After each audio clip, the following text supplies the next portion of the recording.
Charecter by Samuel Smiles. Influence of character.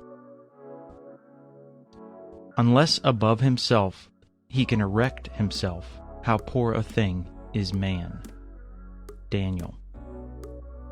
Character is moral order seen through the medium of an individual nature. Men of character are the conscience of the society to which they belong. Emerson. The prosperity of a country depends not on the abundance of its revenues, nor on the strength of its fortifications, nor on the beauty of its public buildings, but it consists in the number of its cultivated citizens, in its men of education, enlightenment, and character. Here are to be found its true interest, its chief strength, its real power. Martin Luther. Character is one of the greatest motive powers in the world. In its noblest embodiments, it exemplifies human nature in its highest forms, for it exhibits man at his best. Men of genuine excellence in every station of life, men of industry, of integrity, of high principle, of sterling honesty of purpose, command the spontaneous homage of mankind. It is natural to believe in such men, to have confidence in them, and to imitate them. All that is good in the world is upheld by them, and without their presence in it the world would not be worth living in.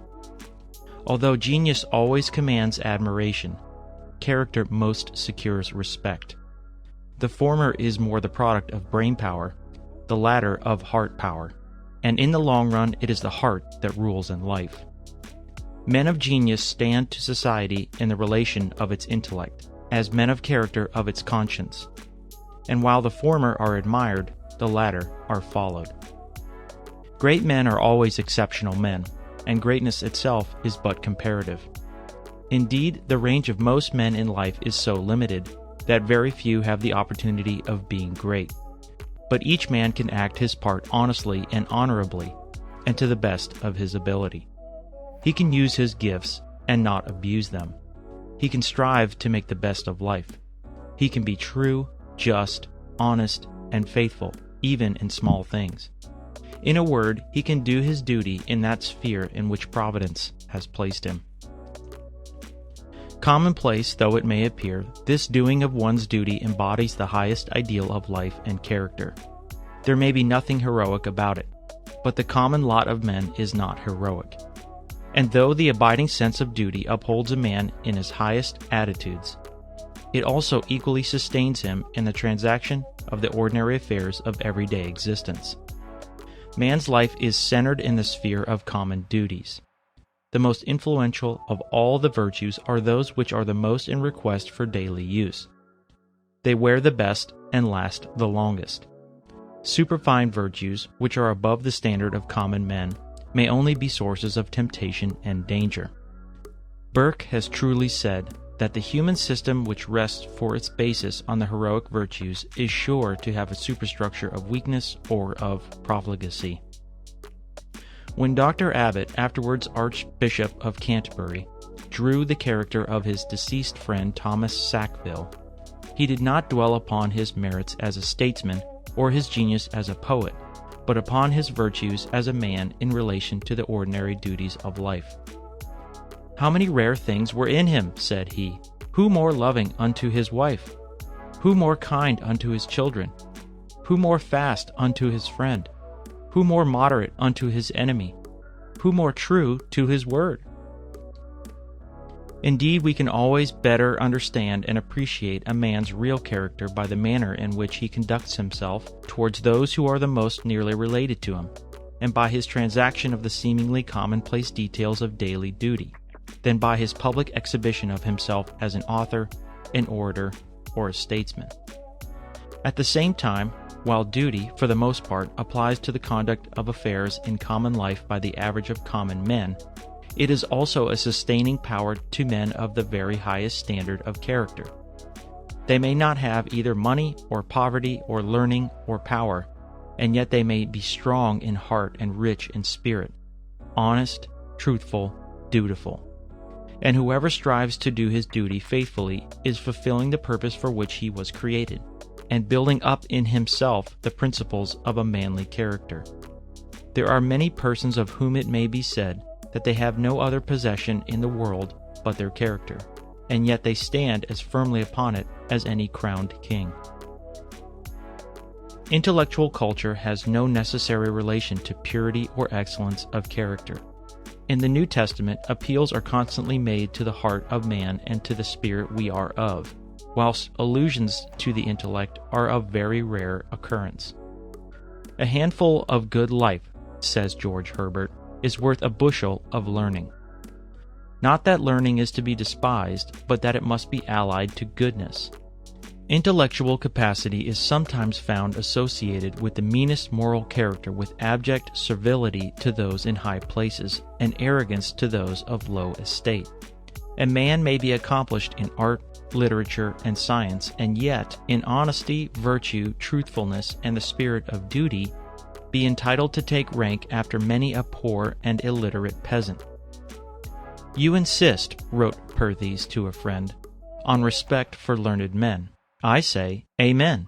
But at the same time, don't forget that largeness of mind, depth of thought, appreciation of the lofty, experience of the world, delicacy of manner, tact, and energy in action, love of truth, honesty, and amiability, that all these may be wanting in a man who may yet be very learned."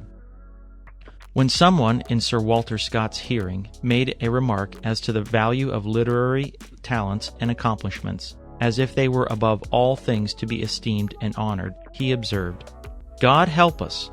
What a poor world this would be if that were the true doctrine.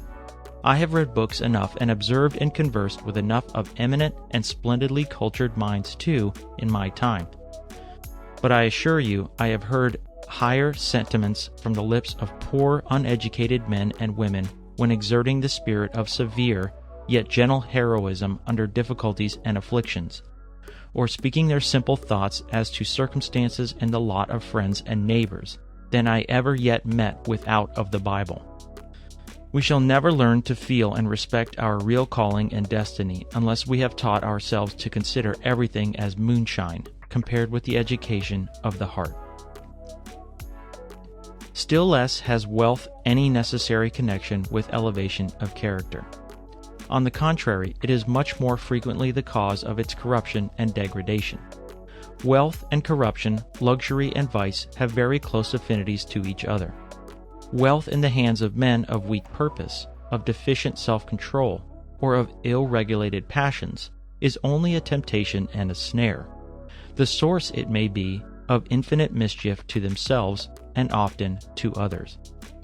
On the contrary, a condition of comparative poverty is compatible with character in its highest form. A man may possess only his industry, his frugality, his integrity, and yet stand high in the rank of true manhood. The advice which Burns's father gave him was the best.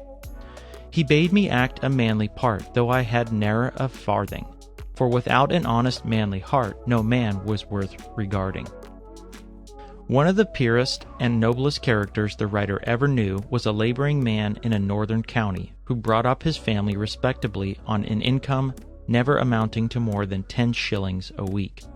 Though possessed of only the rudiments of common education, obtained at an ordinary parish school, he was a man full of wisdom and thoughtfulness. His library consisted of the Bible, Flavel, and Boston, books which, excepting the first, probably few readers have ever heard of. This good man might have sat for the portrait of Wordsworth's well-known Wanderer. When he had lived his modest life of work and worship and finally went to his rest, he left behind him a reputation for practical wisdom, for genuine goodness, and for helpfulness in every good work, which greater and richer men might have envied. When Luther died, he left behind him, as set forth in his will, no ready money, no treasure of coin of any description. He was so poor at one part of his life that he was under the necessity of earning his bread by turning, gardening, and clock-making. Yet at the very same time when he was thus working with his hands, he was molding the character of his country, and he was morally stronger and vastly more honored and followed than all the princes of Germany. Character is property.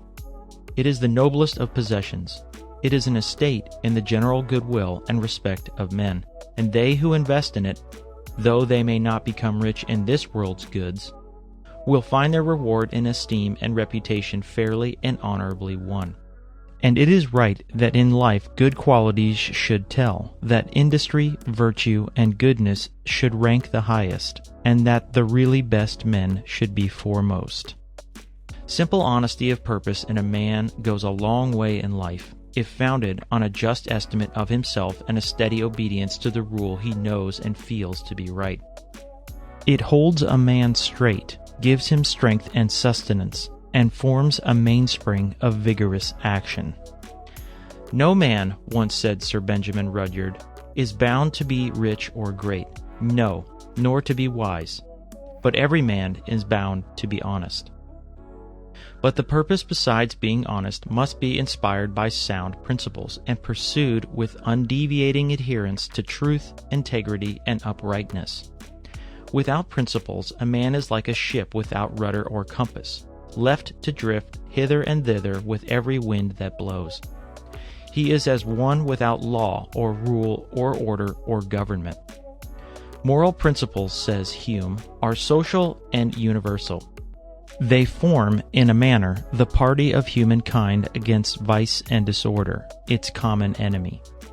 Epictetus once received a visit from a certain magnificent orator going to Rome on a lawsuit, who wished to learn from the Stoics something of his philosophy. Epictetus received his visitor coolly, not believing in his sincerity.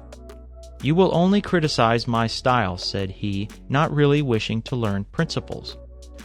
"Well, but," said the orator, "if I attend to that sort of thing, I shall be a mere pauper like you, with no plate, nor equipage, nor land." "Such things," replied Epictetus. "And besides, you are poorer than I am, after all. Patron or no patron, what care I? You do care. I am richer than you. I don't care what Caesar thinks of me. I flatter no one.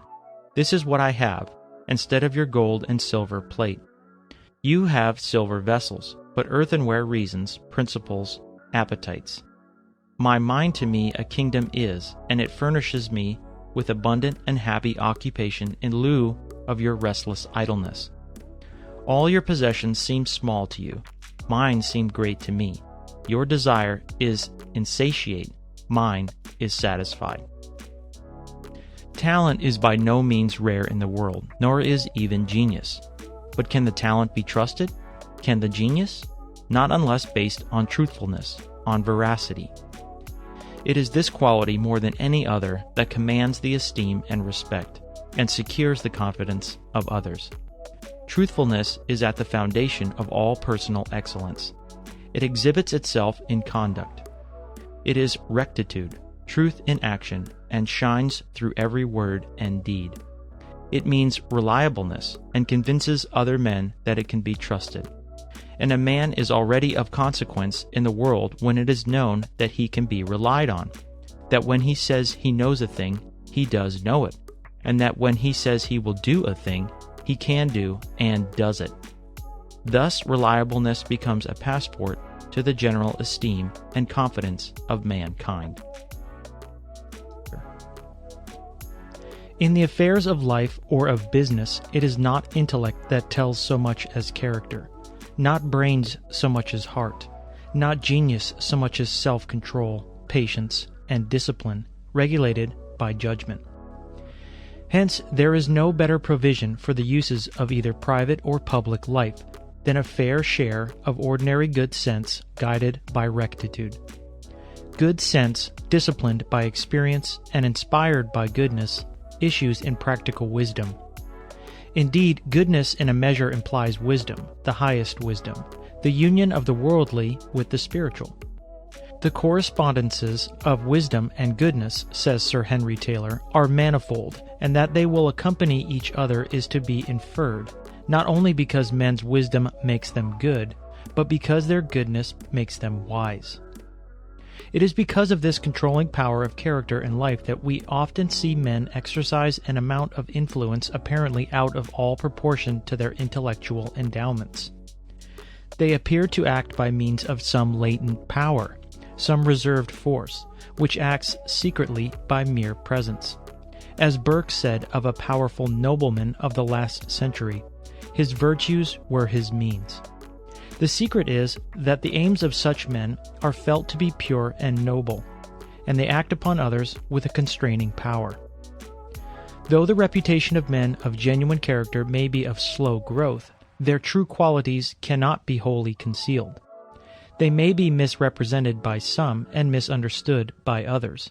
Misfortune and adversity may, for a time, overtake them, but with patience and endurance, they will eventually inspire the respect and command the confidence which they really deserve.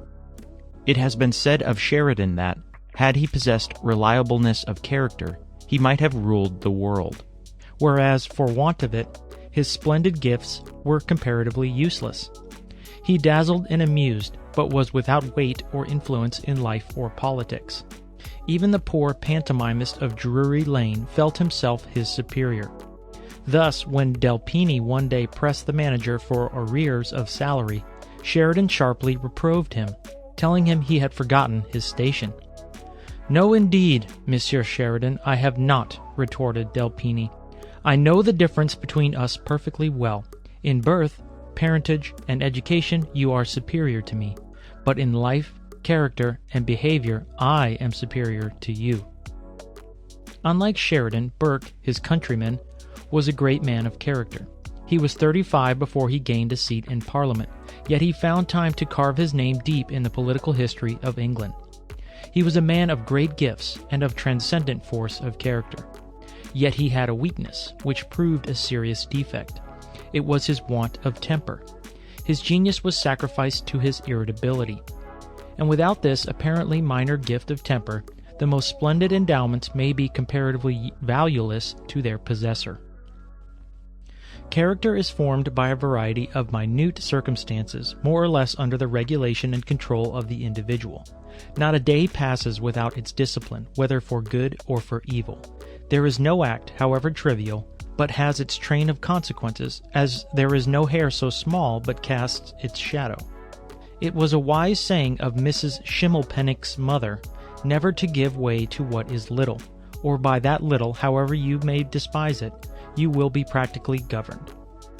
Every action, every thought, every feeling contributes to the education of the temper, the habits, and understanding, and exercises an inevitable influence upon all the acts of our future life. Thus, character is undergoing constant change, for better or for worse, either being elevated on the one hand or degraded on the other. "There is no fault nor folly of my life," says Mr. Ruskin, "that does not rise up against me, and take away my joy, and shorten my power of possession, of sight, of understanding. And every past effort of my life, every gleam of rightness or good in it, is with me now to help me in my grasp of this art and its vision."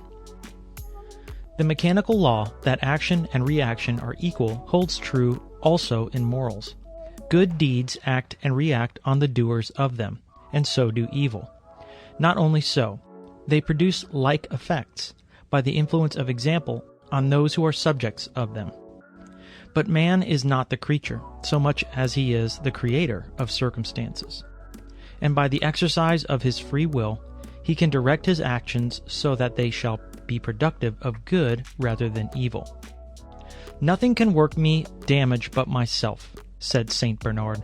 "The harm that I sustain I carry about with me, and I am never a real sufferer but by my own fault." The best sort of character, however, cannot be formed without effort.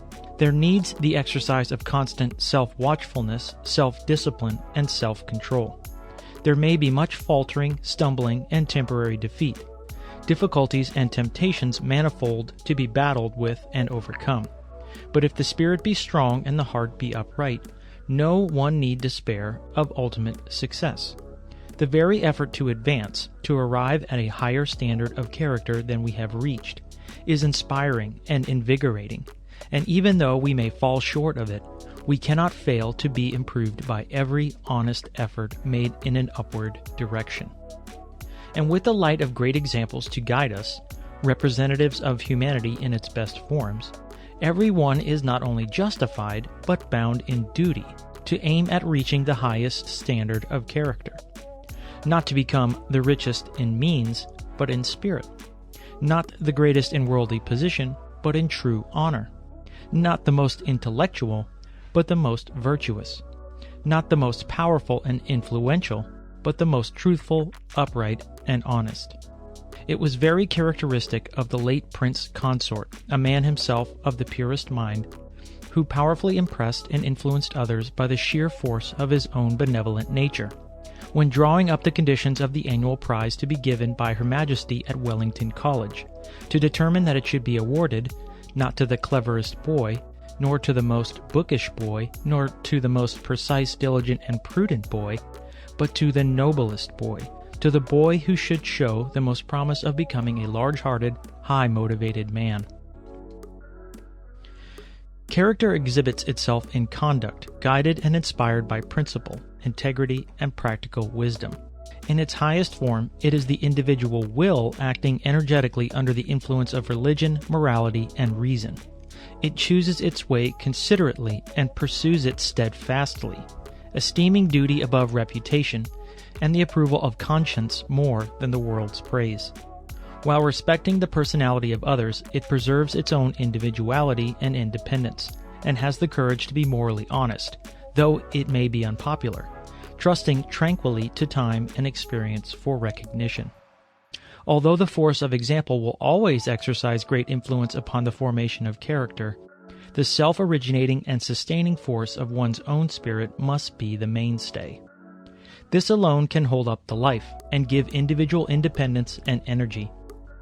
Unless man can erect himself above himself, said Daniel, a poet of the Elizabethan era, how poor a thing is man!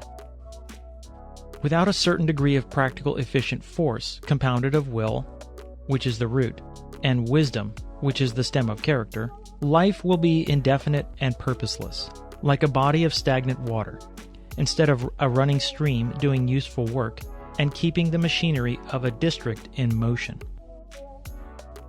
When the elements of character are brought into action by determinate will, and, influenced by high purpose, man enters upon and courageously perseveres in the path of duty, at whatever cost of worldly interest, he may be said to approach the summit of his being.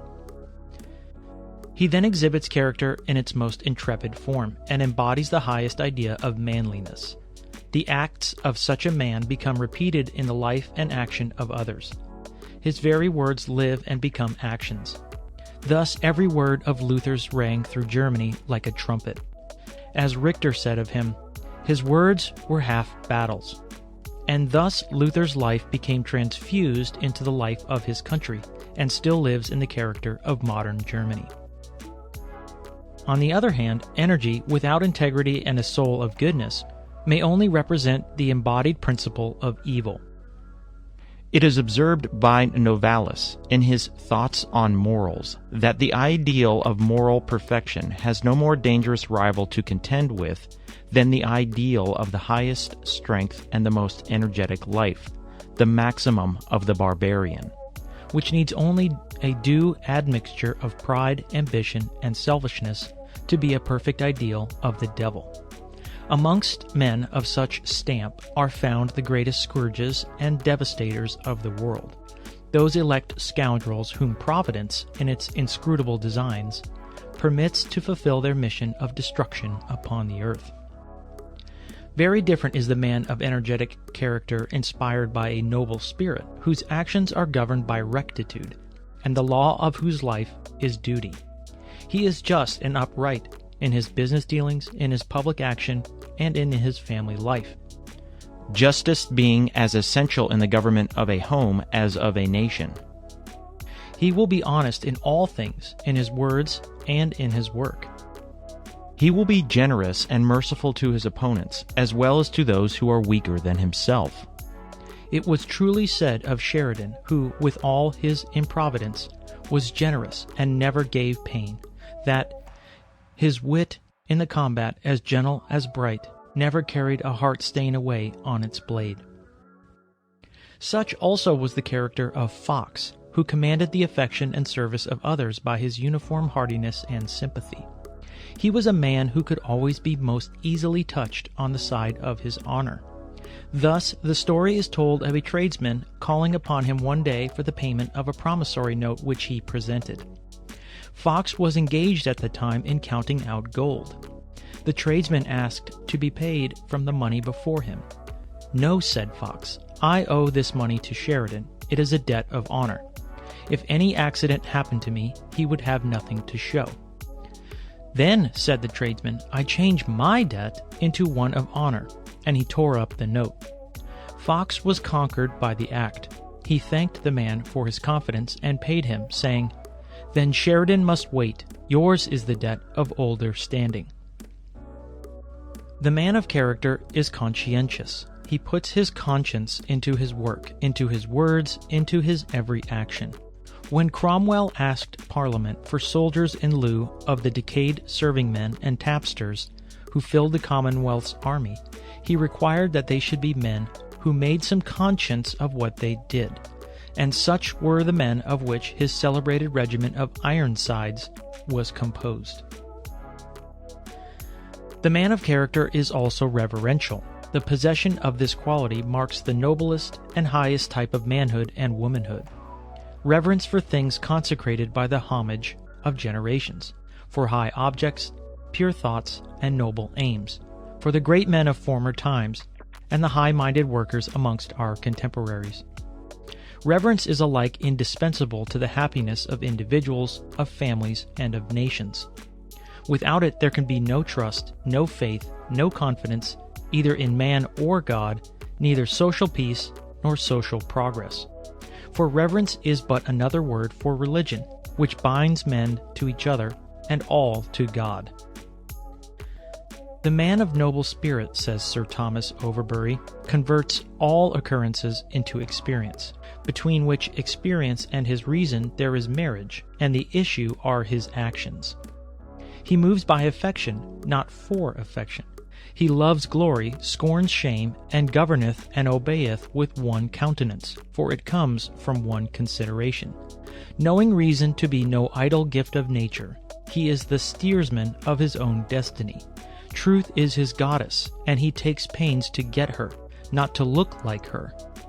Unto the society of men he is a sun, whose clearness directs their steps in a regular motion. He is the wise man's friend, the example of the indifferent, the medicine of the vicious. Thus time goeth not from him, but with him, and he feels age more by the strength of his soul than by the weakness of his body. Thus he feels no pain, but esteems all such things as friends that desire to file off his fetters and help him out of prison. Energy of will, self-originating force, is the soul of every great character. Where it is, there is life. Where it is not, there is faintness, helplessness, and despondency. The strong man and the waterfall, says the proverb, channel their own path. The energetic leader of noble spirit not only wins a way for himself, but carries others with him. His every act has a personal significance, indicating vigor, independence, and self-reliance, and unconsciously commands respect, admiration, and homage. Such intrepidity of character characterized Luther, Cromwell, Washington, Pitt, Wellington, and all great leaders of men. "I am convinced," said Mr. Gladstone, in describing the qualities of the late Lord Palmerston in the House of Commons shortly after his death, "I am convinced that it was the force of will, a sense of duty, and a determination not to give in that enabled him to make himself a model for all of us who yet remain and follow him, with feeble and unequal steps, in the discharge of our duties. It was that force of will that in point of fact did not so much struggle against the infirmities of old age, but actually repelled them and kept them at a distance. And one other quality there is, at least, that may be noticed without the smallest risk of stirring in any breast a painful emotion. It is this, that Lord Palmerston had a nature incapable of enduring anger or any sentiment of wrath.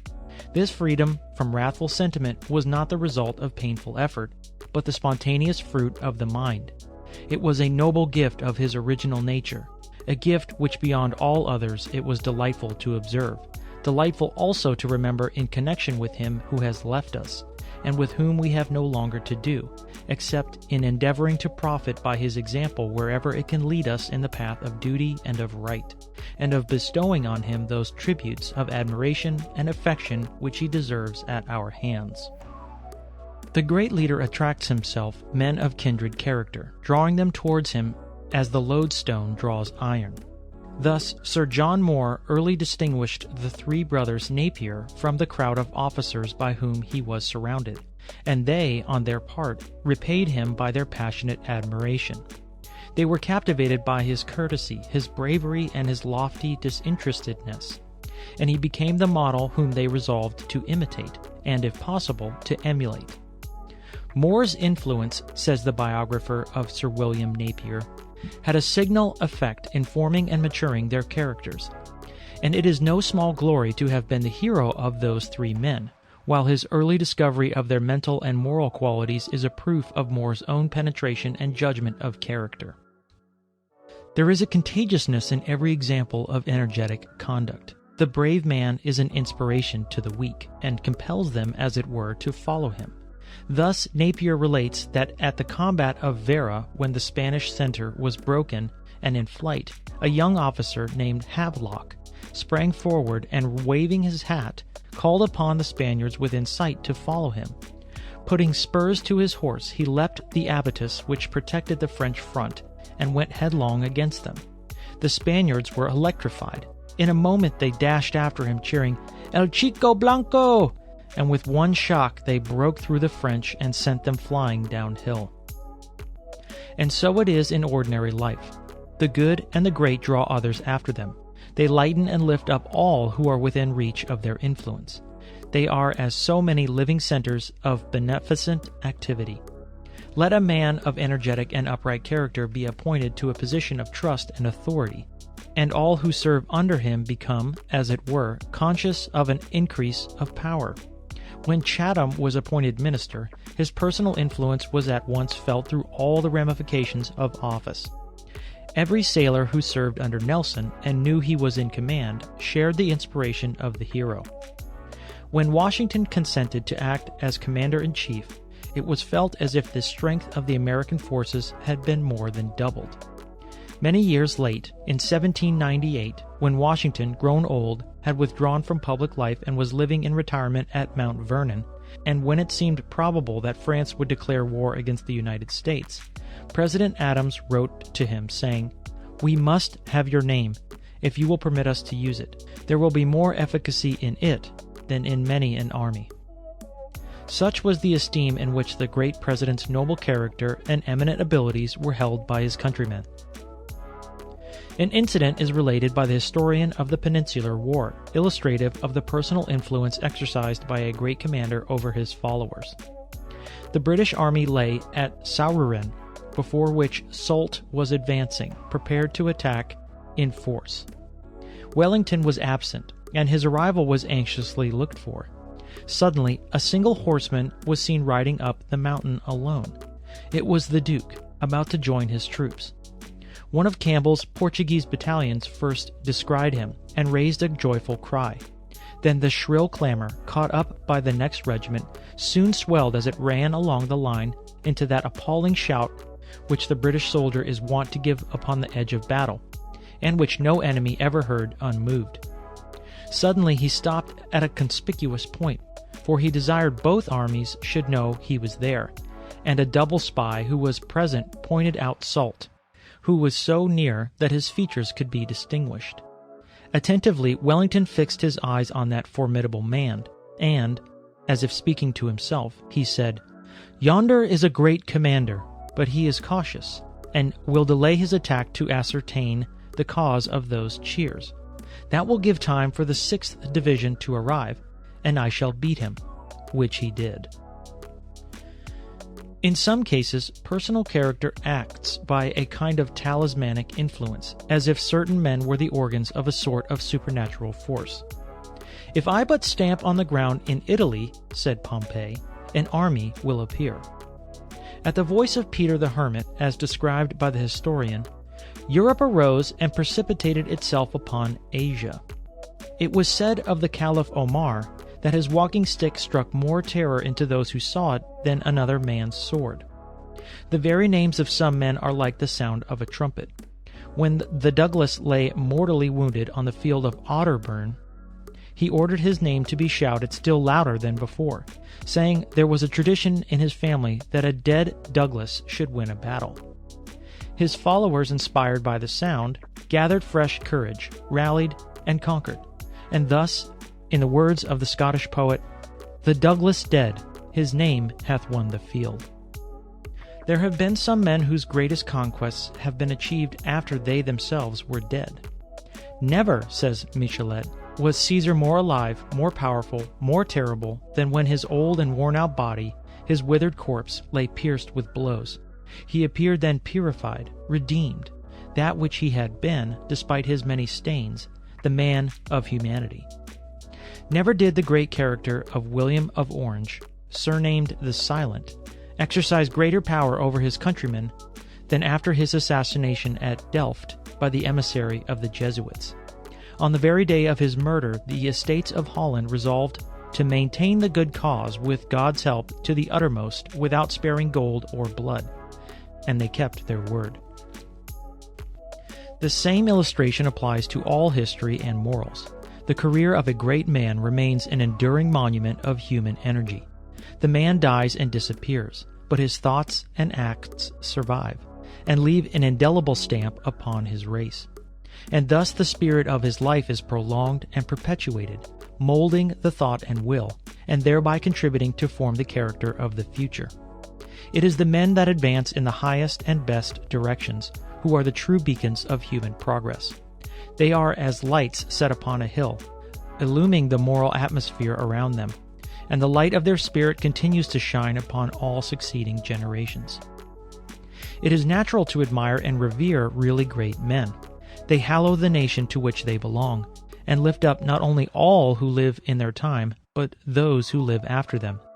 Their great example becomes the common heritage of their race, and their great deeds and great thoughts are the most glorious of legacies to mankind. They connect the present with the past, and help on the increasing purpose of the future, holding aloft the standard of principle, maintaining the dignity of human character, and filling the mind with traditions and instincts of all that is most worthy and noble in life. Character embodied in thought and deed is of the nature of immortality. The solitary thought of a great thinker will dwell in the minds of men for centuries until at length it works itself into their daily life and practice. It lives on through the ages, speaking as a voice from the dead, and influencing minds living thousands of years apart. Thus Moses and David and Solomon, Plato and Socrates and Xenophon, Seneca and Cicero and Epictetus still speak to us as from their tombs. They still arrest the attention and exercise an influence upon character, though their thoughts be conveyed in languages unspoken by them and in their time unknown. Theodore Parker has said that a single man like Socrates was worth more to a country than many such states as South Carolina. That if that state went out of the world today, she would not have done so much for the world as Socrates. Great workers and great thinkers are the true makers of history, which is but continuous humanity influenced by men of character, by great leaders, kings, priests, philosophers, statesmen, and patriots, the true aristocracy of man. Indeed, Mr. Carlyle has broadly stated that universal history is, at bottom, but the history of great men. They certainly mark and designate the epochs of national life. Their influence is active, as well as reactive. Their mind is, in a measure, the product of their age. The public mind is also, to a great extent, their creation. Their individual action identifies the cause, the institution. They think great thoughts, cast them abroad, and the thoughts make events. Thus the early reformers initiated the Reformation, and with it the liberation of modern thought. Emerson has said that every institution is to be regarded as but the lengthened shadow of some great man, as Islamism of Mahomet, Puritanism of Calvin, Jesuitism of Loyola, Quakerism of Fox, Methodism of Wesley, Abolitionism of Clarkson. Great men stamped their mind upon their age and nation, as Luther did upon modern Germany and Knox upon Scotland. And if there be one man more than another that stamped his mind on modern Italy, it was Dante. During the long centuries of Italian degradation, his burning words were as a watchfire and a beacon to all true men. He was the herald of his nation's liberty, braving persecution, exile, and death for the love of it. He was always the most national of the Italian poets, the most loved, the most read. From the time of his death, all educated Italians had his best passages by heart, and the sentiments they enshrined inspired their lives and eventually influenced the history of their nation. The Italians, wrote Byron in 1821, talk Dante, write Dante, and think and dream Dante, at this moment to an excess which would be ridiculous, but that he deserves their admiration. A succession of variously gifted men in different ages, extending from Alfred to Albert, has in like manner contributed by their life and example to shape the multiform character of England. Of these, probably the most influential were the men of the Elizabethan and Cromwellian, and the intermediate periods, amongst which we find the great names of Shakespeare, Raleigh, Burleigh, Sidney, Bacon, Milton, Herbert, Hampden, Pym, Eliot, Vane, Cromwell, and many more, some of them men of great force, and others of great dignity and purity of character. The lives of such men have become part of the public life of England, and their deeds and thoughts are regarded as among the most cherished bequeathments from the past. So Washington left behind him, as one of the greatest treasures of his country, the example of a stainless life, of a great, honest, pure, and noble character, a model for his nation to form themselves by in all time to come. And in the case of Washington, as in so many other great leaders of men, his greatness did not so much consist in his intellect, his skill, and his genius, as in his honor, his integrity, his truthfulness, his high and controlling sense of duty, in a word, in his genuine nobility of character. Men such as these are the true lifeblood of the country to which they belong. They elevate and uphold it, fortify and ennoble it, and shed a glory over it by the example of life and character which they have bequeathed. The names and memories of great men, says an able writer, are the dowry of a nation. Widowhood, overthrow, desertion, even slavery, cannot take away from her this sacred inheritance. Whenever national life begins to quicken, the dead heroes rise in the memories of men, and appear to the living to stand by in solemn spectatorship and approval.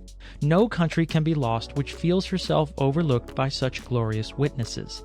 They are the salt of the earth, in death as well as in life. What they did once, their descendants have still and always a right to do after them, and their example lives in their country, a continual stimulant and encouragement for him who has the soul to adopt it. But it is not great men only that have to be taken into account in estimating the qualities of a nation, but the character that pervades the great body of the people. When Washington Irving visited Abbotsford, Sir Walter Scott introduced him to many of his friends and favorites, not only amongst the neighboring farmers, but the laboring peasantry. "I wish to show you," said Scott, "some of our really excellent plain Scotch people. The character of a nation is not to be learnt from its fine folks, its fine gentlemen and ladies. Such you meet everywhere, and they are everywhere the same."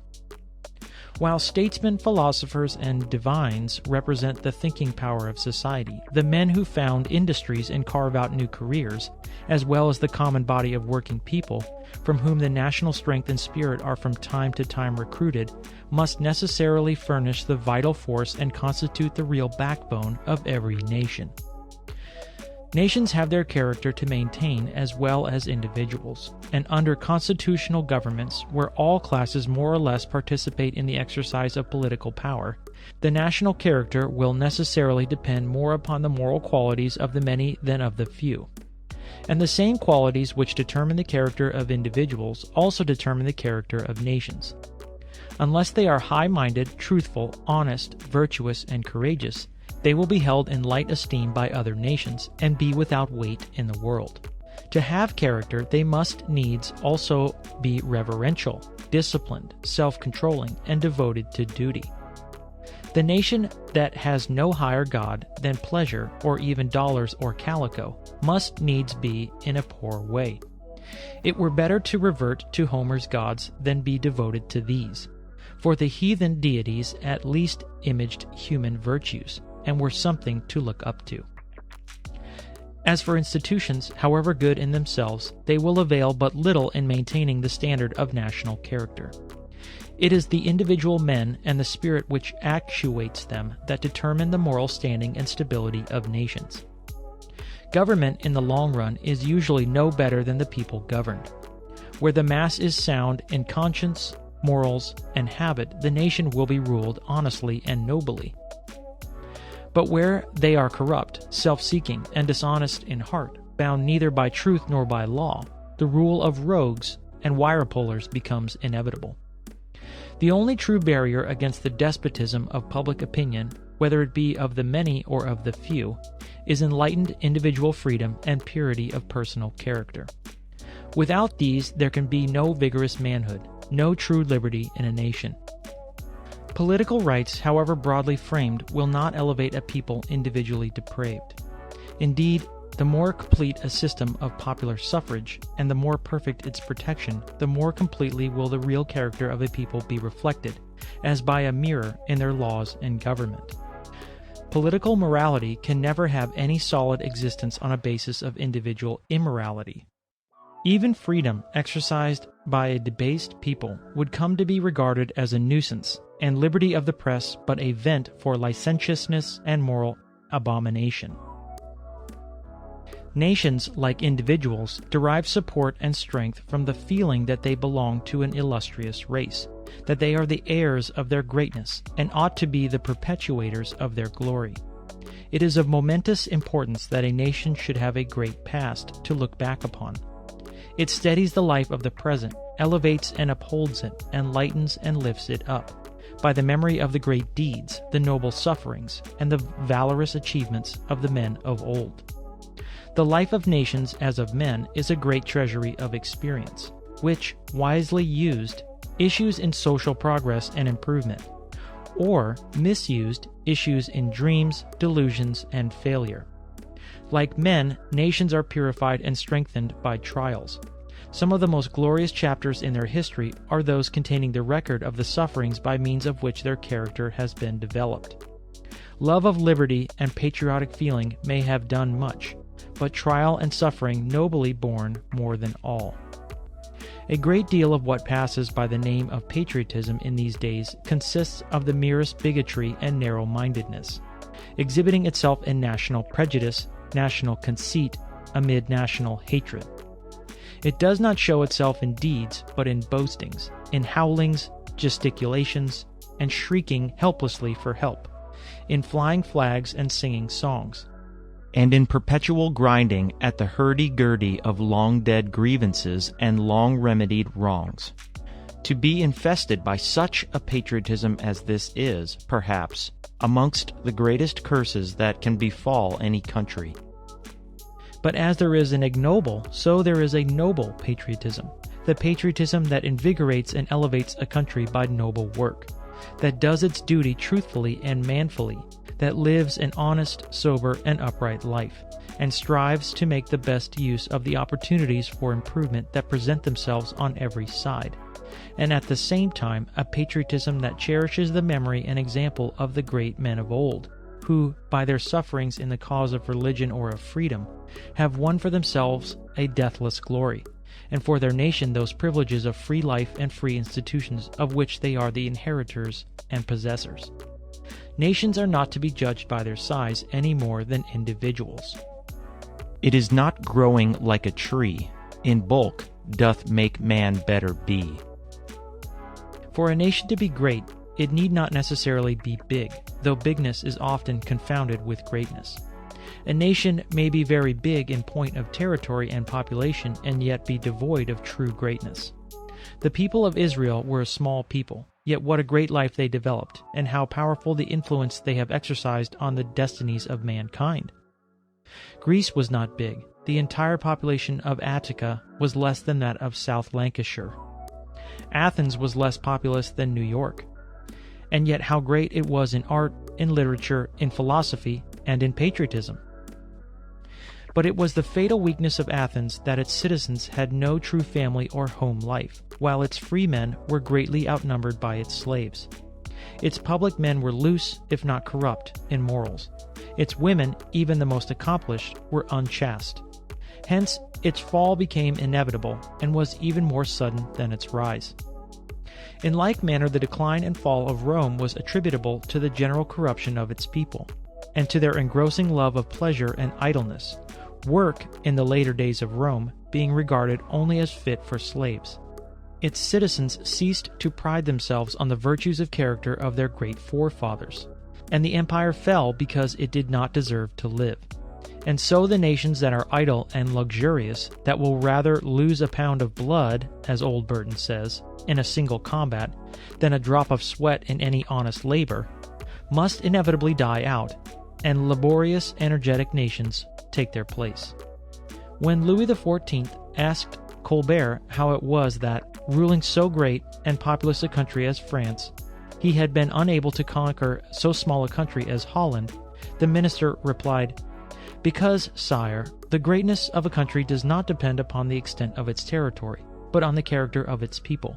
It is because of the industry, the frugality, and the energy of the Dutch that your Majesty has found them so difficult to overcome." It is also related of Spinola and Richardet, the ambassadors sent by the King of Spain to negotiate a treaty at The Hague in 1608, that one day they saw some 8 or 10 persons land from a little boat, and, sitting down upon the grass, proceed to make a meal of bread and cheese and beer. "Who are those travelers?" asked the ambassadors of a peasant. "These are worshipful masters, the deputies from the States," was his reply. Spinola at once whispered to his companion, "We must make peace. These are not men to be conquered." In fine, stability of institutions must depend upon stability of character. Any number of depraved units cannot form a great nation. The people may seem to be highly civilized, and yet be ready to fall to pieces at first touch of adversity. Without integrity of individual character, they can have no real strength, cohesion, soundness. They may be rich, polite, and artistic, and yet hovering on the brink of ruin. If living for themselves only, and with no end but pleasure, each little self his own little god, such a nation is doomed, and its decay is inevitable. Where national character ceases to be upheld, a nation may be regarded as next to lost. Where it ceases to esteem and to practice the virtues of truthfulness, honesty, integrity, and justice, it does not deserve to live. And when the time arrives in any country when wealth has so corrupted, or pleasure so depraved, or factions so infatuated the people, that honor, order, obedience, virtue, and loyalty have seemingly become things of the past, then, amidst the darkness, when honest men, if haply there be such left, are groping about and feeling for each other's hands, their only remaining hope will be in the restoration and elevation of individual character, for by that alone can a nation be saved. And if character be irrecoverably lost, then indeed there will be nothing left worth saving. Chapter 2, Home Power. So build we up the being that we are. Thus, deeply drinking in the soul of things, we shall be wise perforce. Wordsworth. The mill streams that turn the clappers of the world arise in solitary places. Helps. In the course of a conversation with Madame Capin, Napoleon Bonaparte remarked, "The old systems of instruction seem to be worth nothing. What is yet wanting in order that the people should be properly educated?" "Mothers," replied Madame Capin. The reply struck the emperor. "Yes," said he, "here is a system of education in one word. Be it your care then to train up mothers who shall know how to educate their children." Amy Martin. Lord, with what care hast thou begirt us round! Parents first season us, Then schoolmasters deliver us to laws. They send us bound to rules of reason. George Herbert. Home is the first and most important school of character. It is there that every human being receives his best moral training, or his worst. For it is there that he imbibes those principles of conduct which endure through manhood and cease only with life. It is a common saying that manners make the man, and there is a second that mind makes the man. But truer than either is a third, that home makes the man. For the home training includes not only manners and mind, but character. It is mainly in the home that the heart is opened, the habits are formed, the intellect is awakened, and character molded for good or for evil. From that source, be it pure or impure, issue the principles and maxims that govern society. Law itself is but the reflex of homes. The tiniest bits of opinion sown in the minds of children in private life afterwards issue forth to the world and become its public opinion. For nations are gathered out of nurseries, and they who hold the leading strings of children may even exercise a greater power than those who wield the reins of government. It is in the order of nature that domestic life should be preparatory to social, and that the mind and character should first be formed in the home. There, the individuals who afterwards form society are dealt with in detail and fashioned one by one. From the family they enter life, and advance from boyhood to citizenship. Thus the home may be regarded as the most influential school of civilization. For after all, civilization mainly resolves itself into a question of individual training, and according as the respective members of society are well or ill-trained in youth, so will the community which they constitute be more or less humanized and civilized. The training of any man, even the wisest, cannot fail to be powerfully influenced by the moral surroundings of his early years. He comes into the world helpless and absolutely dependent upon those about him for nurture and culture. From the very first breath he draws, his education begins. When a mother once asked a clergyman when she should begin the education of her child, then 4 years old, he replied, "Madam, if you have not already begun, you have lost those 4 years. From the first smile that gleams upon an infant's cheek, your opportunity begins." But even in this case, the education had already begun, for the child learns by simple imitation, without effort, almost through the pores of the skin. "A fig tree looking on a fig tree becometh fruitful," says the Arabian proverb, and so it is with children. Their first great instructor is example. However apparently trivial the influences which contribute to form the character of the child, they endure through life. The child's character is the nucleus of the man's. All after education is but superposition. The form of the crystal remains the same.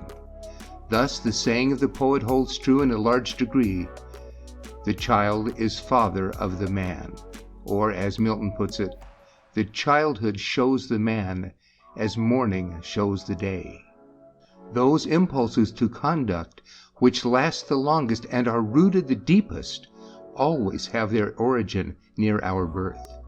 It is then that the germs of virtues or vices, of feelings or sentiments, are first implanted which determine the character for life. The child is, as it were, laid at the gate of a new world, and opens his eyes upon things all of which are full of novelty and wonderment.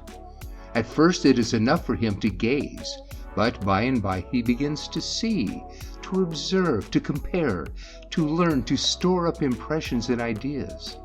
and under wise guidance, the progress which he makes is really wonderful. Lord Brougham has observed that between the ages of 18 and 30 months, a child learns more of the material world, of his own powers, of the nature of other bodies, and even of his own mind and other minds, than he acquires in all the rest of his life. The knowledge which a child accumulates and the ideas generated in his mind during this period are so important that if we could imagine them to be afterwards obliterated, all the learning of a senior wrangler at Cambridge or a first-classman at Oxford would be as nothing to it, and would literally not enable its object to prolong his existence for a week.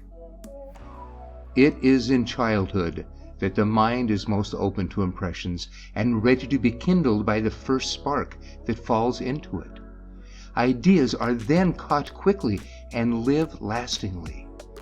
Thus Scott is said to have received his first bent towards ballad literature from his mother's and grandmother's recitations in his hearing long before he himself had learned to read.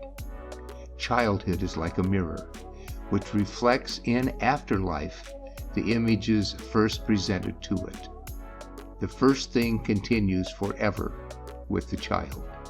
The first joy, the first sorrow, the first success, the first failure, the first achievement, the first misadventure paint the foreground of his life.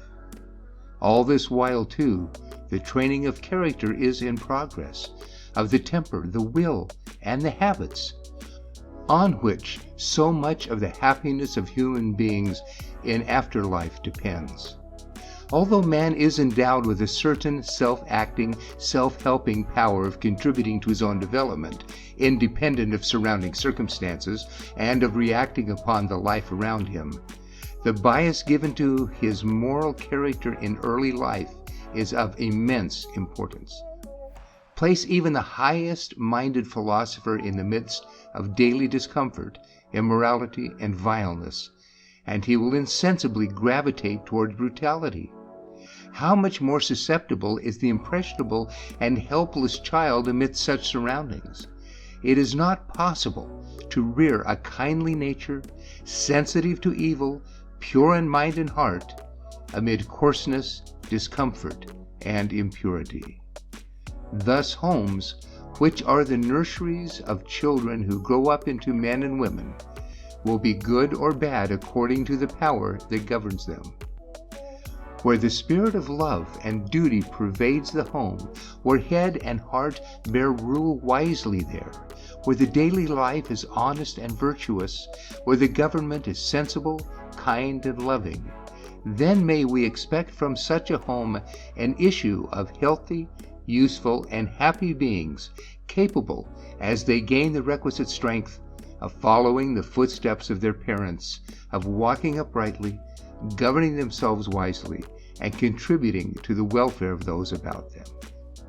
On the other hand, if surrounded by ignorance, coarseness, and selfishness, they will unconsciously assume the same character, and grow up to adult years rude, uncultivated, and all the more dangerous to society if placed amidst the manifold temptations of what is called civilized life.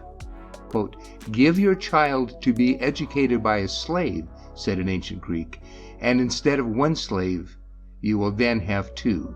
End quote. The child cannot help imitating what he sees. Everything is to him a model of manner, of gesture, of speech, of habit, of character. Quote, "For the child," says Richter, "the most important era of life is that of childhood, when he begins to color and mold himself by companionship with others. Every new educator affects less than his predecessor, until at last, if we regard all life as an educational institution, a circumnavigator of the world is less influenced by all the nation he has seen than by his nurse." End quote. Models are therefore of every importance in molding the nature of the child, and if we would have fine characters, we must necessarily present before them fine models. Now, the model most constantly before every child's eye is the mother. One good mother, says George Herbert, is worth 100 schoolmasters. In the home she is, quote, lodestone to all hearts and lodestar to all eyes, end quote. Imitation of her is constant. Imitation, which Bacon likens to, quote, a globe of precepts, end quote. But example is far more than precept. It is instruction in action. It is teaching without words, often exemplifying more than tongue can teach. In the face of bad example, the best of precepts are of but little avail. The example is followed, not the precepts. Indeed, precept at variance with practice is worse than useless, inasmuch as it only serves to teach the most cowardly of vices, hypocrisy. Even children are judges of consistency, and the lessons of the parent who says one thing and does the opposite are quickly seen through. The teaching of the friar was not worth much who preached the virtue of honesty with a stolen goose in his sleeve. By imitation of acts, the character becomes slowly and imperceptibly, but at length, decidedly formed. The several acts may seem in themselves trivial, but so are the continuous acts of daily life. Like snowflakes, they fall unperceived. Each flake added to the pile produces no sensible change, and yet the accumulation of snowflakes makes the avalanche. So do repeated acts, one following another, at length become consolidated in habit, determine the action of the human being for good or for evil, and, in a word, form the character. It is because the mother, far more than the father, influences the action and conduct of the child, that her good example is of so much greater importance in the home. It is easy to understand how this should be so. The home is the woman's domain, her kingdom, where she exercises entire control. Her power over the little subject she rules there is absolute. They look up to her for everything. She is the example and model constantly before their eyes, who they unconsciously observe and imitate. Cowley, speaking of the influence of early example and ideas early implanted in the mind, compares them to letters cut in the bark of a young tree, which grow and widen with age. The impressions then made, however slight they may seem, are never effaced. The ideas then implanted in the mind are like seeds dropped into the ground, which lie there and germinate for time, afterwards springing up in acts and thoughts and habits. Thus the mother lives again in her children. They unconsciously mold themselves after her manner, her speech, her conduct, and her method of life. Her habits become theirs, and her character is visibly repeated in them. This maternal love is the visible providence of our race. Its influence is constant and universal. It begins with the education of the human being at the outstart of life, and is prolonged by virtue of the powerful influence which every good mother exercises over her children through life. When launched into the world, each to take part in its labors, anxieties, and trials, they still turn to their mother for consolation, if not for counsel, in their time of trouble and difficulty. The pure and good thoughts she has implanted in their minds when children continue to grow up into good acts long after she is dead. And when there is nothing but a memory of her left, her children rise up and call her blessed. It is not saying too much to aver that the happiness or misery, the enlightenment or ignorance, the civilization or barbarism of the world depends in a very high degree upon the exercise of woman's power within her special kingdom of home. Indeed, Emerson says broadly and truly that, quote, a sufficient measure of civilization is the influence of good women, end quote. Posterity may be said to lie before us in the person of the child in the mother's lap. What that child will eventually become mainly depends upon the training and example which is received from his first and most influential educator. Woman, above all other educators, educates humanly. Man is the brain, but woman is the heart of humanity. He is the judgment, she is the feeling. He its strength, she its grace, ornament, and solace. Even the understanding of the best woman seems to work mainly through her affections. And thus, though man may direct the intellect, woman cultivates the feelings which mainly determine the character. While he fills the memory, she occupies the heart. She makes us love what he can only make us believe. And it is chiefly through her that we are enabled to arrive at virtue. The respective influences of the father and the mother on the training and development of character are remarkably illustrated in the life of St. Augustine. While Augustine's father, a poor freeman of Tagaste, proud of his son's abilities, endeavored to furnish his mind with the highest learning of the schools, and was extolled by his neighbors for the sacrifices he made with that object, quote, beyond the ability of his means, end quote.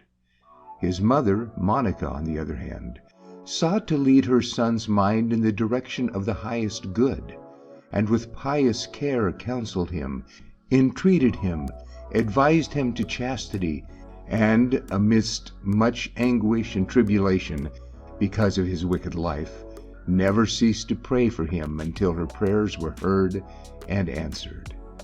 Thus her love at last triumphed, and the patience and goodness of the mother were rewarded, not only by the conversion of her gifted son, but also of her husband. Later in life, and after her husband's death, Monica, drawn by her affection, followed her son to Milan to watch over him, and there she died when he was in his 33rd year.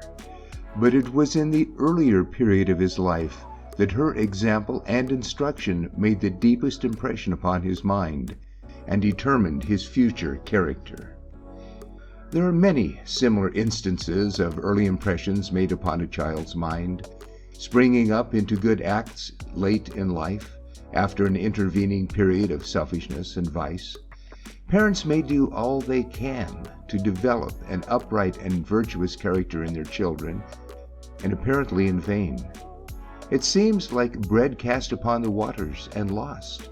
And yet sometimes it happens that long after the parents have gone to their rest, it may be 20 years or more, the good precept, the good example set before their sons and daughters in childhood, at length springs up and bears fruit. One of the most remarkable of such instances was that of Reverend John Newton of Olney, a friend of Cowper the poet. It was long subsequent to the death of both his parents, and after leading a vicious life as a youth and as a seaman, that he became suddenly awakened to a sense of his depravity. And then it was that the lessons which his mother had given him when a child sprang up vividly in his memory. Her voice came to him as it were from the dead, and led him gently back to virtue and goodness. Another instance is that of John Randolph, the American statesman, who once said, quote, "I should have been an atheist if it had not been for one recollection, and that was the memory of the time when my departed mother used to take my little hands in hers and cause me on my knees to say, 'Our Father who art in heaven.'" But such instance must, on the whole, be regarded as exceptional. As the character is biased in early life, so it generally remains, gradually assuming its permanent form as manhood is reached. Quote, "Live as long as you may," said Southey, "the first 20 years are the longest half of your life." End quote. And they are by far the most pregnant in consequences. When the worn-out slanderer and voluptuary, Dr. Wolcott, lay on his deathbed, one of his friends asked if he could do anything to gratify him. "Yes," said the dying man eagerly, "give me back my youth." Give him but that, and he would repent.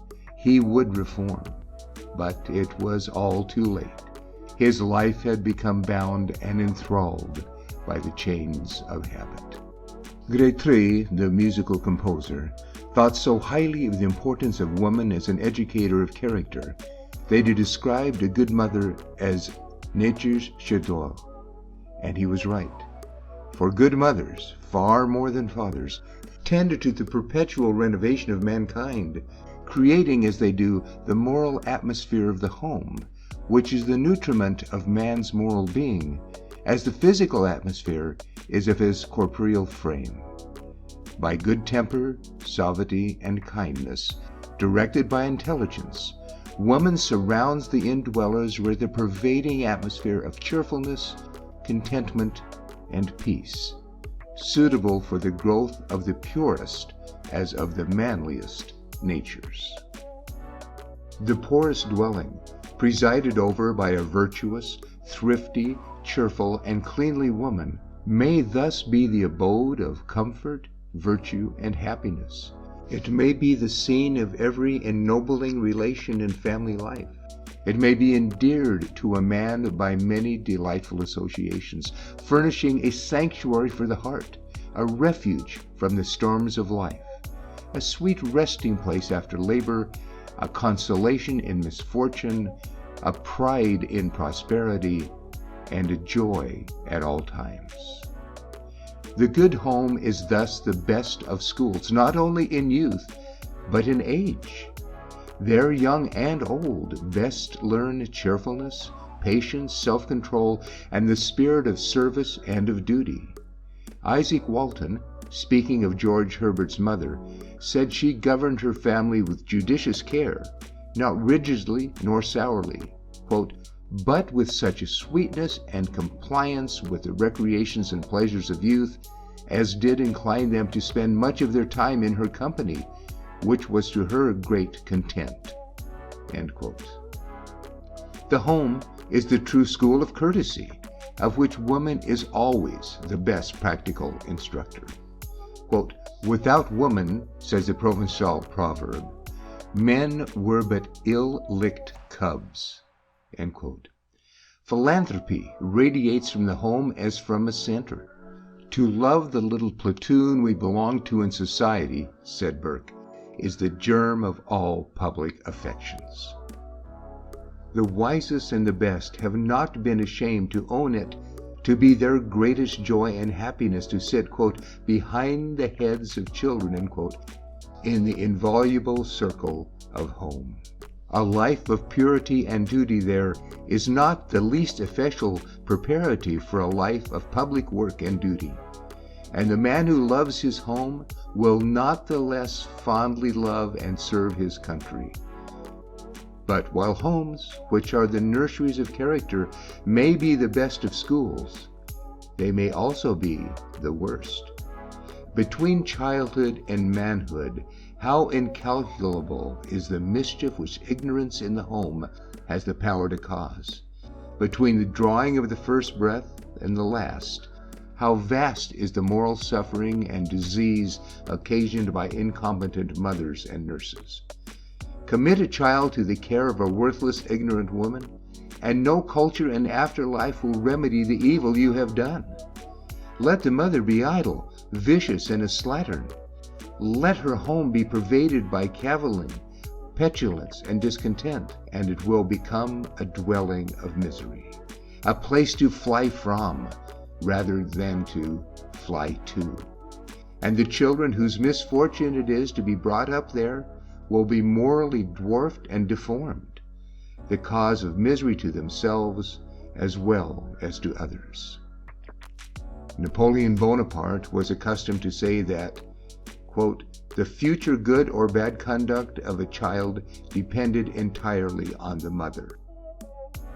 He himself attributed his rise in life in a great measure to the training of his will his energy, and his self-control by his mother at home.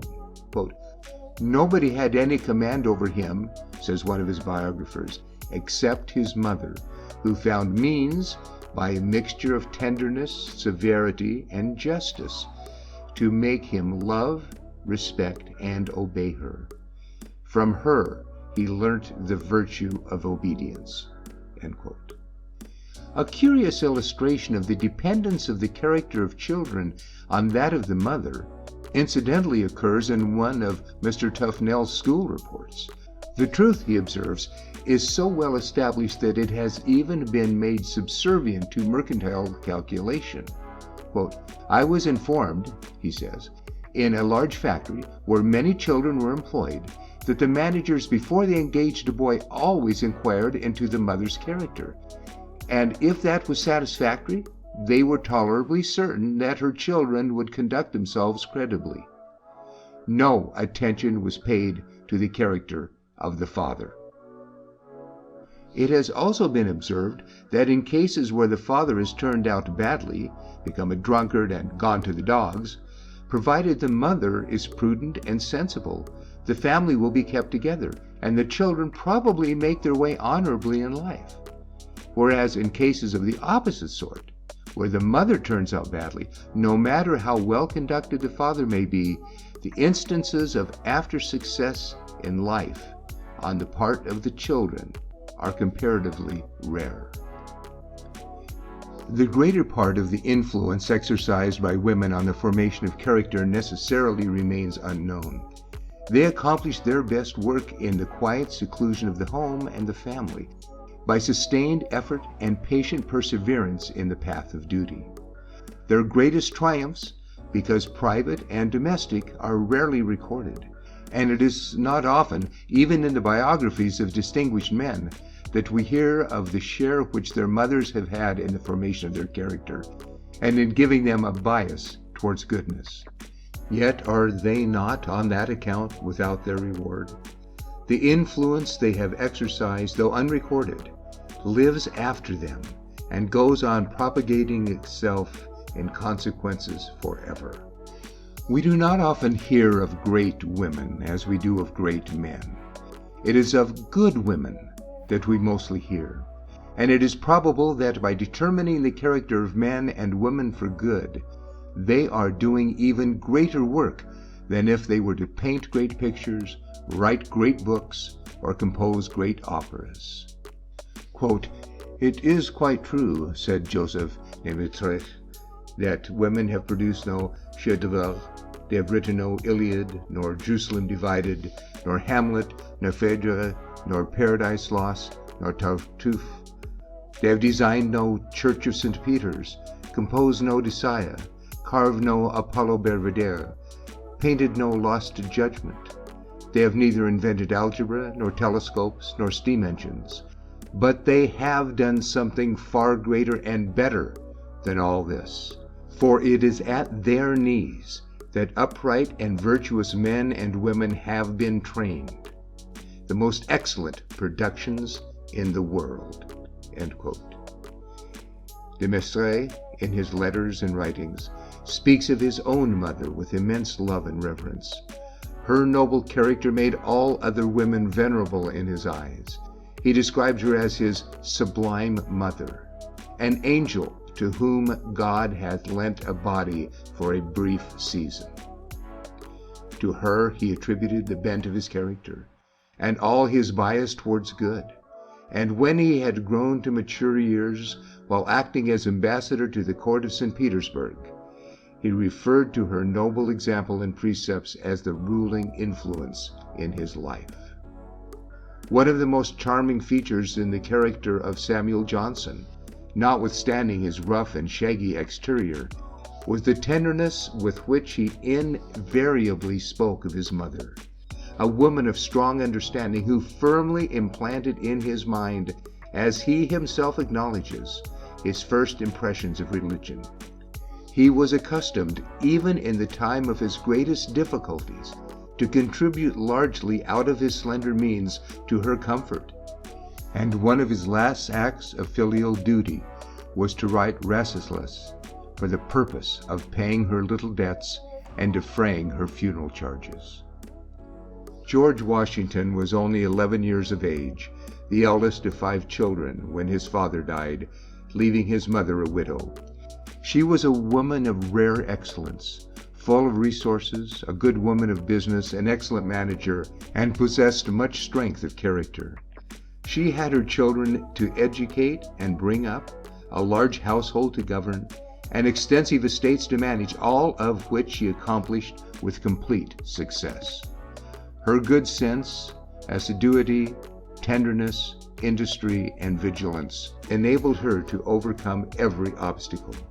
And as the richest reward of her solicitude and toil, she had the happiness to see all her children come forward with a fair promise into life, filling the spheres allotted to them in a manner equally honorable to themselves and to the parent who had been the only guide of their principles, conduct, and habits. The biographer of Cromwell says little about the Protector's father, but dwells upon the character of his mother, whom he describes as a woman of rare vigor and decision of purpose. Quote, "A woman," he says, "possessed of the glorious faculty of self-help when other assistance failed her, ready for the demands of fortune in its extremest adverse turn, of spirit and energy equal to her mildness and patience, who, with the labor of her own hands, gave dowries to 5 daughters sufficient to marry them into families as honorable but more wealthy than their own, whose single pride was honesty, and whose passion was love, who preserved in the gorgeous palace at Whitehall the simple tastes that distinguished her in the old brewery at Huntingdon, and whose only care amidst all her splendor was for the safety of her son in his dangerous eminence." We have spoken of the mother of Napoleon Bonaparte as a woman of great force of character. Not less so was the mother of the Duke of Wellington, whom her son strikingly resembled in features, person, and character. While his father was principally distinguished as a musical composer and performer, but, strange to say, Wellington's mother mistook him for a dunce, and for some reason or other he was not such a favorite as her other children, until his great deeds in after life constrained her to be proud of him. The Napiers were blessed in both parents, but especially in their mother, Lady Sarah Lennox, who early sought to inspire her sons' minds with elevating thoughts, admiration of noble deeds, and a chivalrous spirit, which became embodied in their lives, and continued to sustain them until death in the path of duty and honor. Among statesmen, lawyers, and divines, we find marked mention made of the mothers of Lord Chancellors Bacon, Erskine, and Brougham, all women of great ability, and, in the case of the first, of great learning, as well of the mothers of Canning, Curran, and President Adams, of Herbert, Paley, and Wesley.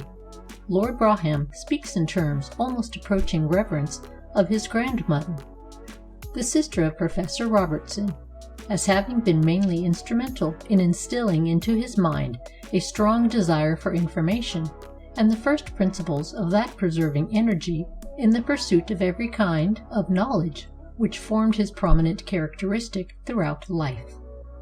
Canning's mother was an Irishwoman of great natural ability, for whom her gifted son entertained the greatest love and respect to the close of his career.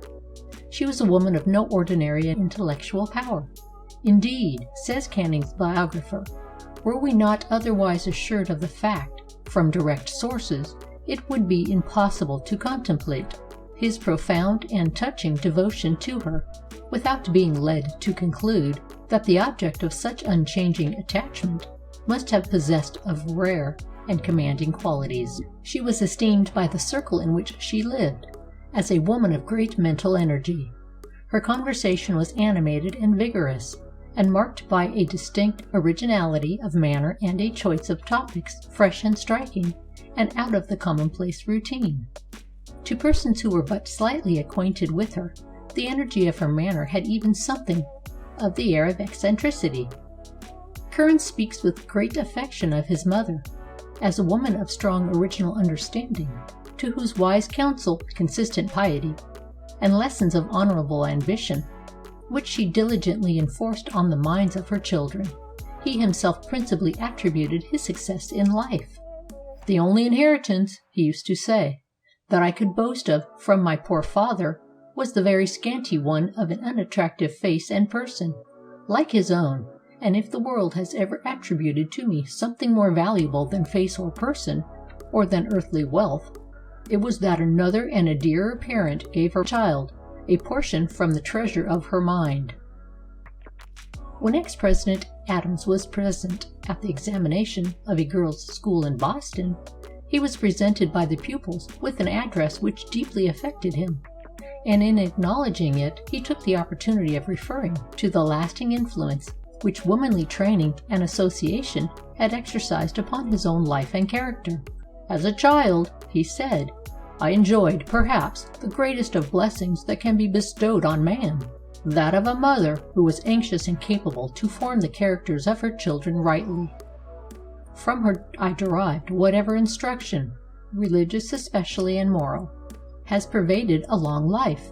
I will not say perfectly, or as it ought to be, but I will say, because it is only justice to the memory of her I revere, that in the course of that life, whatever imperfection there has been, or deviation from what she taught me, the fault is mine and not hers. The Wesleys were peculiarly linked to their parents by natural piety, though the mother, rather than the father, influenced their minds and developed their characters. The father was a man of strong will, but occasionally harsh and tyrannical in his dealings with his family, while the mother, with much strength of understanding and ardent love of truth, was gentle, persuasive, affectionate, and simple. She was the teacher and cheerful companion of her children, who gradually became molded by her example.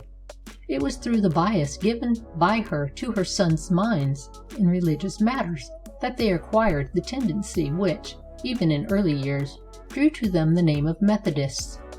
In a letter to her son, Samuel Wesley, when a scholar at Westminster in 1709, she said, "I would advise you as much as possible to throw your business into a certain method, by which means you will learn to improve every precious moment, and find an unspeakable facility in the performance of your respective duties." This method she went on to describe, exhorting her son in all things to act upon principle, and the society which the brothers John and Charles afterwards founded at Oxford is supposed to have been in a great measure the result of her exhortations. In the case of poets, literary men, and artists, the influence of the mother's feeling and taste has doubtless had great effect in directing the genius of their sons, and we find this especially illustrated in the lives of Gray, Thomson, Scott, Southey, Bulwer, Schiller, and Goethe. Gray inherited almost complete his kind and loving nature from his mother, while his father was harsh and unamiable. Gray was, in fact, a feminine man, shy, reserved, and wanting in energy, but thoroughly irreproachable in life and character. The poet's mother maintained the family after her unworthy husband had deserted her, and at her death Gray placed on her grave in Stoke Poges an epitaph describing her as the careful, tender mother of many children, one of whom alone had the misfortune to survive her. The poet himself was at his own desire interred beside her worshipped grave. Goethe, like Schiller, owed the bias of his mind and character to his mother, who was a woman of extraordinary gifts. She was full of joyous, flowing mother wit, and possessed in a high degree the art of stimulating young and active minds, instructing them in the science of life out of the treasures of her abundant experience. After a lengthened interview with her, an enthusiastic traveler said, "Now, do I understand how Goethe has become the man he is?" Goethe himself affectionately cherished her memory. "She was worthy of life," he once said of her, and when he visited Frankfurt, he sought out every individual who had been kind to his mother and thanked them all. It was Ary Scheffer's mother, whose beautiful features the painter so loved to reproduce in his pictures of Beatrice, Saint Monica, and others of his works, that encouraged his study of art, and by great self-denial provided him with the means of pursuing it. While living at Dordrecht in Holland, she first sent him to Lille to study, and afterwards to Paris, and her letters to him, while absent, were always full of sound motherly advice and affectionate womanly sympathy. "If you could but see me," she wrote on one occasion, "kissing your picture, then, after a while, taking it up again, and, with a tear in my eye, calling you my beloved son, you would comprehend what it costs me to use sometimes the stern language of authority, and to occasion to you moments of pain. Work diligently, be, above all, modest and humble. And when you find yourself excelling others, then compare what you have done with nature itself, or with the ideal of your own mind, and you will be secured, by the contrast which will be apparent, against the effects of pride and presumption." Long years after, when Ary Scheffer was himself a grandfather, he remembered with affection the advice of his mother, and repeated it to his children. And thus the vital power of good example lives on from generation to generation, keeping the world ever fresh and young. Writing to his daughter, Madame Marjolaine, in 1846, his departed mother's advice recurred to him, and he said, "The word must. Fix it well in your memory, dear child. Your grandmother seldom had it out of hers. The truth is, that through our lives nothing brings any good fruit except what is earned by either the work of the hands or by the exertion of one's self-denial. Sacrifices must, in short, be ever going on, if we would obtain any comfort or happiness. Now that I am no longer young, I declare that few passages in my life afford me so much satisfaction as those in which I made sacrifices or denied myself enjoyments. Das Entsagen, the forbidden, is the motto of the wise man. Self-denial is the quality of which Jesus Christ set us the example.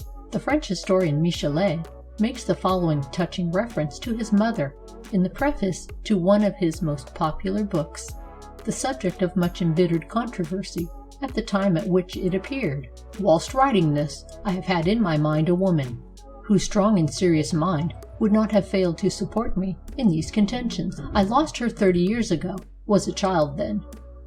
Nevertheless, ever living in my memory, she follows me from age to age.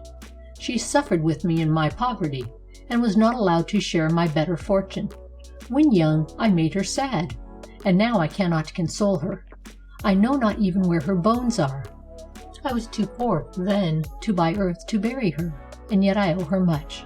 I feel deeply that I am the son of woman, every constant in my ideas and words, not to mention my features and gestures. I find again my mother in myself. It is my mother's blood which gives me the sympathy I feel for bygone ages, and the tender remembrance of all those who are now no more. What return then could I, who am myself advancing towards old age, make her for the many things I owe her, one for which she would have thanked me?" This protest in favor of women and mothers. But while a mother may greatly influence the poetic or artistic mind of her son for good, she may also influence it for evil. Thus the characteristics of Lord Byron, the waywardness of his impulses, his defiance of restraint, the bitterness of his hate, and the precipitancy of his resentments, were traceable in no small degree to the adverse influences exercised upon his mind from his birth by his capricious, violent, and headstrong mother. She even taunted her son with his personal deformity, and it was no unfrequent occurrence in the violent quarrels which occurred between them, for her to take up the poker or tongs and hurl them after him as he fled from her presence. It was this unnatural treatment that gave a morbid turn to Byron's afterlife, and careworn, unhappy, great, and yet weak as he was, he carried about with him the mother's poison, which he had sucked in his infancy. Hence he exclaims in his Childe Harold, "Yet must I think less wildly, I have thought, too long and darkly, till my brain became, in its own eddy boiling and o'erwrought, a whirling gulf of fantasy and flame. And thus, untaught in youth my heart to tame, my springs of life were poisoned." In like manner, though in a different way, the character of Mrs. Foote, the actor's mother, was curiously repeated in the life of her joyous, jovial-hearted son. Though she had been heiress to a large fortune, she soon spent it all, and was at length imprisoned for debt. In this condition she wrote to Sam, who had been allowing her 100 a year out of the proceeds of his acting. "Dear Sam, I'm in prison for debt. Come and assist your loving mother, E. Foote." To which her son characteristically replied, "Dear mother, so am I," which prevents his duty being paid to his loving mother by her affectionate son, Sam Foote. A foolish mother may also spoil a gifted son by imbuing his mind with unsound sentiments. Thus Lamartine's mother is said to have trained him in altogether erroneous ideas of life in the school of Rousseau and Bernardin de Saint-Pierre, by which his sentimentalism, sufficiently strong by nature, was exaggerated instead of repressed, and he became the victim of tears, affection, and improvidence, all his life long. It almost savors of the ridiculous to find Lamartine, in his Confidences, representing himself as a statue of adolescence raised as a model for young men. As he was his mother's spoilt child, so he was the spoilt child of his country to the end, which was bitter and sad. Saint Beuve says of him, he was the continual object of the richest gifts, which he had not the power of managing, scattering and wasting them, all excepting the gift of words, which seemed inexhaustible, and on which he continued to play to the end as on an enchanted flute. We have spoken of the mother of Washington as an excellent woman of business, and to possess such a quality as capacity for business is not only compatible with true womanliness, but is in a measure essential to the comfort and well-being of every properly governed family. Habits of business do not relate to trade merely, but apply to all the practical affairs of life, to everything that has to be arranged, to be organized, to be provided for, to be done. And in all these respects the management of a family and of a household is as much a matter of business as the management of a shop or of a counting house. It requires method, accuracy, organization, industry, economy, discipline, tact, knowledge, and capacity for adapting means to ends. All this is of the essence of business, and hence business habits are as necessary to be cultivated by women who would succeed in the affairs of home, in other words, who would make home happy, as by men in the affairs of trade, of commerce, or of manufacture. The idea has, however, heretofore prevailed, that women have no concern with such matters, and that business habits and qualifications relate to men only. Take, for instance, the knowledge of figures. Mr. Bright has said of boys, "Teach a boy arithmetic thoroughly, and he is a made man." And why? Because it teaches him method, accuracy, value, proportions, relations. But how many girls are taught arithmetic well? Very few indeed. And what is the consequence? When the girl becomes a wife, if she knows nothing of figures and is innocent of addition and multiplication, she can keep no record of income and expenditure, and there will probably be a succession of mistakes committed which may be prolific in domestic contention.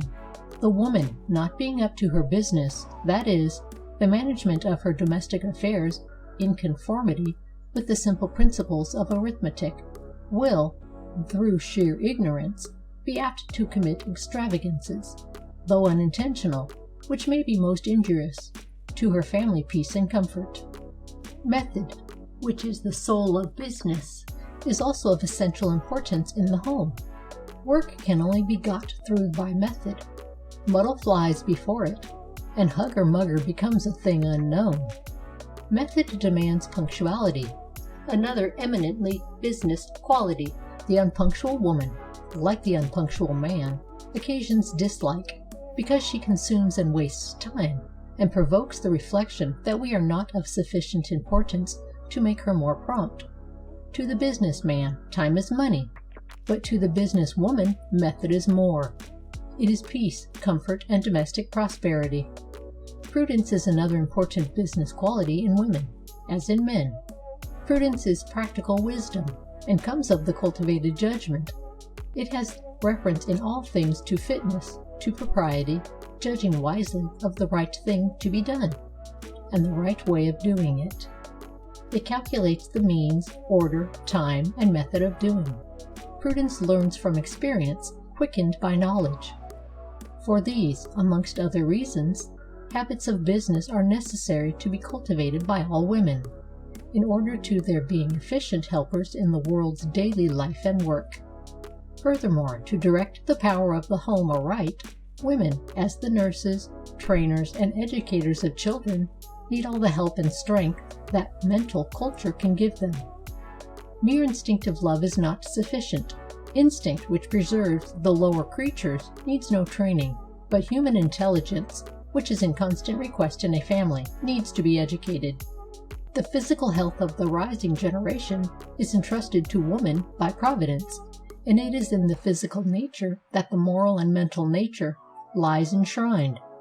It is only by acting in accordance with the natural laws, which before she can follow woman must needs understand, that the blessings of health of body and health of mind and morals can be secured at home. Without a knowledge of such laws, the mother's love too often finds its recompense only in a child's coffin. It is a mere truism to say that the intellect with which women as well as man is endowed has been given for use and exercise, and not to fuss in her unused. Such endowments are never conferred without a purpose. The Creator may lavish in his gifts, but he is never wasteful. Woman was not meant to be either an unthinking drudge or the merely pretty ornament of man's leisure. She exists for herself as well as for others, and the serious and responsible duties she is called upon to perform in life require the cultivated head as well as the sympathizing heart. Her highest mission is not to be fulfilled by the mastery of fleeting accomplishments, on which so much useful time is now wasted. For though accomplishments may enhance the charms of youth and beauty, of themselves sufficiently charming, they will be found of very little use in the affairs of real life. The highest praise which the ancient Romans could express of a noble matron was that she sat at home and span. Domum mansit lanum feci. In our own time, it has been said that chemistry enough to keep the pot boiling, and geography enough to know the different rooms in her house, was science enough for any woman, whilst Byron, whose sympathies for woman were of a very imperfect kind, professed that he could limit her library to a Bible and a cookery book. But this view of woman's character and culture is as absurdly narrow and unintelligent on the one hand as the opposite view, now so much in vogue, is extravagant and unnatural on the other, that woman ought to be educated so as to be as much as possible the equal of man, undistinguishable from him except in sex, equal to him in rights and votes, and his competitor in all that makes life a fierce and selfish struggle for peace and power and money.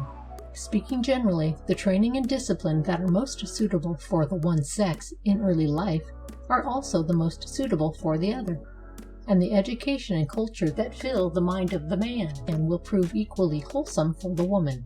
Indeed, all the arguments which have yet been advanced in favor of the higher education of men plead equally strongly in favor of the higher education of women.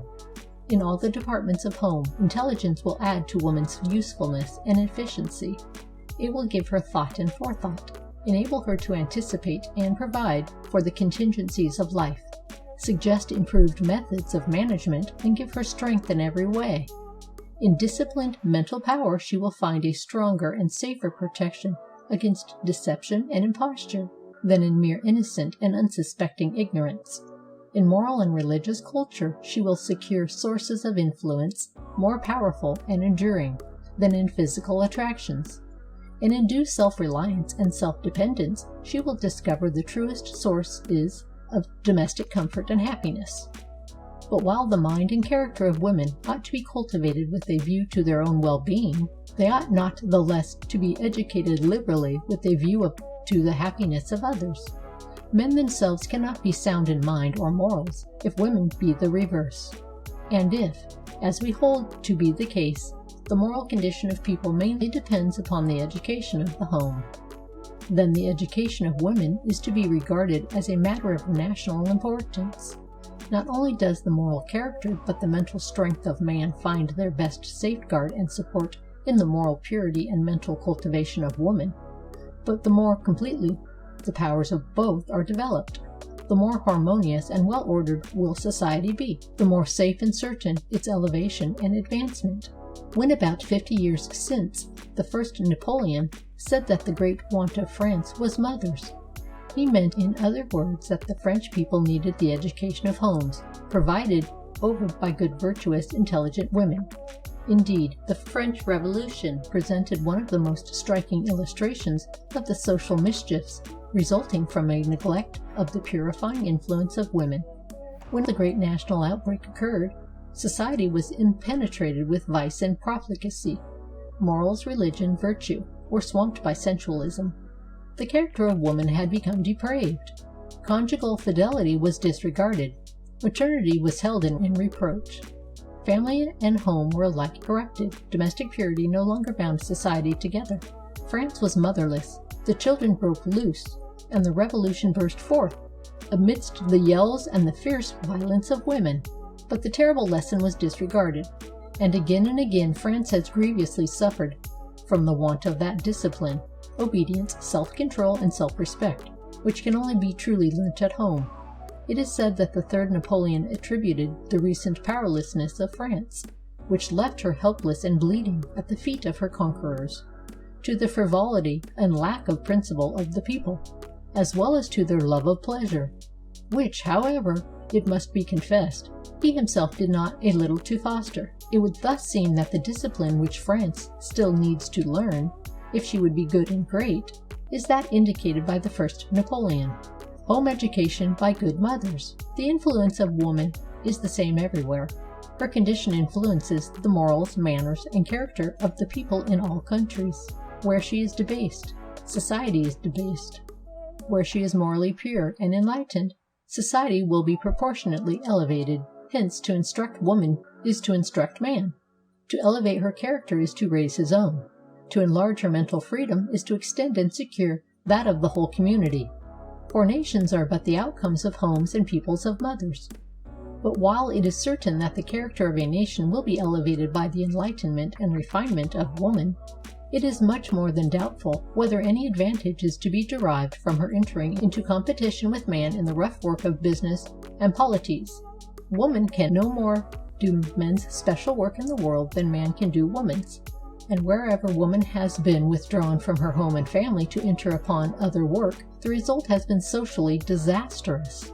Indeed, the efforts of some of the best philanthropists have of late years been devoted to withdrawing women from toiling alongside of men in coal pits, factories, nail shops, and brickyards. It is still not uncommon in the North for the husbands to be idle at home, while the mothers and daughters are working in the factory.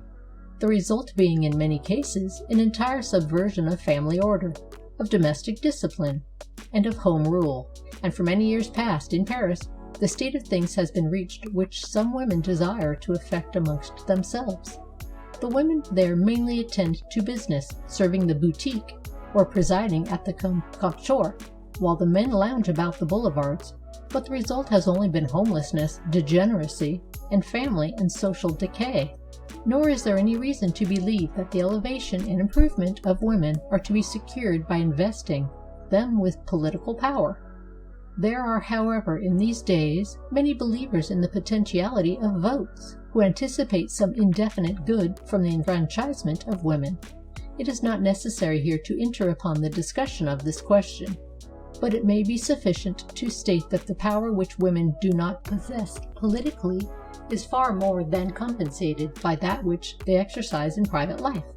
By their training in the home, those who, whether as men or as women, do all the manly as well as womanly work of the world. The radical Bentham has said that man, even if he would, cannot keep power from woman, for that she already governs the world with the whole power of a depot, though the power that she mainly governs by is love. And to form the character of the whole human race is certainly a power far greater than that which women could ever hope to exercise as voters for members of Parliament, or even as lawmakers. There is, however, one special department of women's work demanding the earnest attention of all true female reformers, though it is one which has hitherto been unaccountably neglected. we mean the better economizing and preparation of human food, the waste of which at present, for want of the most ordinary culinary knowledge, is a little short of scandalous. If that man is to be regarded as a benefactor of his species who makes 2 stalks of corn to grow, or only 1 grew before, not less is she to be regarded as a public benefactor, who economizes and turns to the best practical account the food products of human skill and labor.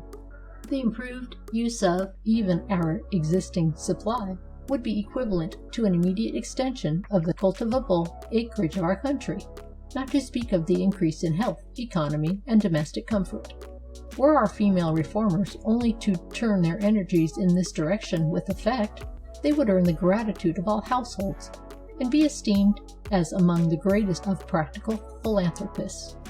Chapter 3. Companionship and Examples.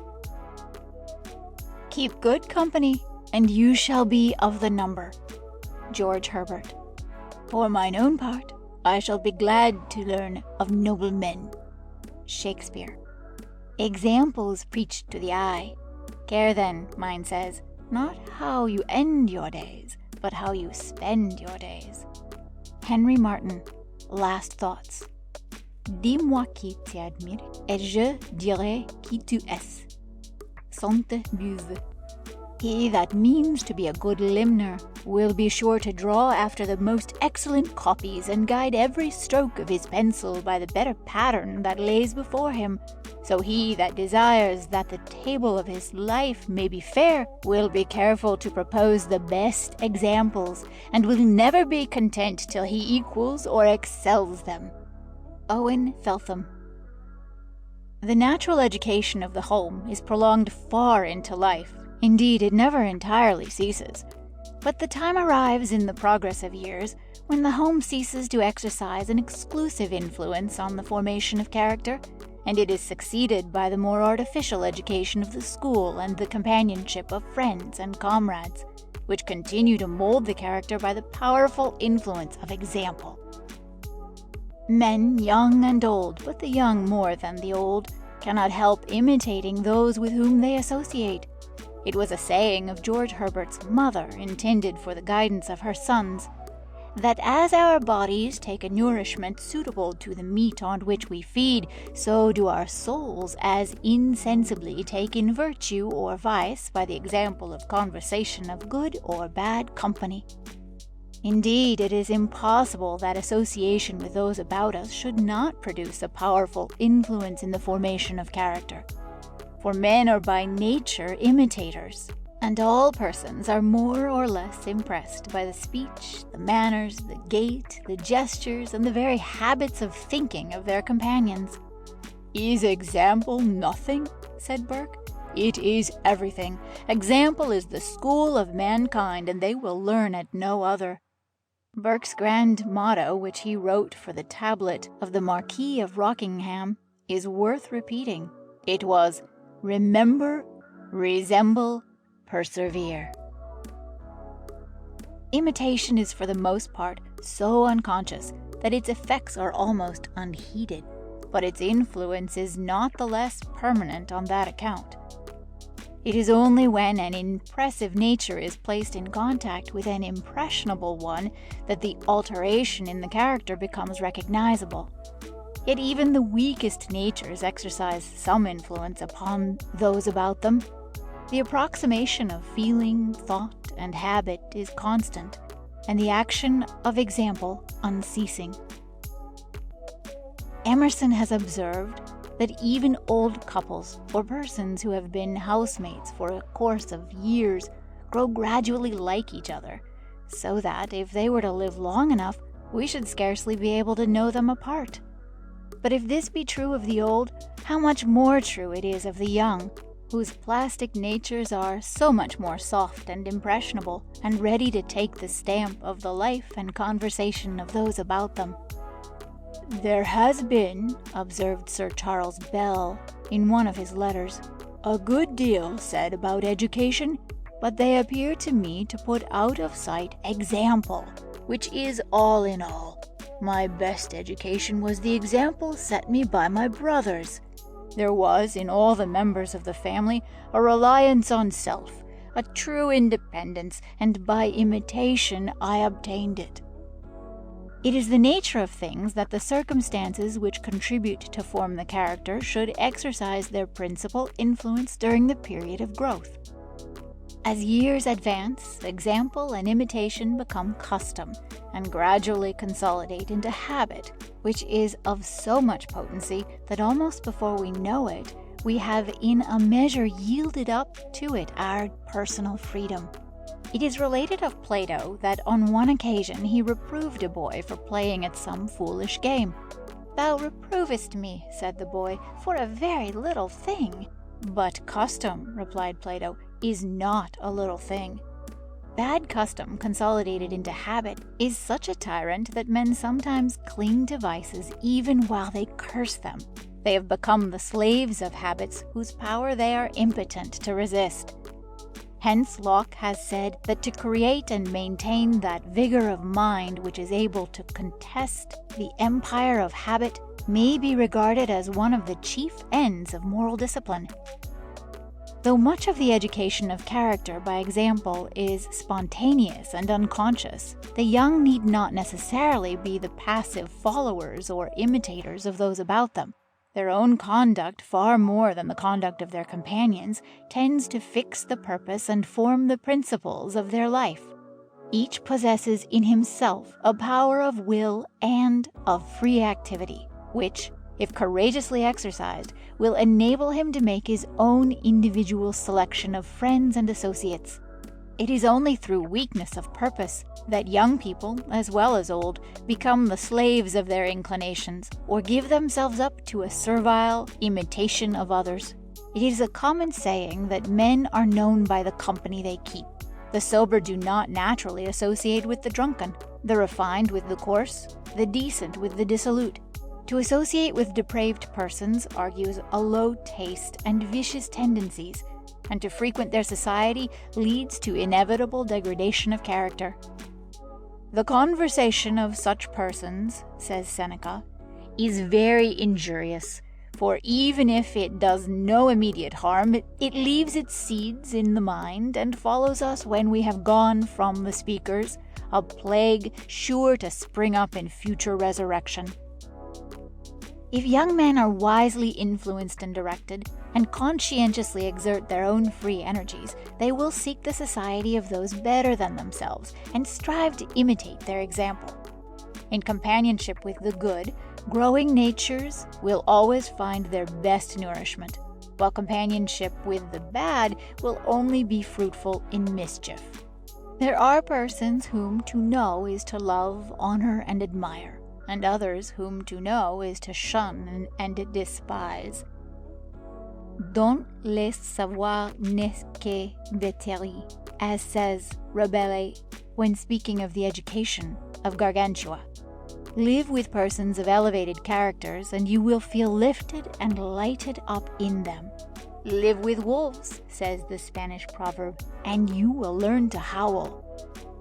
Intercourse with even commonplace, selfish persons may prove most injurious, by inducing a dry, dull, reserved, and selfish condition of mind, more or less inimical to true manliness and breadth of character. The mind soon learns to run in small grooves, the heart grows narrow and contracted, and the moral nature becomes weak, irresolute, and accommodating, which is fatal to all generous ambition or real excellence. On the other hand, association with persons wiser, better, and more experienced than ourselves is always more or less inspiring and invigorating. They enhance our own knowledge of life. We correct our estimates by theirs, and become partners in their wisdom. We enlarge our field of observation through their eyes, profit by their experience, and learn not only from what they have enjoyed, but, which is still more instructive, from what they have suffered. If they are stronger than ourselves, we become participators in their strength. Hence, companionship with the wise and energetic never fails to have a most valuable influence on the formation of character.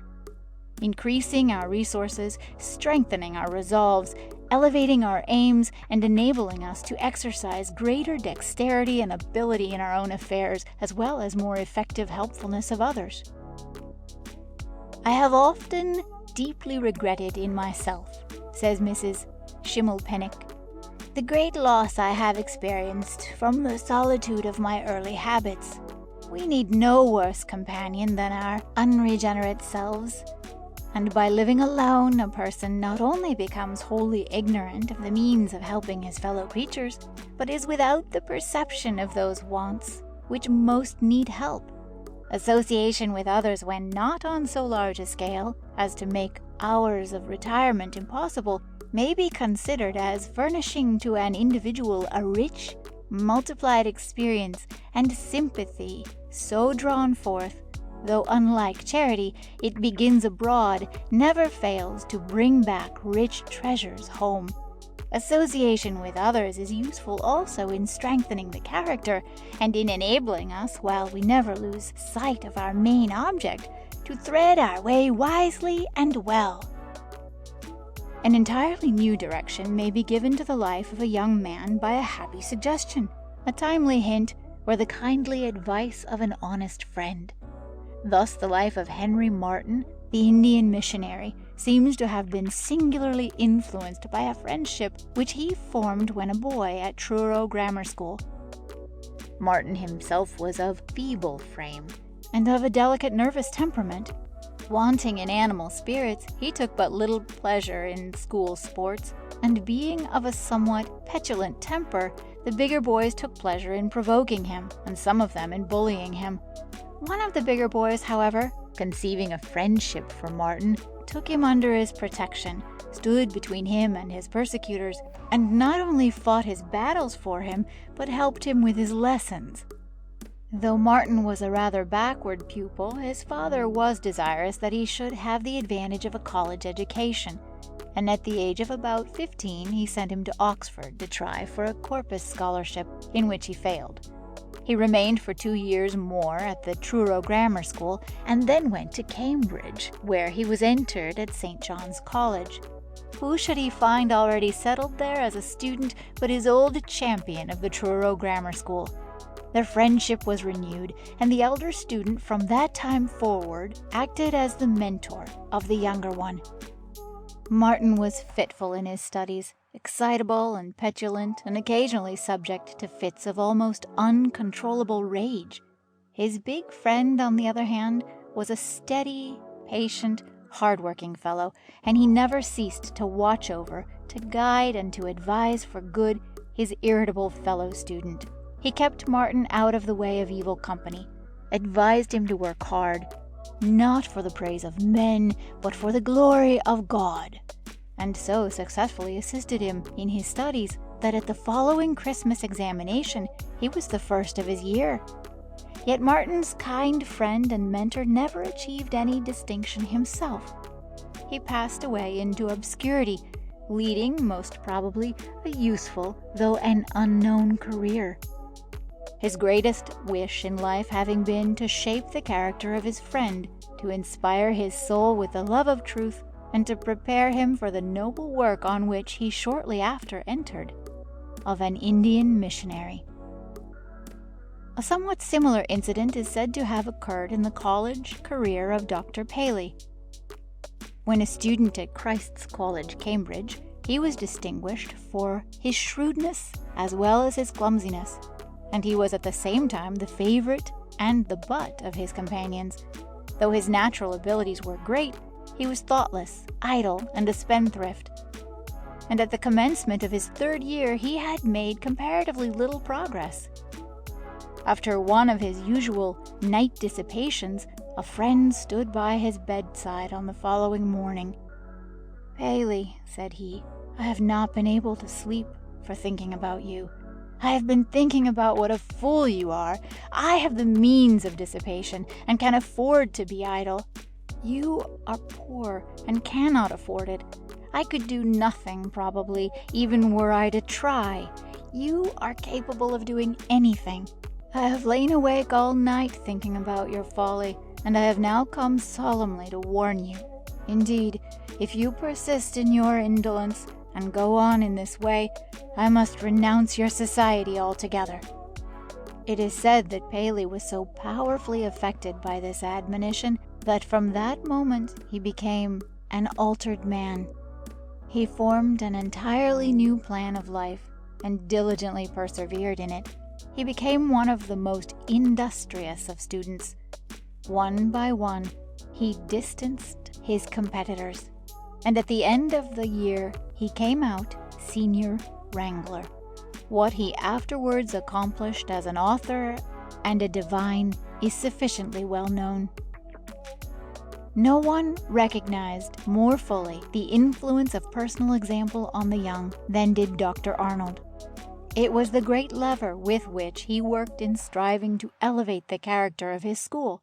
He made it his principal object, first to put a right spirit into the leading boys by attracting their good and noble feelings, and then to make them instrumental in propagating the same spirit among the rest by the influence of imitation, example, and admiration. He endeavored to make all feel that they were fellow workers with himself and sharers with him in the moral responsibility for the good government of the place. One of the first effects of this high-minded system of management was that it inspired the boys with strength and self-respect. They felt that they were trusted. There were, of course, mauvais sujets at rugby, as there are at all schools, and these it was the master's duty to watch, to prevent their bad example contaminating others. On one occasion, he said to an assistant master, "Do you see those two boys walking together? I never saw them together before. You should make an especial point of observing the company they keep. Nothing so tells the changes in a boy's character."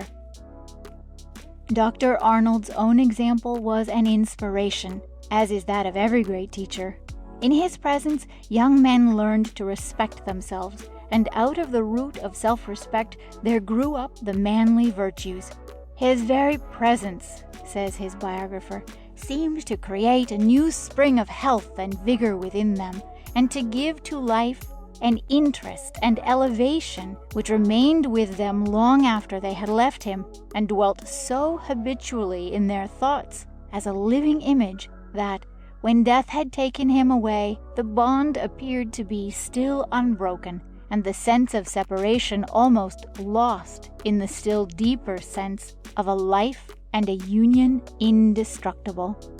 And thus it was that Dr. Arnold trained a host of manly and noble characters who spread the influence of his example in all parts of the world. So also was it said of Douglas Stewart that he breathed the love of virtue into whole generations of pupils.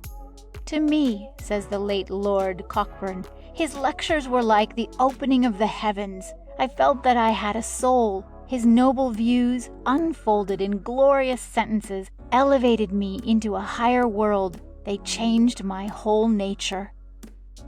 Character tells in all conditions of life. The man of good character in a workshop will give the tone to his fellows and elevate their entire aspirations. Thus, Franklin, while a workman in London, is said to have reformed the manners of an entire workshop. So the man of bad character and debased energy will unconsciously lower and degrade his fellows. Captain John Brown, the marching on Brown, once said to Emerson that, "For a settler in a new country, one good believing man is worth 100, nay, worth 1,000 men without character." His example is so contagious that all other men are directly and beneficially influenced by him, and he insensibly elevates and lifts them up to his own standard of energetic activity. Communication with the good is invariably productive of good. The good character is diffusive in his influence.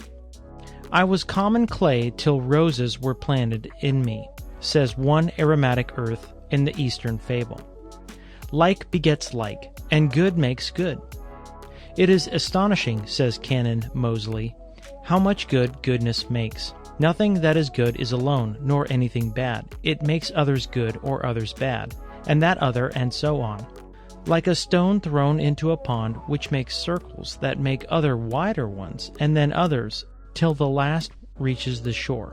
Almost all the good that is in the world has, I suppose, thus come down to us traditionally from remote times, and often unknown centers of good. So Mr. Ruskin says, "That which is born of evil begets evil, and that which is born of valor and honor teaches valor and honor." Hence it is that the life of every man is a daily inculcation of good or bad example to others. The life of a good man is at the same time the most eloquent lesson of virtue and the most severe reproof of vice. Dr. Hooker described the life of a pious clergyman of his acquaintance as visible rhetoric, convincing even the most godless of the beauty of goodness. And so the good George Herbert said on entering upon the duties of his parish, "Above all, I will be sure to live well, because the virtuous life of a clergyman is the most powerful eloquence, to persuade all who see it to reverence and love, and, at least, to desire to live like him. And this I will do," he added, "because I know we live in an age that hath more need of good examples than precepts." It was a fine saying of the same good priest, when reproached with doing an act of kindness to a poor man, considered beneath the dignity of his office, that the thought of such actions would prove music to him at midnight. Isaac Walton speaks of a letter written by George Herbert to Bishop Andrews about a holy life, which the latter put into his bosom, and after showing it to his scholars, did always return it to the place where he first lodged it, and continued it so near his heart till the last day of his life. Great is the power of goodness to charm and to command. The man inspired by it is the true king of men, drawing all hearts after him. When General Nicholson lay wounded on his deathbed before Delhi, he dictated this last message to his equally noble and gallant friend, Sir Herbert Edwards. "Tell him," said he, "I should have been a better man if I had continued to live with him, and our heavy public duties had not prevented my seeing more of him privately. I was always the better for a residence with him and his wife, however short. Give my love to them both." There are men in whose presence we feel as if we breathed a spiritual ozone, refreshing and invigorating, like inhaling mountain air, or enjoying a bath of sunshine. The power of Sir Thomas More's gentle nature was so great that it subdued the bad at the same time that it inspired the good. Lord Brooke said of his deceased friend Sir Philip Sidney that his wit and understanding beat upon his heart, to make himself and others not in word or opinion, but in life and action, good and great. The very sight of a great and good man is often an inspiration to the young, who cannot help admiring and loving the gentle, the brave, the truthful, the magnanimous. Chateaubriand saw Washington only once, but it inspired him for life. After describing the interview, he says, "Washington sank into the tomb before any little celebrity had attached to my name. I passed before him as the most unknown of beings. He was in all his glory, I in the depth of my obscurity. My name probably dwelt not a whole day in his memory. Happy, however, was I that his looks were cast upon me. I have felt warmed for it all the rest of my life. There is a virtue even in the looks of a great man." When Niebuhr died, his friend, Frederick Perthes, said of him, "What a contemporary! The terror of all bad and base men, the stay of all the sterling and honest, the friend and helper of youth." Perthes said on another occasion, "It does a wrestling man good to be constantly surrounded by tried wrestlers.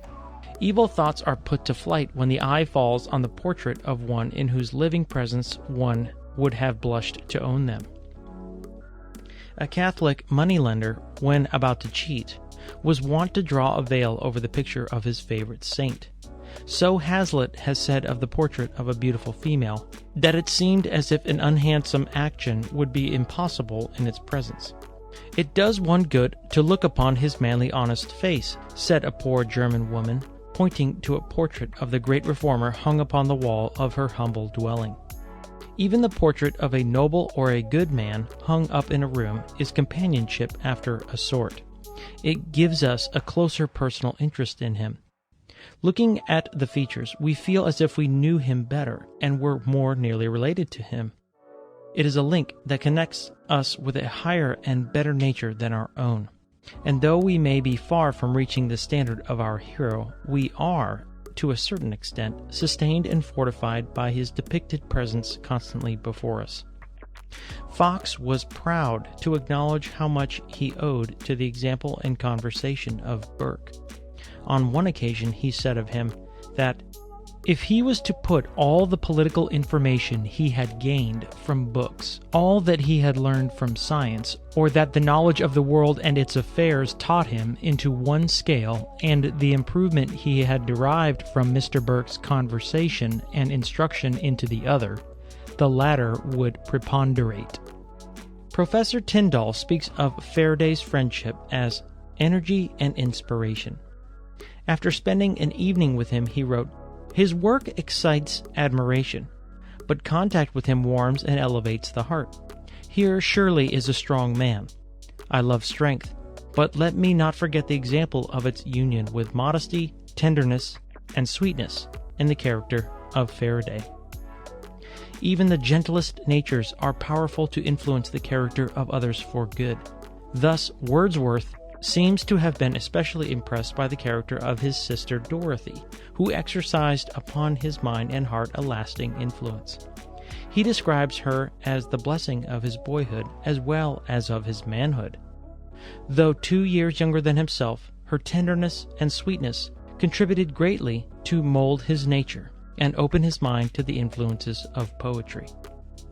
She gave me eyes, she gave me ears, and humble cares and delicate fears, a heart, the fountain of sweet tears, and love and thought and joy.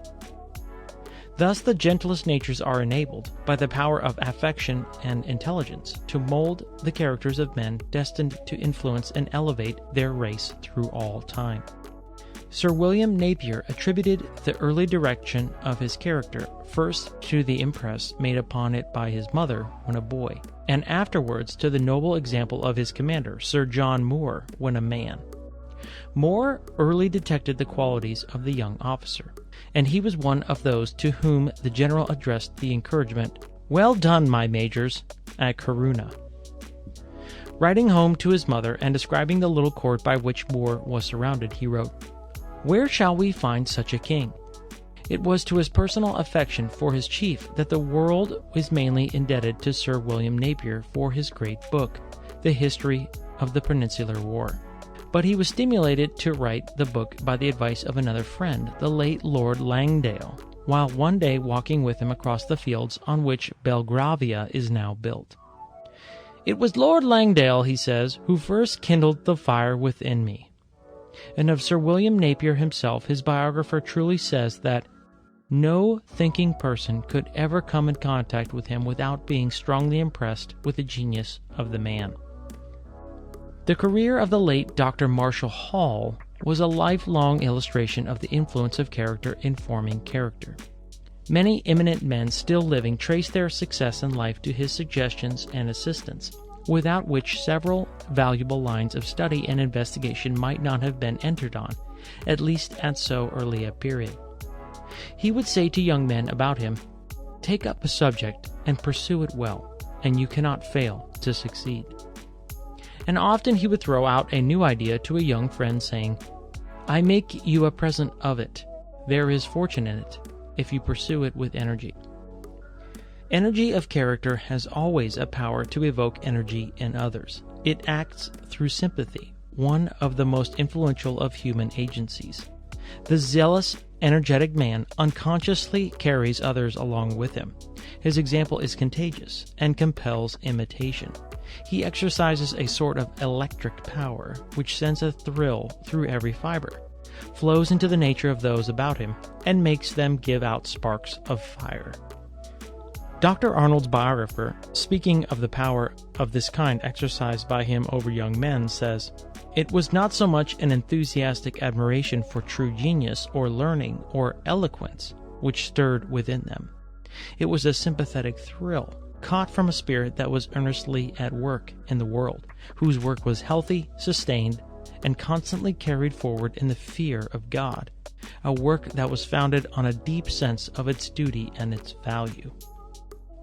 Such a power exercised by men of genius evokes courage, enthusiasm, and devotion. It is this intense admiration for individuals, such as one cannot conceive entertained for a multitude, which has in all times produced heroes and martyrs. It is thus that the mastery of character makes itself felt. It acts by inspiration, quickening and vivifying the natures subject to its influence. Great minds are rich in radiating force, not only exerting power, but communicating and even creating it. Thus Dante raised and drew after him a host of great spirits. Petrarch, Boccaccio, Tasso, and many more. From him Milton learnt to bear the strings of evil tongues and the contumely of evil days. And long years after, Byron, thinking of Dante under the pine trees of Ravenna, was incited to attune his harp to loftier strains than he had ever attempted before. Dante inspired the greatest painters of Italy, Giotto, Orcagna, Michelangelo, and Raphael. So Ariosto and Titian mutually inspired one another, and lighted up each other's glory. Great and good men draw others after them, exciting the spontaneous admiration of mankind. This admiration of noble character elevates the mind and tends to redeem it from the bondage of self, one of the greatest stumbling blocks to moral improvement. The recollection of men who have signalized themselves by great thoughts or great deeds seems as if to create for the time a pure atmosphere around us, and we feel as if our aims and purposes were unconsciously elevated. "Tell me who you admire," said Santa Beuve, "and I will tell you what you are, at least as regards your talents, tastes, and character. Do you admire mean men? Your own nature is mean. Do you admire rich men? You are of the earth, earthy. Do you admire men of title? You are a toad-eater or a tuft-hunter. Do you admire honest, brave, and manly men? You are yourself of an honest, brave, and manly spirit." It is in the season of youth, while the character is forming, that the impulse to admire is the greatest. As we advance in life, we crystallize into habit, and nil admirari too often becomes our motto. It is well to encourage the admiration of great characters while the nature is plastic and open to impressions. For if the good are not admired, as young men will have their heroes of some sort, most probably the great bad may be taken by them for models. Hence it always rejoiced Dr. Arnold to hear his pupils expressing admiration of great deeds, or full of enthusiasm for persons or even scenery. "I believe," said he, "that nil admirari is the devil's favorite text." And he could not choose a better to introduce his pupils into the more esoteric parts of his doctrine. And therefore I have always looked upon a man infected with the disorder of anti-romance as one who has lost the finest part of his nature, and his best protection against everything low and foolish. It was a fine trait in the character of Prince Albert that he was always so ready to express generous admiration of the good deeds of others. He had the greatest delight, says the ablest delineator of his character, in anybody else saying a fine saying, or doing a great deed. He would rejoice over it, and talk about it for days, and whether it was a thing nobly said or done by a little child, or by a veteran statesman, it gave him equal pleasure. He delighted in humanity, doing well on any occasion and in any manner. "No quality," said Dr. Johnson, "will get a man more friends than a sincere admiration of the qualities of others. It indicates generosity of nature, frankness, cordiality, and cheerful recognition of merit." It was to the sincere, it might almost be said the reverential, admiration of Johnson by Boswell that we owe one of the best biographies ever written. One is disposed to think that there must have been some genuine good qualities in Boswell to have been attracted by such a man as Johnson, and to have kept faithful to his worship in spite of rebuffs and snubbings innumerable. Macaulay speaks of Boswell as an altogether contemptible person, as a coxcomb and a bore, weak, vain, pushing, curious, garrulous, and without wit, humor, or eloquence. But Carlyle is doubtless more just in his characterization of the biographer, in whom, vain and foolish though he was in many respects, he sees a man penetrated by the old reverent feeling of discipleship, full of love and admiration for true wisdom and excellence. Without such qualities, Carlyle insists, the life of Johnson never could have been written. Boswell wrote a good book, he says, because he had a heart and an eye to discern wisdom, and an utterance to render it forth, because of his free insight, his lively talent, and above all, of his love and childlike open-mindedness. Most young men of generous mind have their heroes, especially if they be book readers. Thus Allan Cunningham, when a mason's apprentice in Nithsdale, walked all the way to Edinburgh for the sole purpose of seeing Sir Walter Scott as he passed along the street. We unconsciously admire the enthusiasm of the lad and respect the impulse which impelled him to make the journey. It is related of Sir Joshua Reynolds that when a boy of 10, he thrust his hand through intervening rows of people to touch Pope, as if there were a sort of virtue in the contact. At a much later period, the painter Haydon was proud to see and to touch Reynolds when on a visit to his native place. Rogers the poet used to tell of his ardent desire, when a boy, to see Dr. Johnson, but when his hand was on the knocker of the house in Bolt Court, his courage failed him and he turned away. So the late Isaac Disraeli, when a youth, called at Bolt Court for the same purpose, and though he had the courage to knock, to his dismay he was informed by the servant that the great lexicographer had breathed his last only a few hours before.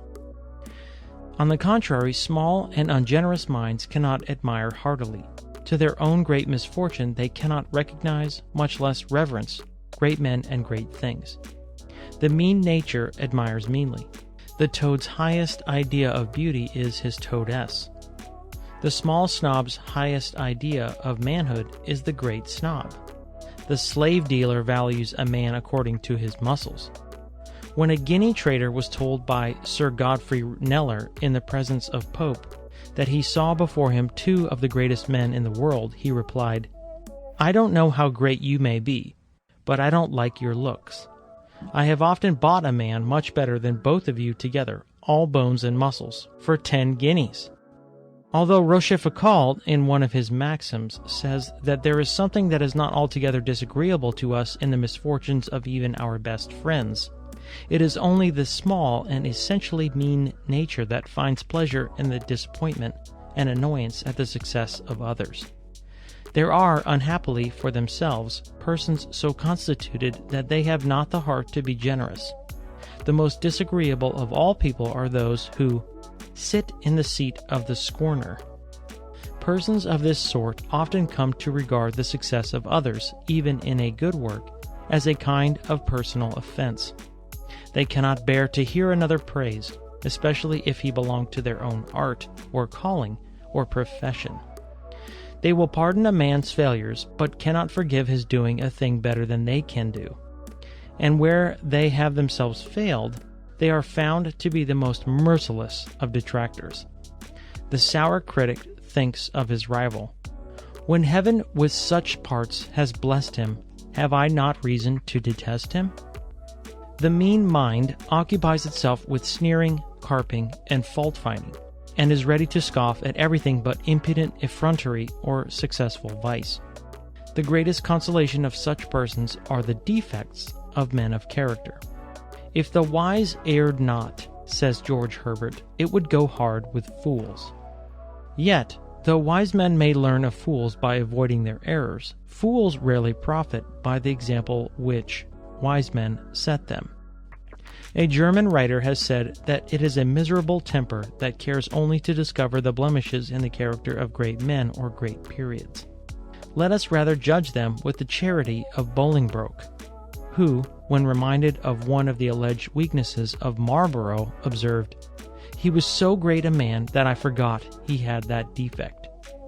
Admiration of great men, living or dead, naturally evokes imitation of them in a greater or less degree. While a mere youth, the mind of Themistocles was fired by the great deeds of his contemporaries, and he longed to distinguish himself in the service of his country. When the Battle of Marathon had been fought, he fell into a state of melancholy.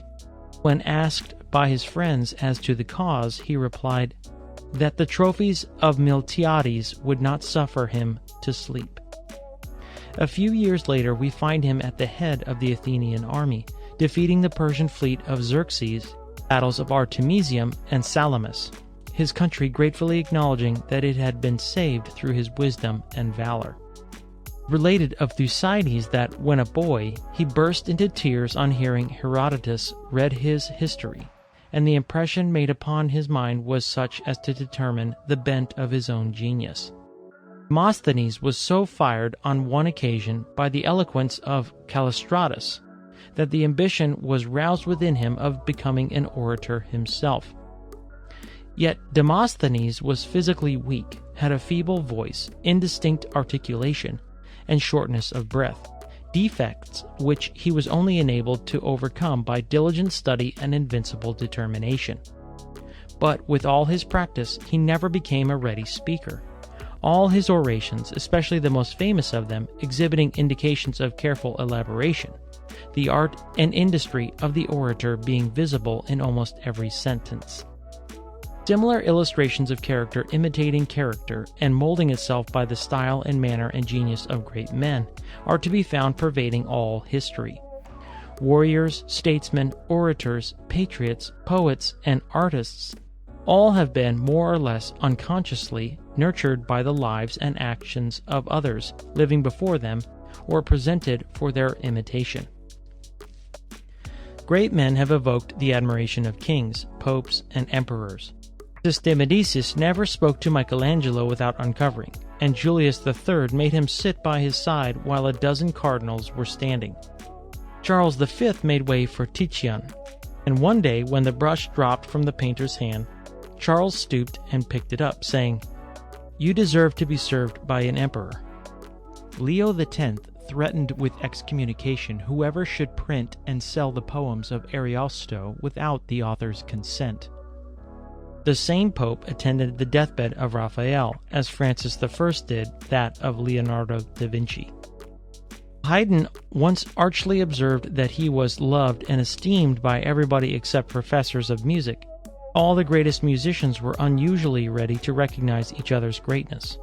Haydn himself seems to have been entirely free from petty jealousy. His admiration of the famous Porpora was such that he resolved to gain admission to his house and serve him as a valet.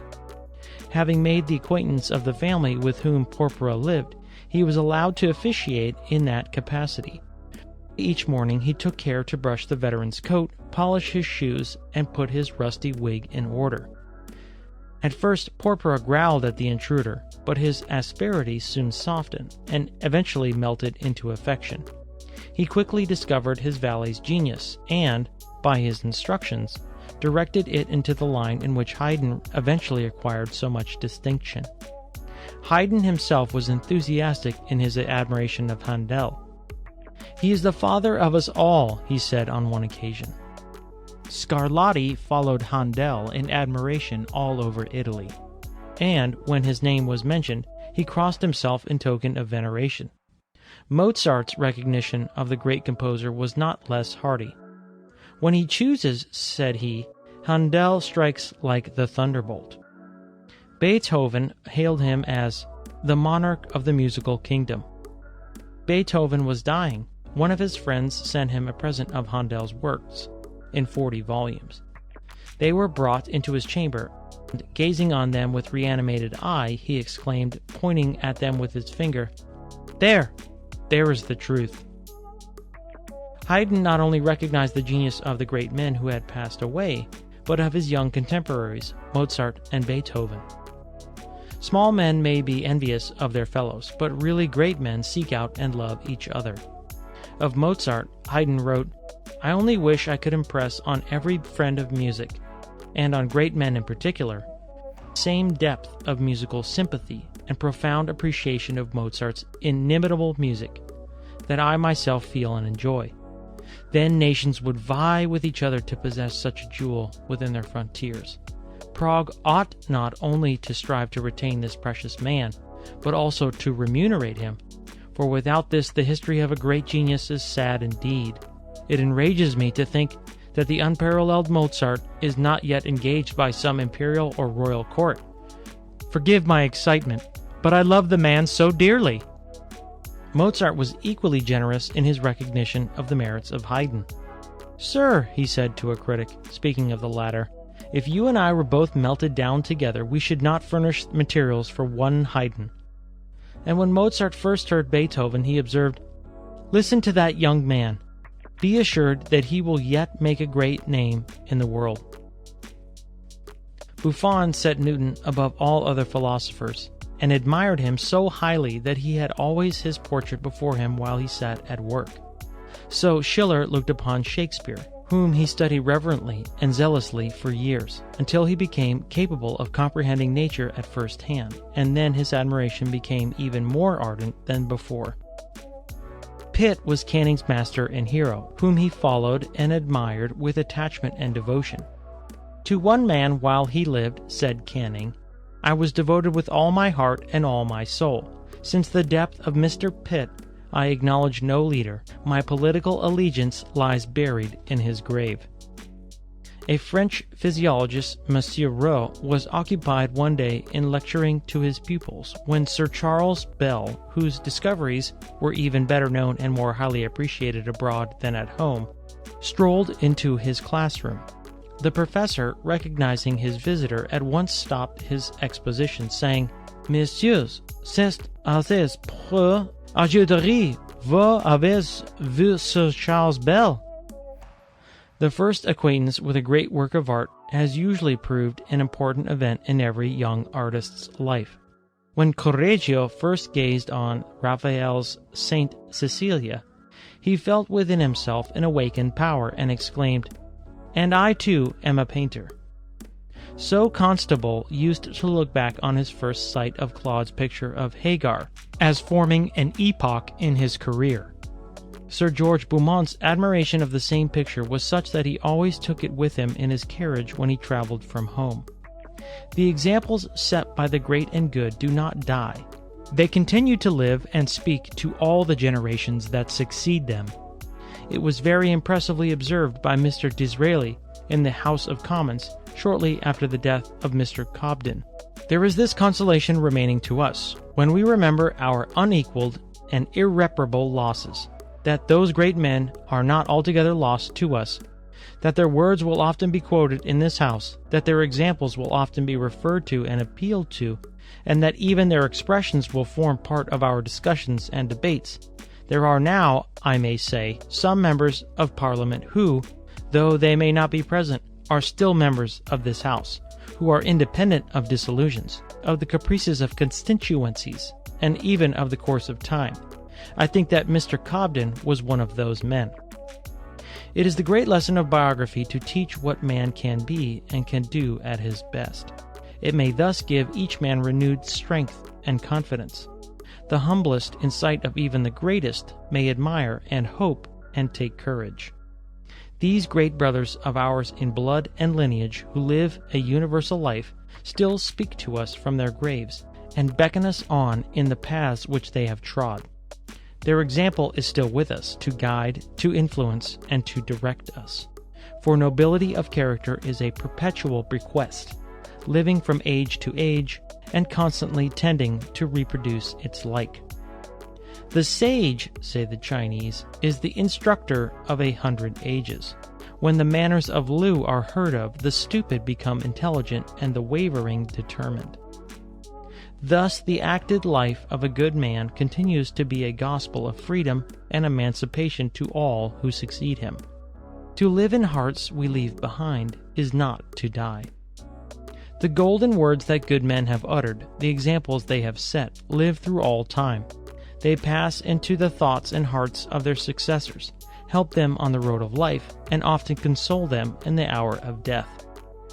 And the most miserable and most painful of deaths, said Henry Martin, the Commonwealth man who died in prison, is as nothing compared with the memory of a well-spent life. And great alone is he who has earned the glorious privilege of bequeathing such a lesson and example to his successors. Chapter 4. Arise therefore and be doing, and the Lord be with thee. 1 Chronicles 22:16.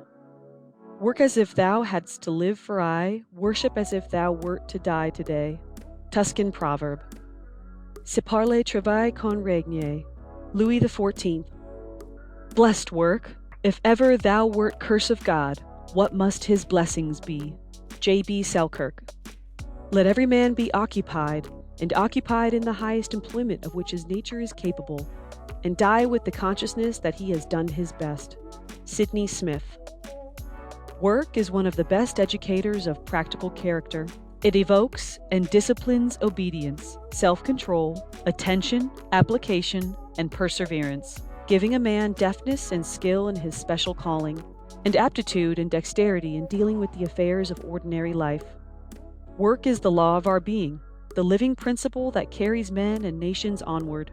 The greater number of men have to work with their hands, as a matter of necessity, in order to live. But all must work in one way or another, if they would enjoy life as it ought to be enjoyed. Labor may be a burden and a chastisement, but it is also an honor and a glory. Without it, nothing can be accomplished. All that is great in man comes through work, and civilization is its product. Were labor abolished, the race of Adam were at once stricken by moral death. It is idleness that is the curse of man, not labor. Idleness eats the heart out of men as of nations and consumes them as rust does iron. When Alexander conquered the Persians and had an opportunity of observing their manners, he remarked that they did not seem conscious that there could be anything more servile than a life of pleasure, or more princely than a life of toil. When the Emperor Severus lay on his deathbed at York, whither he had been borne on a litter from the foot of the Grampians, his final watchwords to his soldiers was, Laboremus, we must work, and nothing but constant toil maintained the power and extended the authority of the Roman generals. In describing the earlier social condition of Italy, when the ordinary occupations of rural life were considered compatible with the highest civic dignity, Pliny speaks of the triumphant generals and their men, returning contentedly to the plough. In those days, the lands were tilled by the hands even of generals, the soil exulting beneath a plowshare crowned with laurels, and guided by a husbandman graced with triumphs. Ipsorum tunc manibus imperatorum collebantur agri, ut fast est credere, gaudente terra vomere laureato et triumphali aratore. It was only after slaves became extensively employed in all departments of industry that labor came to be regarded as dishonorable and servile. And so soon as the indolence and luxury became the characteristics of the ruling classes of Rome, the downfall of the empire, sooner or later, was inevitable. There is, perhaps, no tendency of our nature that has to be more carefully guarded against than indolence. When Mr. Gurney asked an intelligent foreigner who had traveled over the greater part of the world whether he had observed any one quality which, more than another, could be regarded as a universal characteristic of our species, his answer was, in broken English, "Me think dat all men love lazy." It is the characteristic of the savage as of the despot. It is natural to men to endeavor to enjoy the products of labor without its toils. Indeed, so universal is this desire that James Mill has argued that it was to prevent its indulgence at the expense of society at large, that the expedient of government was originally invented. Indolence is equally degrading to individuals as to nations. Sloth never made its mark in the world and never will. Sloth never climbed a hill, nor overcame a difficulty that it could avoid. Indolence always failed in life and always will. It is in the nature of things that it should not succeed in anything. It is a burden, an encumbrance, and a nuisance, always useless, complaining, melancholy, and miserable. Burton, in his quaint and curious book, the only one, Johnson says, that ever took him out of bed 2 hours sooner than he wished to rise, describes the causes of melancholy as hinging mainly on idleness. Idleness, he says, is the bane of body and mind, the nurse of naughtiness, the chief mother of all mischief, one of the 7 deadly sins, the devil's cushion, his pillow and chief reposal. An idle dog will be mangy, and how shall an idle person escape? Idleness of the mind is much worse than that of the body. Wit without employment is a disease, the rust of the soul, a plague, a hell itself. As in a standing pool, worms and filthy creepers increase, so do evil and corrupt thoughts in an idle person. The soul is contaminated. Thus much I dare boldly say, he or she that is idle, be they of what condition they will, never so rich, so well allied, fortunate, happy, let them have all things in abundance and felicity that heart can wish and desire, all contentment, so long as he or she or they are idle, they shall never be pleased, never well in body or mind, but weary still, sickly still, vexed still, loathing still, weeping, sighing, grieving, suspecting, offended with the world, with every object, wishing themselves gone or dead, or else carried away with some foolish fantasy or other. Burton says a great deal more to the same effect, the burden and lesson of his book being embodied in the pregnant sentence with which it winds up. Only take this for a corollary and conclusion, as thou tenderest thine own welfare in this, and all other melancholy, thy good health of body and mind, observe this short precept, give not way to solitariness and idleness. Be not solitary, be not idle. The indolent, however, are not wholly indolent. Through the body may shirk labor, the brain is not idle. If it do not grow corn, it will grow thistles, which will be found springing up all along the idle man's course in life. The ghosts of indolence rise up in the dark, ever staring the recreant in the face, and tormenting him. The gods are just, and of our pleasant vices make instrument to scourge us. True happiness is never found in torpor of the faculties, but in their action and useful employment. It is indolence that exhausts, not action, in which there is life, health, and pleasure. The spirits may be exhausted and wearied by employment, but they are utterly wasted by idleness. Hence a wise physician was accustomed to regard occupation as one of the most valuable remedial measures. Nothing is so injurious, said Dr. Marshall Hall, as unoccupied time. An archbishop of Mayence used to say that, the human heart is like a millstone. If you put wheat under it, it grinds the wheat into flour. If you put no wheat, it grinds on, but then 'tis itself it wears away. Indolence is usually full of excuses, and the sluggard, though unwilling to work, is often an active sophist. There is a lion in the path, or the hill is hard to climb, or there is no use trying, I have tried and failed and cannot do it. To the sophistries of such an excuser, Sir Samuel Romilly once wrote to a young man, my attack upon your indolence, loss of time, etc., was most serious, and I really think that it can be to nothing but your habitual want of exertion that can be ascribed to your using such curious arguments as you do in your defense. Your theory is this: every man does all the good that he can. If a particular individual does no good, it is a proof that he is incapable of doing it. That you don't write proves that you can't, and your want of inclination demonstrates your want of talents. What an admirable system! And what beneficial effects would it be attended with, if it were but universally received? It has been truly said that to desire to possess, without being burdened with the trouble of acquiring, is as much a sign of weakness as to recognize that everything worth having is only to be got by paying its price, is the prime secret of practical strength. Even leisure cannot be enjoyed unless it is won by effort. If it have not been earned by work, the price has not been paid for it. There must be work before and work behind, with leisure to fall back upon, but the leisure, without the work, can no more be enjoyed than a surfeit.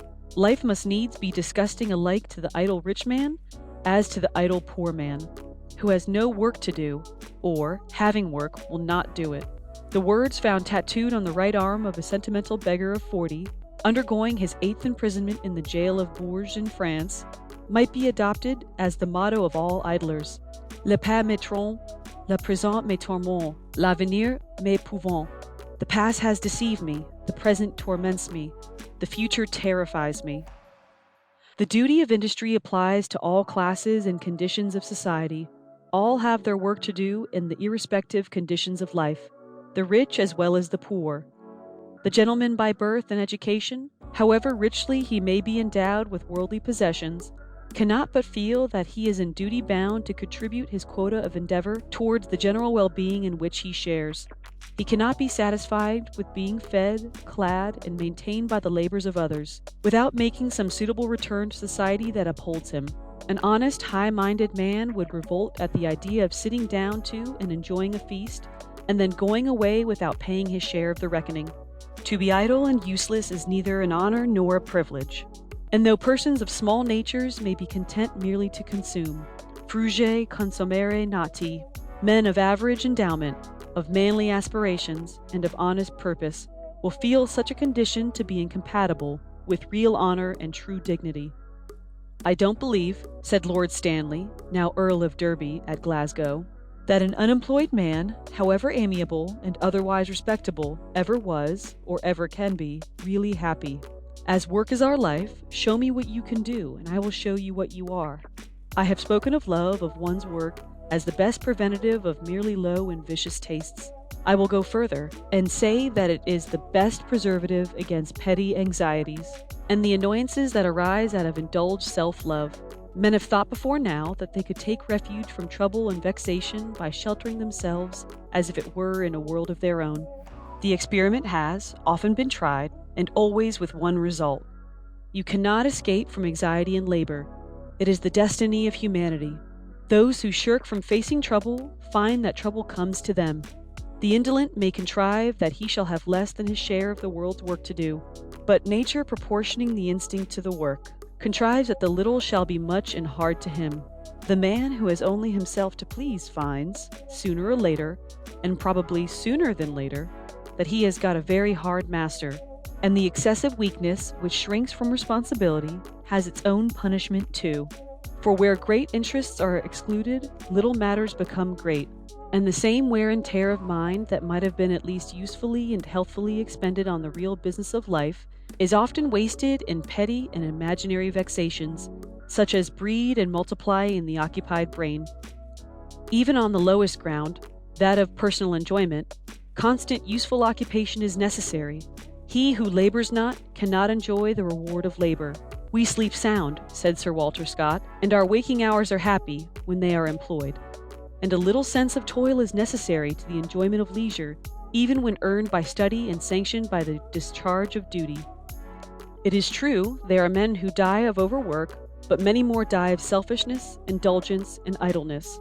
Where men break down by overwork, it is most commonly for want of duly ordering their lives, and neglect of the ordinary conditions of physical health. Lord Stanley was probably right when he said, in his address to the Glasgow students above mentioned, that he doubted whether hard work, steadily and regularly carried on, ever yet hurt anybody. Then again, length of years is no proper test of length of life. A man's life is to be measured by what he does in it and what he feels in it. The more useful work the man does, and the more he thinks and feels, the more he really lives. The idle, useless man, no matter to what extent his life may be prolonged, merely vegetates. The early teachers of Christianity ennobled the lot of toil by their example. He that will not work, said St. Paul, neither shall he eat. And he glorified himself in that he had labored with his hands, and had not been chargeable to any man. When St. Boniface landed in Britain, he came with the gospel in one hand and a carpenter's rule in the other, and from England he afterwards passed over into Germany, carrying thither the art of building. Luther also, in the midst of a multitude of other employments, worked diligently for a living, earning his bread by gardening, building, turning, and even clockmaking. It was characteristic of Napoleon, when visiting a work of mechanical excellence, to pay great respect to the inventor, and on taking his leave, to salute him with a low bow. Once at St. Helena, when walking with Mrs. Balcombe, some servants came along carrying a load.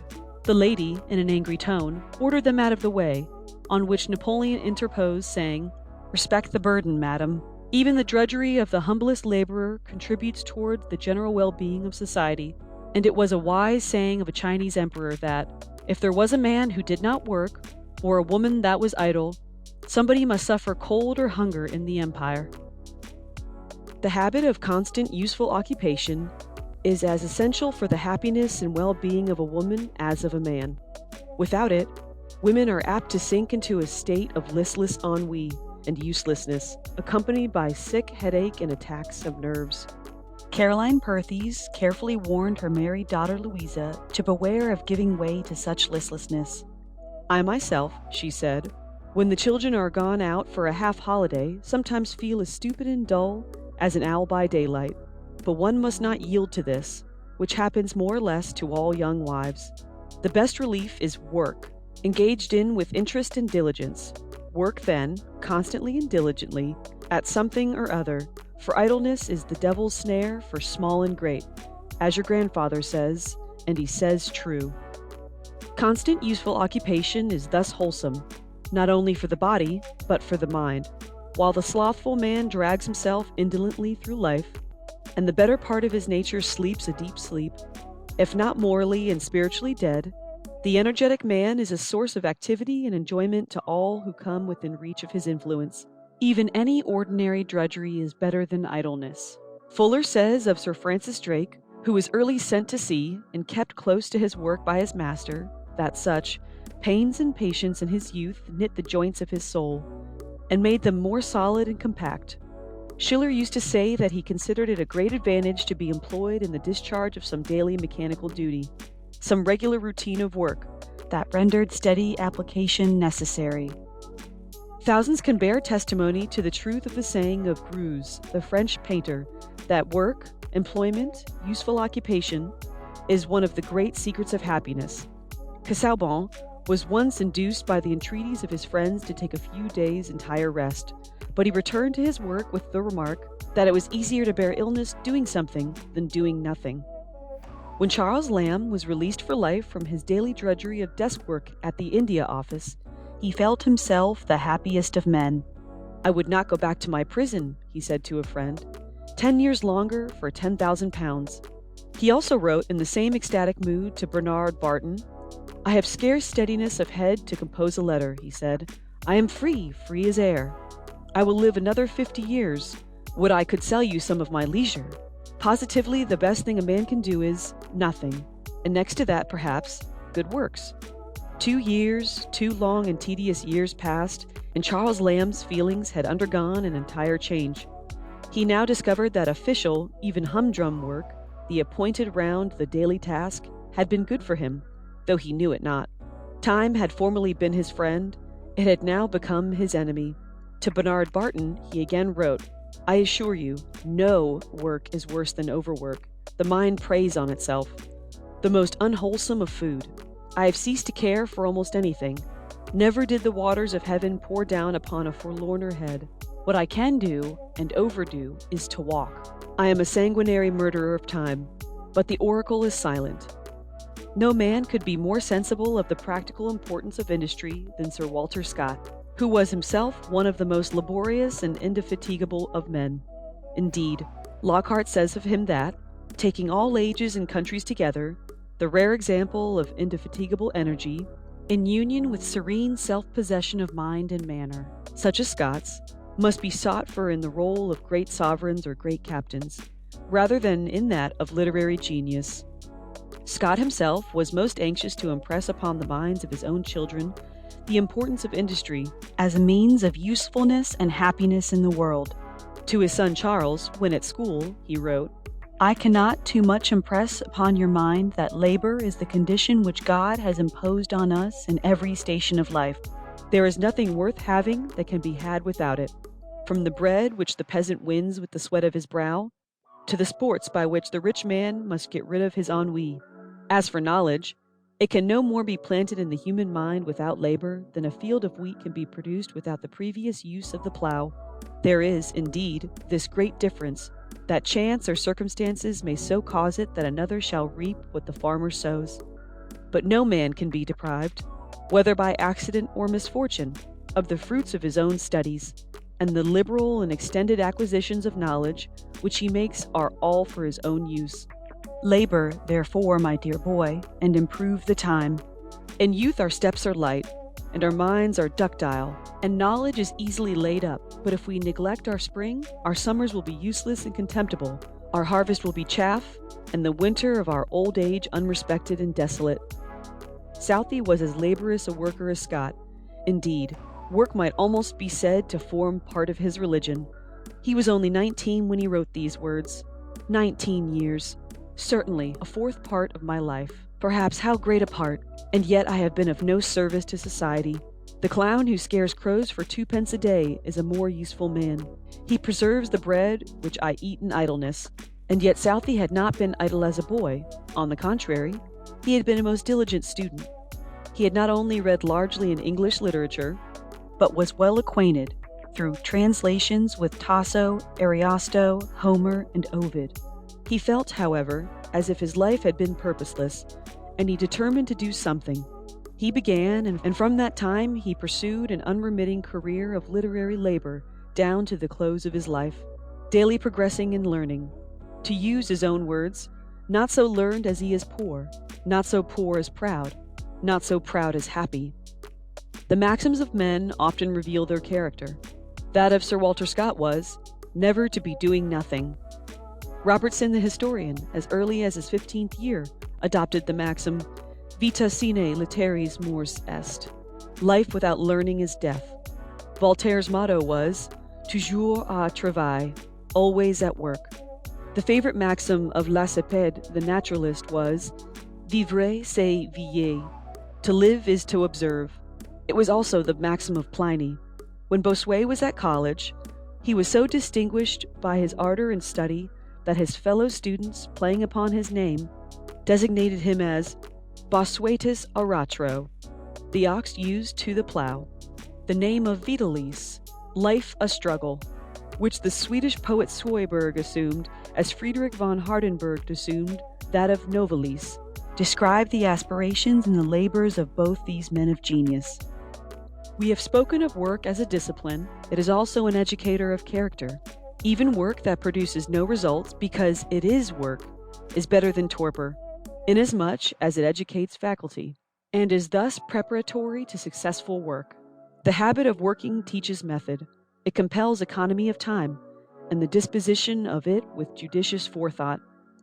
And when the art of packing life with useful occupations is once acquired by practice, every minute will be turned to account, and leisure, when it comes, will be enjoyed with all the greater zest. Coleridge truly observed that, if the idle are described as killing time, the methodical man may be justly said to call it into life and to moral being, while he makes it the distinct object not only of the consciousness, but of the conscience. He organizes the hours and gives them a soul, and by that, the very essence of which is to fleet and to have been. He communicates an imperishable and spiritual nature. Of the good and faithful servant, whose energies thus directed are thus methodized, it is less truly affirmed that he lives in time than that time lives in him. His days and months and years, as the stops and punctual marks in the record of duties performed, will survive the wreck of worlds, and remain extant when the time itself shall be no more. It is because application to business teaches method most effectually that it is so useful as an educator of character. The highest working qualities are best trained by active and sympathetic contact with others in the affairs of daily life. It does not matter whether the business relate to the management of a household or of a nation. Indeed, as we have endeavored to show in a preceding chapter, the able housewife must necessarily be an efficient woman of business. She must regulate and control the details of her home, keep her expenditure within her means, arrange everything according to plan and system, and wisely manage and govern those subject to her rule. Efficient domestic management implies industry, application, method, moral discipline, forethought, prudence, practical ability, insight into character, and power of organization, all of which are required in the efficient management of business of whatever sort. Business qualities have, indeed, a very large field of action. They mean aptitude for affairs, competency to deal successfully with the practical work of life, whether the spur of action lie in domestic management, in the conduct of a profession, in trade or commerce, in social organization, or in political government. And the training which gives efficiency in dealing with these various affairs is of all others the most useful in practical life. Moreover, it is the best discipline of character, for it involves the exercise of diligence, attention, self-denial, judgment, tact, knowledge of, and sympathy with others. Such a discipline is far more productive of happiness, as well as useful efficiency in life, than any amount of literary culture or meditative seclusion. For in the long run, it will usually be found that practical ability carries it over intellect, and temper and habits over talent. It must, however, he added that this is a kind of culture that can only be acquired by diligent observation and carefully improved experience. To be a good blacksmith, Said General Truchot in a recent publication, one must have forged all his life. To be a good administrator, one should have passed his whole life in the study and practice of business. it was characteristic of Sir Walter Scott to entertain the highest respect for able men of business, And he professed that he did not consider any amount of literary distinction as entitled to be spoken of in the same breath with the mastery in the higher departments of practical life, least of all with a first-rate captain. The great commander leaves nothing to chance, but provides for every contingency. He condescends to apparently trivial details. Thus, when Wellington was at the head of his army in Spain, he directed the precise manner in which the soldiers were to cook their provisions. When in India, he specified the exact speed at which the bullocks were to be driven. Every detail and equipment was carefully arranged beforehand. And thus not only was efficiency secured, but the devotion of his men and their boundless confidence in his command. Like other great captains, Wellington had an almost boundless capacity for work. He drew up the heads of a Dublin police bill, being still the Secretary for Ireland, when tossing off the mouth of the Mondego, with Junot and the French army waiting for him on the shore.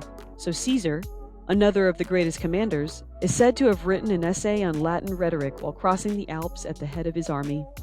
And Wallenstein, when at the head of 60,000 men, and in the midst of a campaign with the enemy before him, dictated from headquarters the medical treatment of his poultry yard. Washington also was an indefatigable man of business. From his boyhood, he diligently trained himself in habits of application, of study, and of methodical work. His manuscript school books, which are still preserved, show that, as early as the age of 13, he occupied himself voluntarily in copying out such things as forms of receipts, notes of hand, bills of exchange, bonds, indentures, leases, land warrants, and other dry documents, all written out with great care. And the habits which he thus early acquired were, in a great measure, the foundation of those admirable business qualities which he afterwards so successfully brought to bear in the affairs of government. The man or woman who achieves success in the management of any great affair of business is entitled to honor. It may be, to as much as the artist who paints a picture, or the author who writes a book, or the soldier who wins a battle. Their success may have been gained in the face of as great difficulties, and after as great struggles, and where they have won their battle, it is at least a peaceful one, and there is no blood on their hands. The idea has been entertained by some that business habits are incompatible with genius. In the life of Richard Lovell Edgeworth, it is observed of a Mr. Bicknell, a respectable but ordinary man, of whom little is known but that he married Sabrina Sidney, the Elvay of Thomas Day, author of Sandford and Merton, that he had some of the two usual faults of a man of genius. He detested the drudgery of business. But there cannot be a greater mistake. the greatest geniuses have, without exception, Been the greatest workers, even to the extent of drudgery. They have not only worked harder than ordinary men, but brought to their work higher faculties and a more ardent spirit. Nothing great and durable was ever improvised. It is only by noble patience and noble labor that the masterpieces of genius have been achieved. Power belongs only to the workers. The idlers are always powerless. It is the laborious and painstaking men who are the rulers of the world. There has not been a statesman of eminence, but was a man of industry. It is by toil, said even Louis XIV, that kings govern. When Clarendon described Hampden, he spoke of him as of an industry and vigilance not to be tired out, or wearied by the most laborious, and of parts not to be imposed on by the most subtle and sharp, and of a personal courage equal to his best parts. While in the midst of his laborious though self-imposed duties, Hampden, on one occasion, wrote to his mother, "My life is nothing but toil, and hath been for many years. Now to the Commonwealth, now to the King. Not so much time left as to doe my duty to my dear parents, nor to send to them." Indeed, all the statesmen of the Commonwealth were great toilers, and Clarendon himself, whether in office or out of it, was a man of indefatigable application and industry. The same energetic vitality, as displayed in the power of working, has distinguished all the eminent men in our own as well as in past times. During the anti-Corn Law movement, Cobden, writing to a friend, described himself as working like a horse, with not a moment to spare.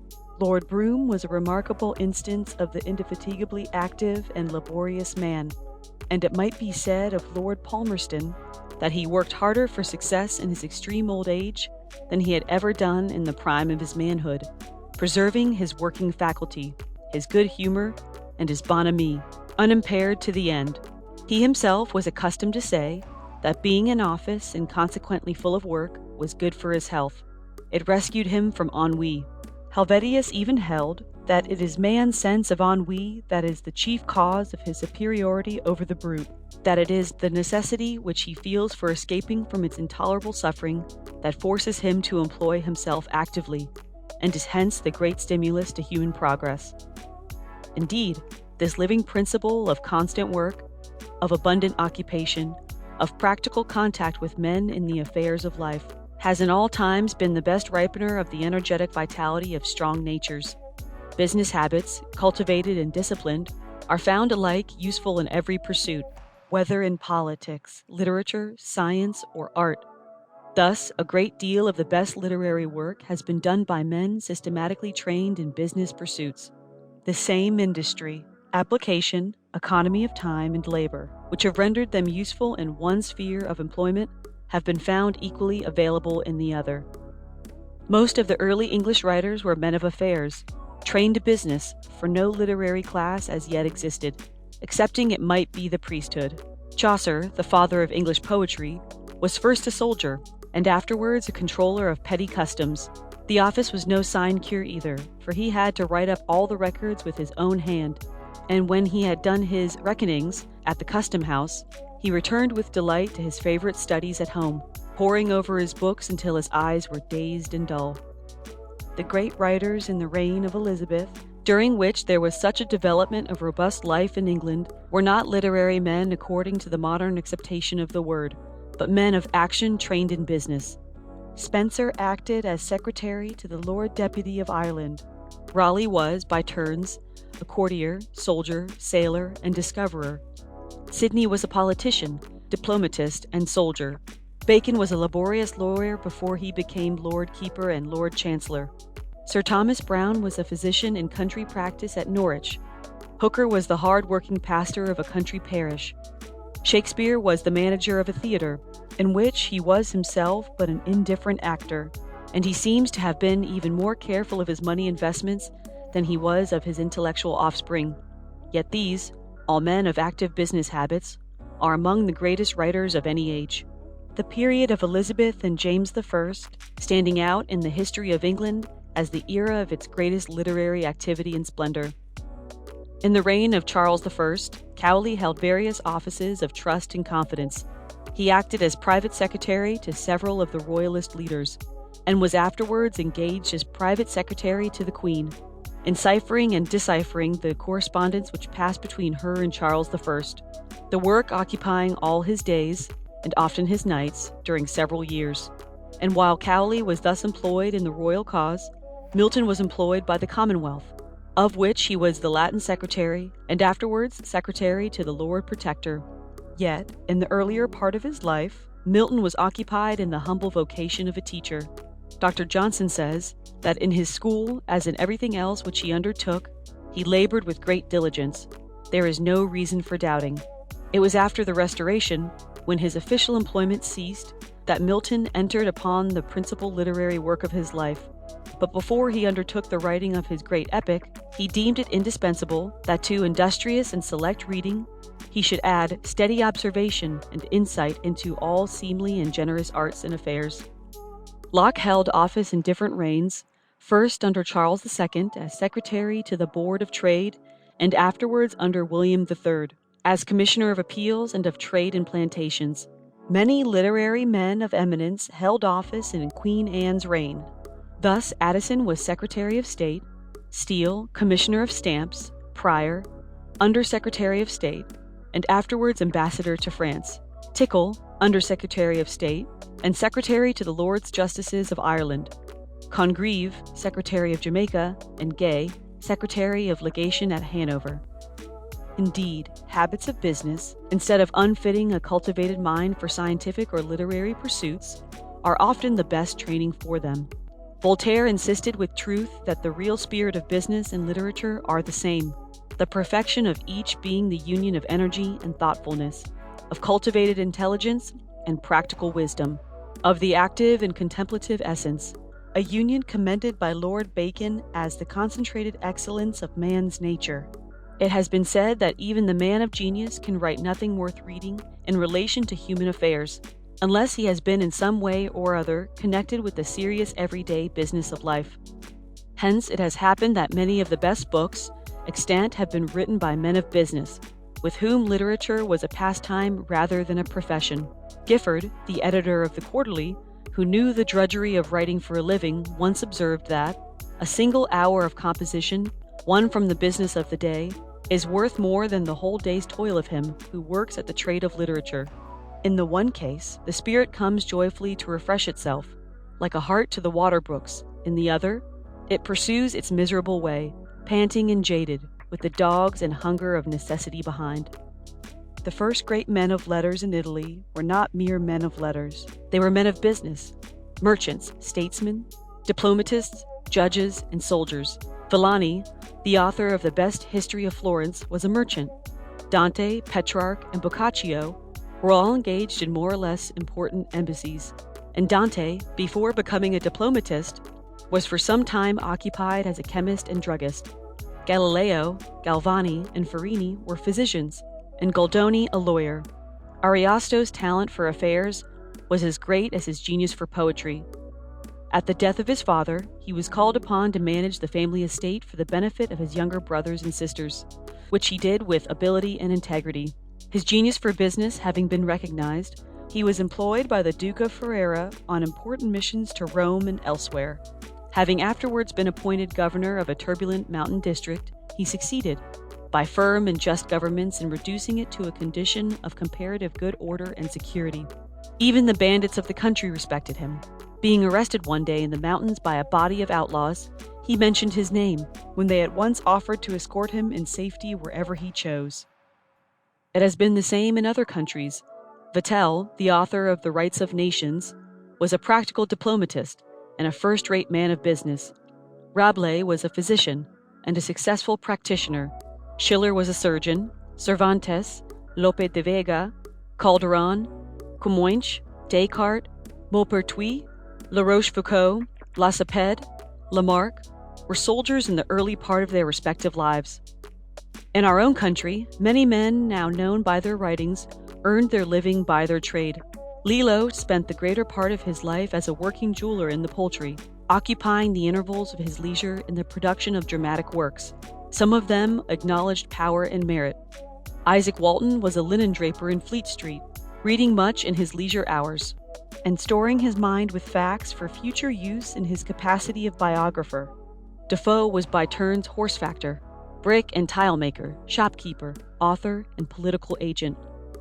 Samuel Richardson successfully combined literature with business, writing his novels in his back shop in Salisbury Court, Fleet Street, and selling them over the counter in his front shop. William Hutton of Birmingham also successfully combined the occupations of bookselling and authorship. He says in his autobiography that a man may live half a century and not be acquainted with his own character. He did not know that he was an antiquary until the world informed him of it, from having read his History of Birmingham, and then, he said, he could see it himself. Benjamin Franklin was alike eminent as a printer and bookseller, an author, a philosopher, and a statesman. Coming down to our own time, we find Ebenezer Elliott successfully carrying on the business of a bar iron merchant in Sheffield, during which time he wrote and published the greater number of his poems, and his success in business was such as to enable him to retire into the country and build a house of his own, in which he spent the remainder of his days. Isaac Taylor, the author of The Natural History of Enthusiasm, was an engraver of patterns for Manchester calico printers, and other members of his gifted family were followers of the same branch of art. The principal early works of John Stuart Mill were written in the intervals of official work, while he held the office of principal examiner in the East India House, in which Charles Lamb, Peacock the author of Headlong Hall, and Edwin Norris the philologist were also clerks. Macaulay wrote his Lays of Ancient Rome in the War Office, while holding the post of Secretary of War. It is well known that the thoughtful writings of Mr. Helps are literally essays written in the intervals of business. Many of our best living authors are men holding important public offices, such as Sir Henry Taylor, Sir John Kay, Anthony Trollope, Tom Taylor, Matthew Arnold, and Samuel Warren. Mr. Proctor the poet, better known as Barry Cornwall, was a barrister and commissioner in lunacy. Most probably, he assumed the pseudonym for the same reason that Dr. Paris published his Philosophy in Sport Made Science in Earnest anonymously, because he apprehended that, if known, it might compromise his professional position. For it is by no means an uncommon prejudice, still prevalent amongst city men, that a person who has written a book, and still more one who has written a poem, is good for nothing in the way of business. Yet Sharon Turner, though an excellent historian, was no worse a solicitor on that account, while the brothers Horace and James Smith, authors of the Rejected Addresses, were men of such eminence in their profession that they were selected to fill the important and lucrative post of solicitors to the Admiralty, and they filled it admirably. It was while the late Mr. Broderick, the barrister, was acting as a London police magistrate that he was attracted to the study of natural history, in which he occupied the greater part of his leisure. He wrote the principal articles on the subject for the Penny Cyclopedia, besides several separate works of great merit, more particularly the Zoological Recreations, and Leaves from the Notebook of a Naturalist. It is recorded of him that, though he devoted so much of his time to the production of his works, as well as to the Zoological Society and their admirable establishment in Regent's Park, of which he was one of the founders, his studies never interfered with the real business of his life, nor is it known that a single question was ever raised upon his conduct or his decisions. And while Mr. Broderick devoted himself to natural history, the late Lord Chief Baron Pollock devoted his leisure to natural science, recreating himself in the practice of photography and the study of mathematics, in both of which he was thoroughly proficient. Among literary bankers we find the names of Rogers, the poet, Roscoe of Liverpool, the biographer of Lorenzo de' Medici, Ricardo, the author of Political Economy and Taxation, Grote, the author of The History of Greece, Sir John Lubbock, the scientific antiquarian, and Samuel Bailey of Sheffield, the author of Essays on the Formation and Publication of Opinions, besides various important works on ethics, political economy, and philosophy. Nor, on the other hand, have thoroughly trained men of science and learning proved themselves inefficient as first-rate men of business. Culture of the best sort trains the habit of application and industry, disciplines the mind, supplies it with resources, and gives it freedom and vigor of action, all of which are equally requisite in the successful conduct of business. Thus, in young men, education and scholarship usually indicate steadiness of character, for they imply continuous attention, diligence, and the ability and energy necessary to master knowledge, and such persons will also usually be found possessed of more than average promptitude, address, resource, and dexterity. Montaigne has said of true philosophers that, if they were great in science, they were yet much greater in action, and whenever they have been put upon the proof, they have been seen to fly to so high a pitch as made it very well appear their souls were strangely elevated and enriched with the knowledge of things. At the same time, it must be acknowledged that too exclusive a devotion to imaginative and philosophical literature, especially if prolonged in life until the habits become formed, does to a great extent incapacitate a man for the business of practical life. Speculative ability is one thing, and practical ability another, and the man who, in his study, or with his pen in hand, shows himself capable of forming large views of life and policy may, in the outer world, be found altogether unfitted for carrying them into practical effect. Speculative ability depends on vigorous thinking, practical ability on vigorous acting, and the two qualities are usually found combined in very unequal proportions. The speculative man is prone to indecision. He sees all the sides of a question, and his action becomes suspended in nicely weighing the pros and cons, which are often found pretty nearly to balance each other, whereas the practical man overleaps logical preliminaries, arrives at certain definite convictions, and proceeds forthwith to carry his policy into action. Yet there have been many great men of science who have proved efficient men of business. We do not learn that Sir Isaac Newton made a worse master of the mint because he was the greatest of philosophers, nor were there any complaints as to the efficiency of Sir John Herschel, who held the same office. The brothers Humboldt were alike capable men in all that they undertook, whether it was literature, philosophy, mining, philology, diplomacy, or statesmanship. Niebuhr, the historian, was distinguished for his energy and success as a man of business. He proved so efficient as secretary and accountant to the African consulate, to which he had been appointed by the Danish government, that he afterwards was selected as one of the commissioners to manage the national finances, and he quitted that office to undertake the joint directorship of a bank at Berlin. It was in the midst of his business occupations that he found time to study Roman history, to master the Arabic, Russian, and other Slavonic languages, and to build up the great reputation as an author by which he is now chiefly remembered. Having regard to the views professed by the first Napoleon as to men of science, it was to have been expected that he would endeavor to strengthen his administration by calling them to his aid. Some of his appointments proved failures, while others were completely successful. Thus Laplace was made Minister of the Interior, but he had no sooner been appointed than it was seen that a mistake had been made. Napoleon afterwards said of him that Laplace looked at no question in its true point of view. He was always searching after subtleties. All his ideas were problems, and he carried the spirit of the infinitesimal calculus into the management of business.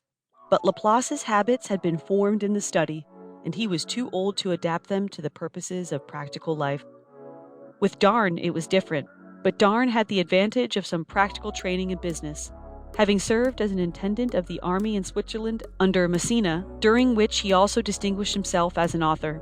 When Napoleon proposed to appoint him a counselor of state and intendant of the imperial household, Darn hesitated to accept the office. "I have passed the greater part of my life," he said, "among books, and have not had time to learn the functions of a courtier." "Of courtiers," replied Napoleon, "I have plenty about me. They will never fail. But I want a minister, at once enlightened, firm, and vigilant. And it is for these qualities that I have selected you." Darn complied with the emperor's wishes, and eventually became his prime minister, proving thoroughly efficient in that capacity, and remaining the same modest, honorable, and disinterested man that he had ever been through life. Men of trained working faculty so contract the habit of labor that idleness becomes intolerable to them, and when driven by circumstances from their own special line of occupation, they find refuge in other pursuits. The diligent man is quick to find employment for his leisure, and he is able to make leisure when the idle man finds none. "He hath no leisure," says George Herbert, "who useth it not. The most active or busy man that hath been or can be," says Bacon, "hath no question many vacant times of leisure, while he expecteth the tides and returns of business, except he be either tedious and of no dispatch, or lightly and unworthily ambitious to meddle with things that may be better done by others." Thus many great things have been done during such vacant times of leisure by men to whom industry has become a second nature, and who found it easier to work than to be idle. Even hobbies are useful as educators of the working faculty. Hobbies evoke industry of a certain kind, and at least provide agreeable occupation. Not such hobbies as that of Domitian, who occupied himself in catching flies. The hobbies of the King of Macedon, who made lanterns, and the King of France, who made locks, were of a more respectable order. Even a routine mechanical employment is felt to be a relief by minds acting under high pressure. It is an intermission of labor, a rest, a relaxation, the pleasure consisting in the work itself rather than in the result. But the best of hobbies are intellectual ones. Thus men of active mind retire from their daily business to find recreation in other pursuits, some in science, some in art, and the greater number in literature. Such recreations are among the best preservatives against selfishness and vulgar worldliness. We believe it was Lord Brougham who said, "Blessed is the man that hath a hobby," and in the abundant versatility of his nature, he himself had many. ranging from literature to optics, from history and biography to social science. Lord Brougham is even said to have written a novel, and the remarkable story of The Man in the Bell, which appeared many years ago in Blackwood, is reputed to have been from his pen. Intellectual hobbies, however, must not be ridden too hard, else, instead of recreating, refreshing, and invigorating a man's nature, they may only have the effect of sending him back to his business exhausted, enervated, and depressed. Many laborious statesmen besides Lord Brougham have occupied their leisure or consoled themselves in retirement from office by the composition of works which have become part of the standard literature of the world. Thus, Caesar's commentaries still survive as a classic, the perspicuous and forcible style in which they are written placing him in the same rank with Xenophon, who also successfully combined the pursuit of letters with the business of active life. When the great Sully was disgraced as a minister and driven into retirement, he occupied his leisure in writing out his memoirs, in anticipation of the judgment of posterity upon his career as a statesman. Besides these, he also composed part of a romance after the manner of the Scuderi school, the manuscript of which was found amongst his papers at his death. Turgot found a solace for the loss of office, from which he had been driven by the intrigues of his enemies, in the study of physical science. He also reverted to his early taste for classical literature. During his long journeys and at nights when tortured by the gout, he amused himself by making Latin verses, though the only line of his that has been preserved was that intended to designate the portrait of Benjamin Franklin, Erepuit calo fulmen, septrumque tyrannus. Among more recent French statesmen, with whom, however, literature has been their profession as much as politics, may be mentioned de Tocqueville, Thiers, Guizot, and Lamartine, while Napoleon III challenged a place in the Academy by his Life of Caesar. Literature has also been the chief solace of our greatest English statesmen. When Pitt retired from office, like his great contemporary Fox, he reverted with delight to the study of the Greek and Roman classics. Indeed, Grenville considered Pitt the best Greek scholar he had ever known. Canning and Wellesley, when in retirement, occupied themselves in translating the odes and satires of Horace. Canning's passion for literature entered into all his pursuits and gave a color to his whole life. His biographer says of him that after a dinner at Pitt's, while the rest of the company were dispersed in conversation, he and Pitt would be observed poring over some old Grecian in the corner of the drawing room. Fox was also a diligent student of the Greek authors and, like Pitt, read Lycophron. He was also the author of a history of James II, though the book is only a fragment and, it must be confessed, is a rather disappointing work. One of the most able and laborious of our recent statesmen, with whom literature was a hobby as well as a pursuit, was the late Sir George Cornwall Lewis. He was an excellent man of business, diligent, exact, and painstaking. He filled by turns the offices of President of the Poor Law Board, the machinery of which he created, Chancellor of the Exchequer, Home Secretary, and Secretary at War, and in each he achieved the reputation of a thoroughly successful administrator. In the intervals of his official labors, he occupied himself with inquiries into a wide range of subjects: history, politics, philology, anthropology, and antiquarianism. His works on the astronomy of the ancients and essays on the formation of the Romantic languages might have been written by the profoundest of German savants. He took especial delight in pursuing the abstruser branches of learning, and found in them his chief pleasure and recreation. Lord Palmerston sometimes remonstrated with him, telling him he was taking too much out of himself by laying aside official papers after office hours in order to study books. Palmerston himself declaring that he had no time to read books, that the reading of manuscript was quite enough for him. Doubtless Sir George Lewis rode his hobby too hard, and, but for his devotion to study, his useful life would probably have been prolonged. Whether in or out of office, he read, wrote, and studied. He relinquished the editorship of the Edinburgh Review to become Chancellor of the Exchequer, and when no longer occupied in preparing budgets, he proceeded to copy out a mass of Greek manuscripts at the British Museum. He took particular delight in pursuing any difficult inquiry in classical antiquity. One of the odd subjects with which he occupied himself was an examination into the truth of reported cases of longevity, which, according to his custom, he doubted or disbelieved. This subject was uppermost in his mind, while pursuing his canvass of Herefordshire in 1852. On applying to a voter one day for his support, he was met by a decided refusal. "I am sorry," was the candidate's reply, "that you can't give me your vote. But perhaps you can tell me whether anybody in your parish has died at an extraordinary age." The contemporaries of Sir George Lewis also furnish many striking instances of the consolations afforded by literature to statesmen wearied with the toils of public life. Though the door of office may be closed, that of literature stands always open, and men who are at daggers drawn in politics join hands over the poetry of Homer and Horace. The late Earl of Derby, on retiring from power, produced his noble version of the Iliad, which will probably continue to be read when his speeches have been forgotten. Mr. Gladstone similarly occupied his leisure in preparing for the press his studies on Homer and in editing a translation of Farini's Roman State, while Mr. Disraeli signalized his retirement from office by the production of his Lothair. Among statesmen who have figured as novelists, besides Mr. Disraeli, are Lord Russell, who has also contributed largely to history and biography, the Marquis of Normandy, and the veteran novelist Lord Lytton, with whom, indeed, politics may be said to have been his recreation, and literature the chief employment of his life. To conclude, a fair measure of work is good for mind as well as body. Man is an intelligence sustained and preserved by bodily organs, and their active exercise is necessary to the enjoyment of health. It is not work, but overwork that is hurtful. And it is not hard work that is injurious so much as monotonous work, fagging work, hopeless work. All hopeful work is healthful, and to be usefully and hopefully employed is one of the great secrets of happiness.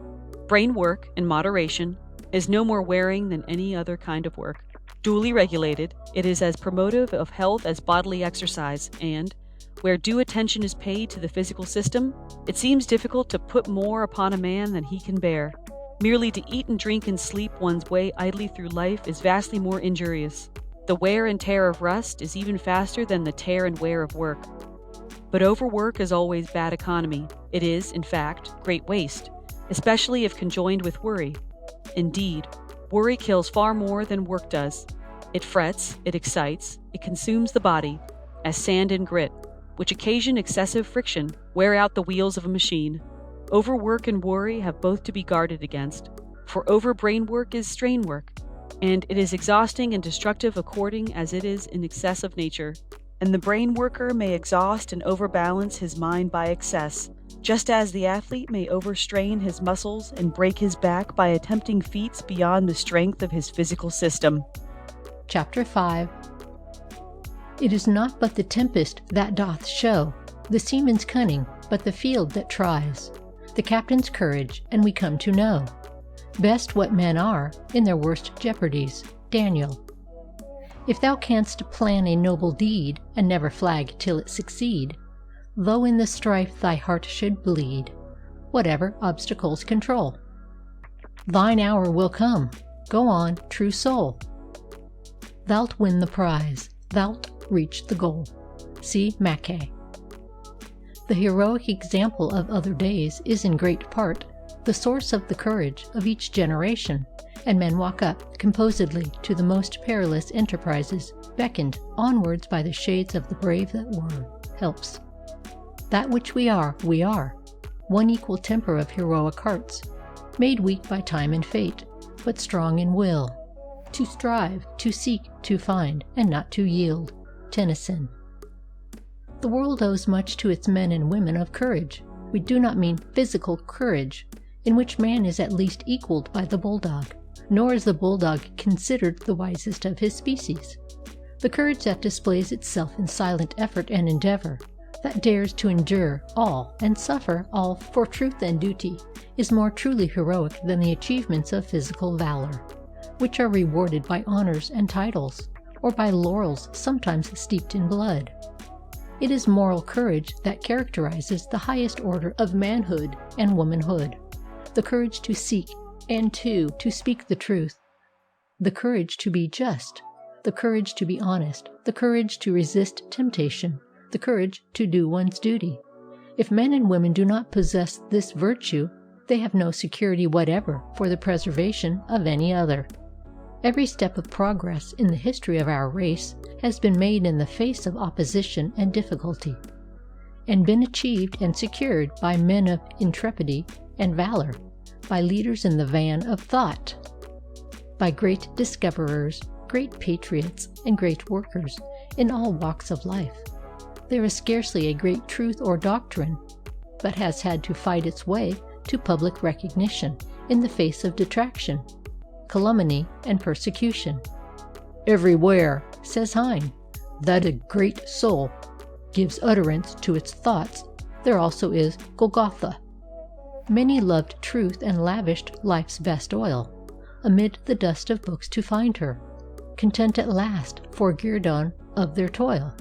With the cast mantle she had left behind her, many in sad faith sought for her, many with crossed hands sighed for her, but these, our brothers, fought for her, at life's dear peril wrought for her, so loved her that they died for her, tasting the raptured fleetness of her divine completeness. Footnote: James Russell Lowell. End of footnote. Socrates was condemned to drink the hemlock at Athens in his 72nd year, because his lofty teaching ran counter to the prejudices and party spirit of his age. He was charged by his accusers with corrupting the youth of Athens by inciting them to despise the tutelary deities of the state. He had the moral courage to brave not only the tyranny of the judges who condemned him, but of the mob who could not understand him. He died discoursing of the doctrine of the immortality of the soul, his last words to his judges being, "It is now time that we depart. I to die, you to live. But which has the better destiny is unknown to all, except to God."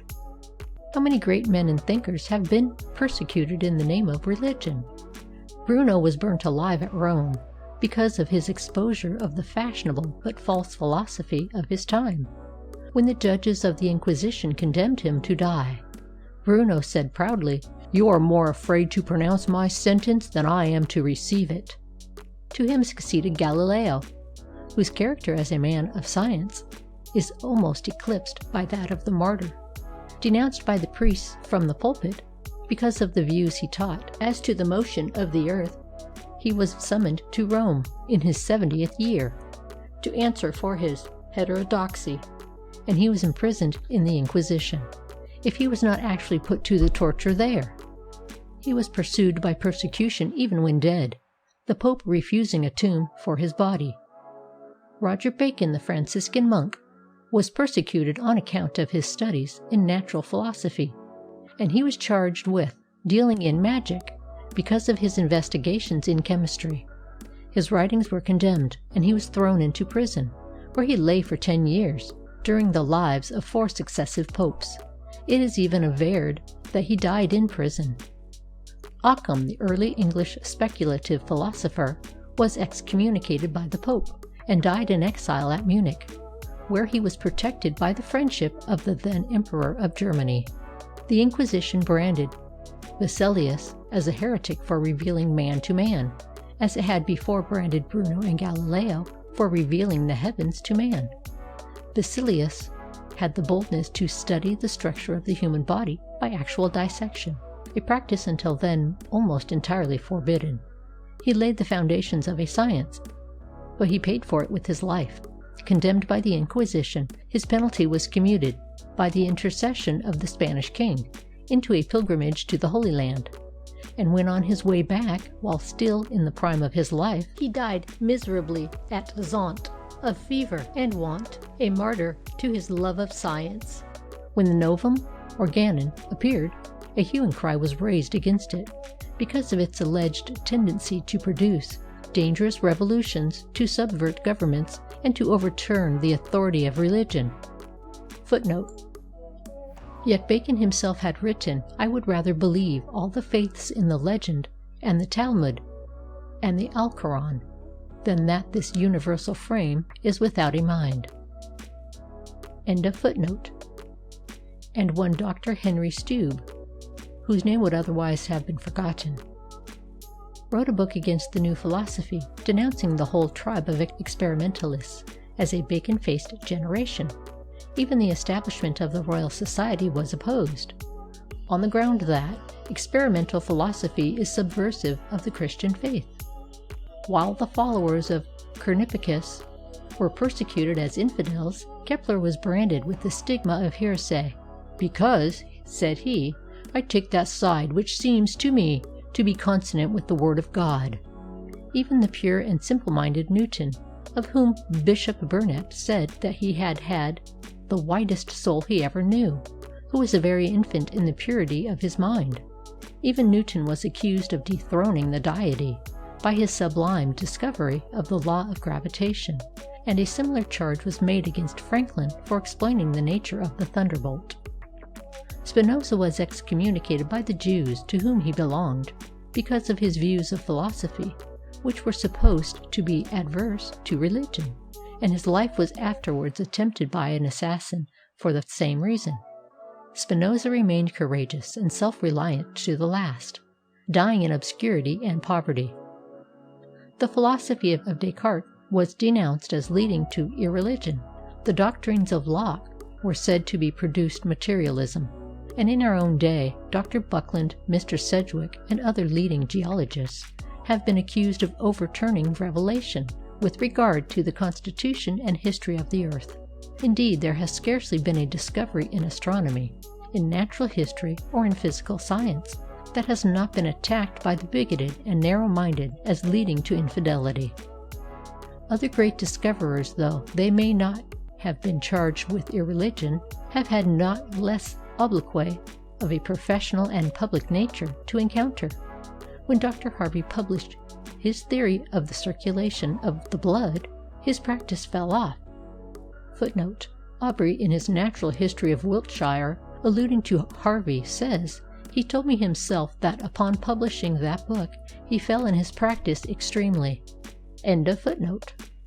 And the medical profession stigmatized him as a fool. The few good things I have been able to do, said John Hunter, have been accomplished with the greatest difficulty, and encountered the greatest opposition. Sir Charles Bell, while employed in his important investigations as to the nervous system, which issued in one of the greatest of physiological discoveries, wrote to a friend, "If I were not so poor, and had not so many vexations to encounter, how happy I would be!" But he himself observed that his practice sensibly fell off after the publication of each successive stage of his discovery.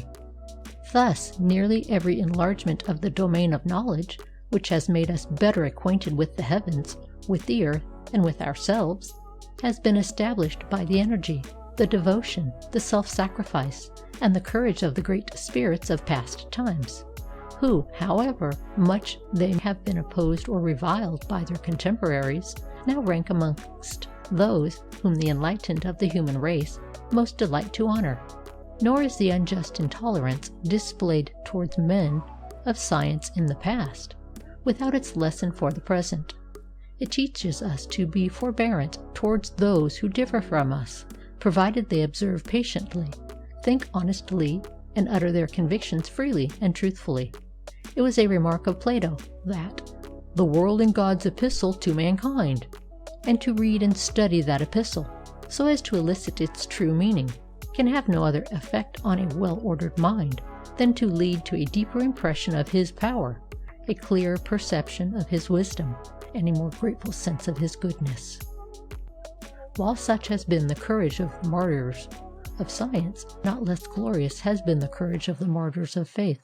The passive endurance of the man or woman who, for conscience' sake, is found ready to suffer and endure in solitude, without so much as the encouragement of even a single sympathizing voice, is an exhibition of courage of a far higher kind than that displayed in the roar of battle, where even the weakest feels encouraged and inspired by the enthusiasm of sympathy and the power of numbers.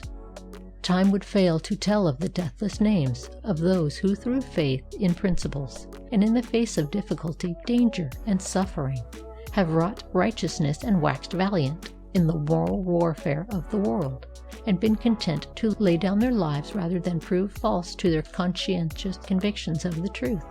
Men of this stamp, inspired by a high sense of duty, have in past times exhibited character in its most heroic aspects, and continue to present to us some of the noblest spectacles to be seen in history. Even women, full of tenderness and gentleness, not less than men, have in this cause been found capable of exhibiting the most unflinching courage, such, for instance, as that of Anne Askew, who, when racked until her bones were dislocated, uttered no cry, moved no muscle, but looked her tormentors calmly in the face, and refused either to confess or to recant; or such as that of Latimer and Ridley, who, instead of bewailing their hard fate and beating their breasts, went as cheerfully to their death as a bridegroom to the altar, the one bidding the other to "be of good comfort, for that we shall this day light such a candle in England, by God's grace, as shall never be put out." Or such, again, as that of Mary Dyer, the Quakeress, hanged by the Puritans of New England for preaching to the people, who ascended the scaffold with a willing step, and after calmly addressing those who stood about, resigned herself into the hands of her persecutors and died in peace and joy. Not less courageous was the behavior of the good Sir Thomas More, who marched willingly to the scaffold and died cheerfully there, rather than prove false to his conscience.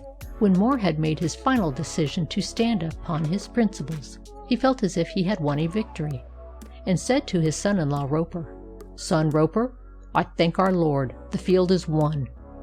The Duke of Norfolk told him of his danger, saying, "By the mass, Master More, it is perilous striving with princes. The anger of a prince brings death." "Is that all, my lord?" said More. "Then the difference between you and me is this, that I shall die today and you tomorrow." While it has been the lot of many great men in times of difficulty and danger to be cheered and supported by their wives, More had no such consolation. His helpmate did anything but console him during his imprisonment in the Tower. Footnote: Sir Thomas More's first wife, Jane Colt, was originally a young country girl, whom he himself instructed in letters and molded to his own tastes and manners. She died young, leaving a son and 3 daughters, of whom the noble Margaret Roper most resembled More himself. His second wife was Alice Middleton, a widow some 7 years older than More, not beautiful, for he characterized her as nec bella, nec puella, but a shrewd, worldly woman, not by any means disposed to sacrifice comfort and good cheer for considerations such as those which so powerfully influenced the mind of her husband. End of footnote. She could not conceive that there was any sufficient reason for his continuing to lie there, when by merely doing what the king required of him, he might at once enjoy his liberty, together with his fine house at Chelsea, his library, his orchard, his gallery, and the society of his wife and children. "I marvel," said she to him one day, "that you, who have been always hitherto taken for wise, should now so play the fool as to lie here in this close filthy prison and be content to be shut up amongst mice and rats, when you might be abroad at your liberty if you would do as the bishops have done?" But More saw his duty from a different point of view. It was not a mere matter of personal comfort with him, and the expostulations of his wife were of no avail. He gently put her aside, saying cheerfully, "Is not this house as nigh heaven as my own?" To which she contemptuously rejoined, "Tilly Valley, Tilly Valley." More's daughter Margaret Roper, on the contrary, encouraged her father to stand firm in his principles, and dutifully consoled and cheered him during his long confinement. Deprived of pen and ink, he wrote his letters to her with a piece of coal, saying in one of them, "If I were to declare in writing how much pleasure your daughterly loving letters gave me, a peck of coals would not suffice to make the pens." More was a martyr to veracity. He would not swear a false oath, and he perished because he was sincere. When his head had been struck off, it was placed on London Bridge, in accordance with the barbarous practice of the times. Margaret Roper had the courage to ask for the head to be taken down and given to her, and carrying her affection for her father beyond the grave, she desired that it might be buried with her when she died. And long after, when Margaret Roper's tomb was opened, the precious relic was observed lying on the dust of what had been her bosom. Martin Luther was not called upon to lay down his life for his faith, but from the day that he declared himself against the Pope, he daily ran the risk of losing it. At the beginning of his great struggle, he stood almost entirely alone, The odds against him were tremendous. On one side, said he himself, are learning, genius, numbers, grandeur, rank, power, sanctity, miracles. On the other, Wycliffe, Lorenzo Valla, Augustine, and Luther, a poor creature, a man of yesterday, standing well nigh alone with a few friends.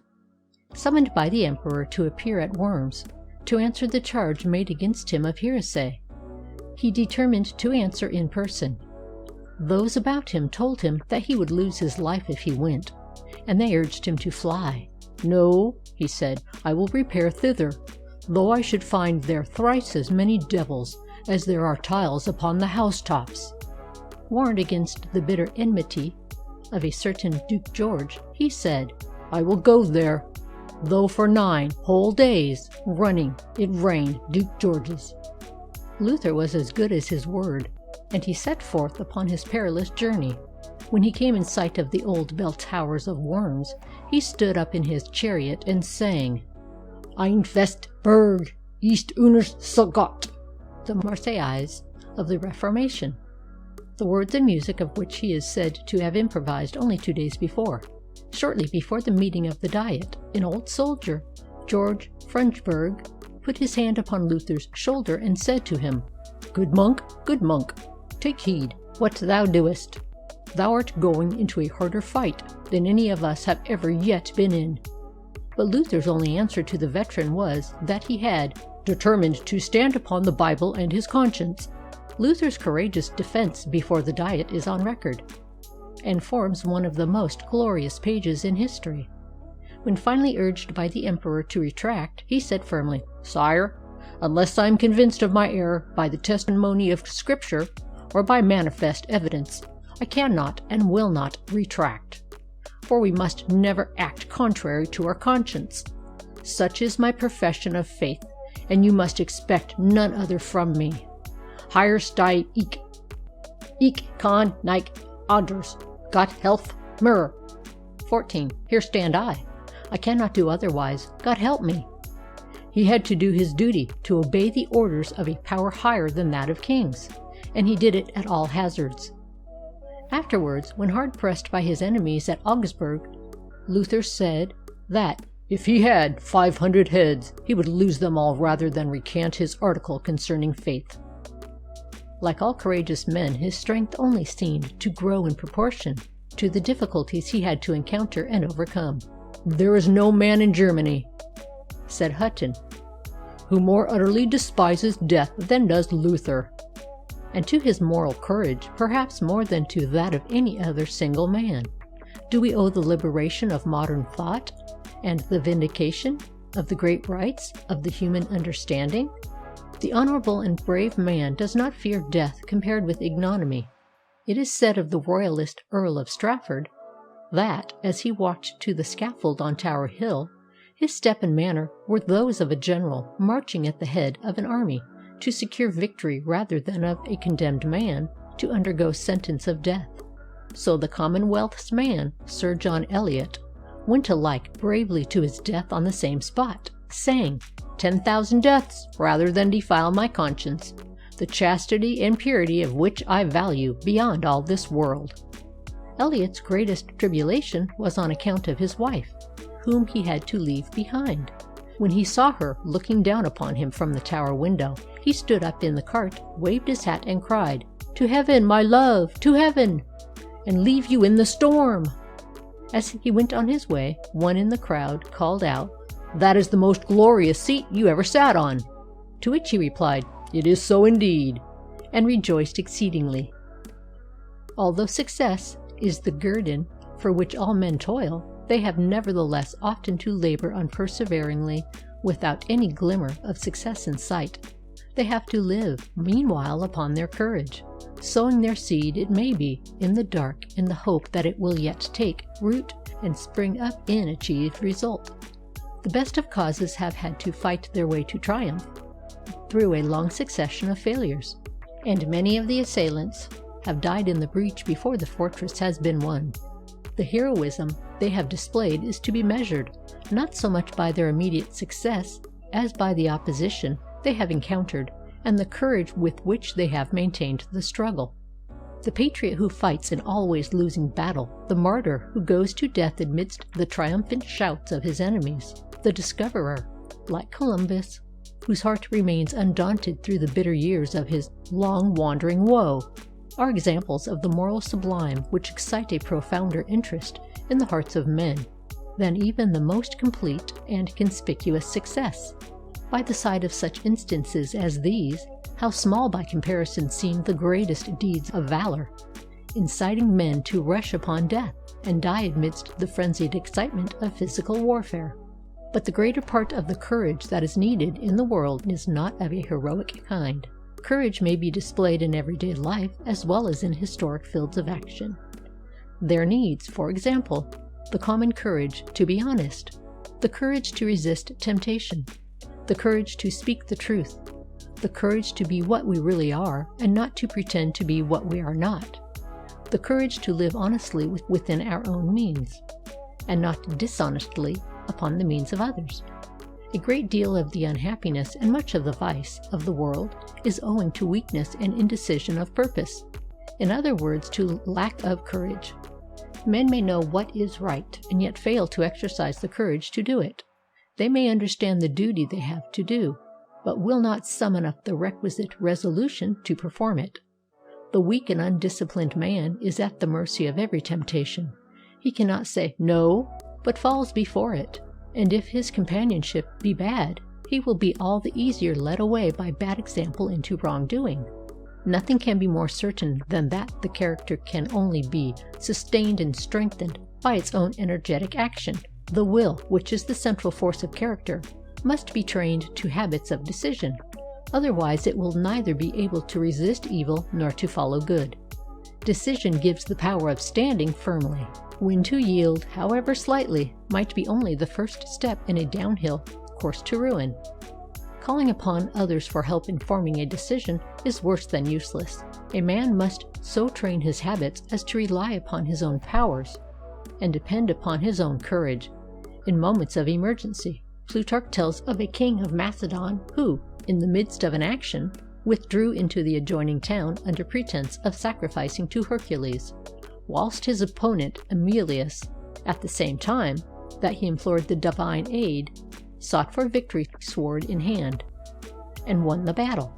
And so it ever is in the actions of daily life. Many are the valiant purposes formed and that end merely in words, deeds intended that are never done, designs projected that are never begun, and all for want of a little courageous decision.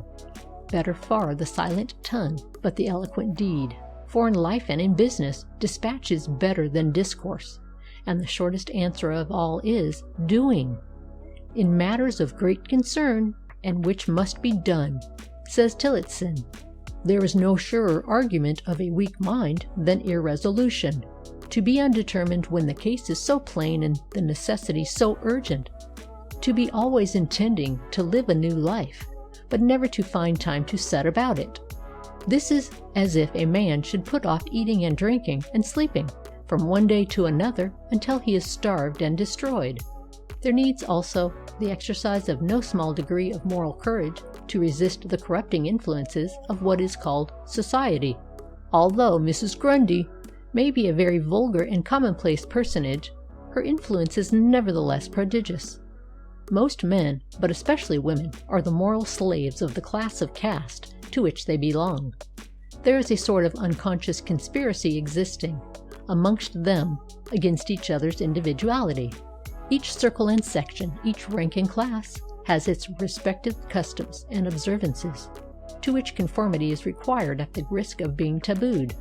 Some are immured within a bastille of fashion, others of custom, others of opinion, and few are there who have the courage to think outside their sect, to act outside their party, and to step out into the free air of individual thought and action. We dress and eat and follow fashion, though it may be at the risk of debt, ruin, and misery, living not so much according to our means as according to the superstitious observances of our class. Though we may speak contemptuously of the Indians who flatten their heads, and of the Chinese who cramp their toes, we have only to look at the deformities of fashion amongst ourselves, to see that the reign of Mrs. Grundy is universal. But moral cowardice is exhibited quite as much in public as in private life. Snobism is not confined to the toadying of the rich, but is quite as often displayed in the toadying of the poor. Formerly, sycophancy showed itself in not daring to speak the truth to those in high places, but in these days it rather shows itself in not daring to speak the truth to those in low places. Now that the masses exercise political power, there is a growing tendency to fawn upon them, to flatter them, and to speak nothing but smooth words to them.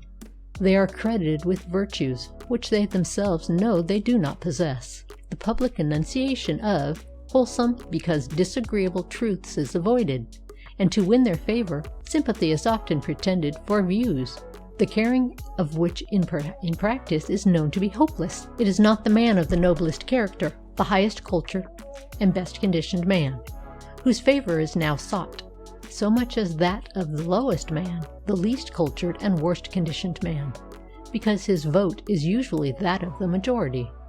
Even men of rank, wealth, and education are seen prostrating themselves before the ignorant, whose votes are thus to be got.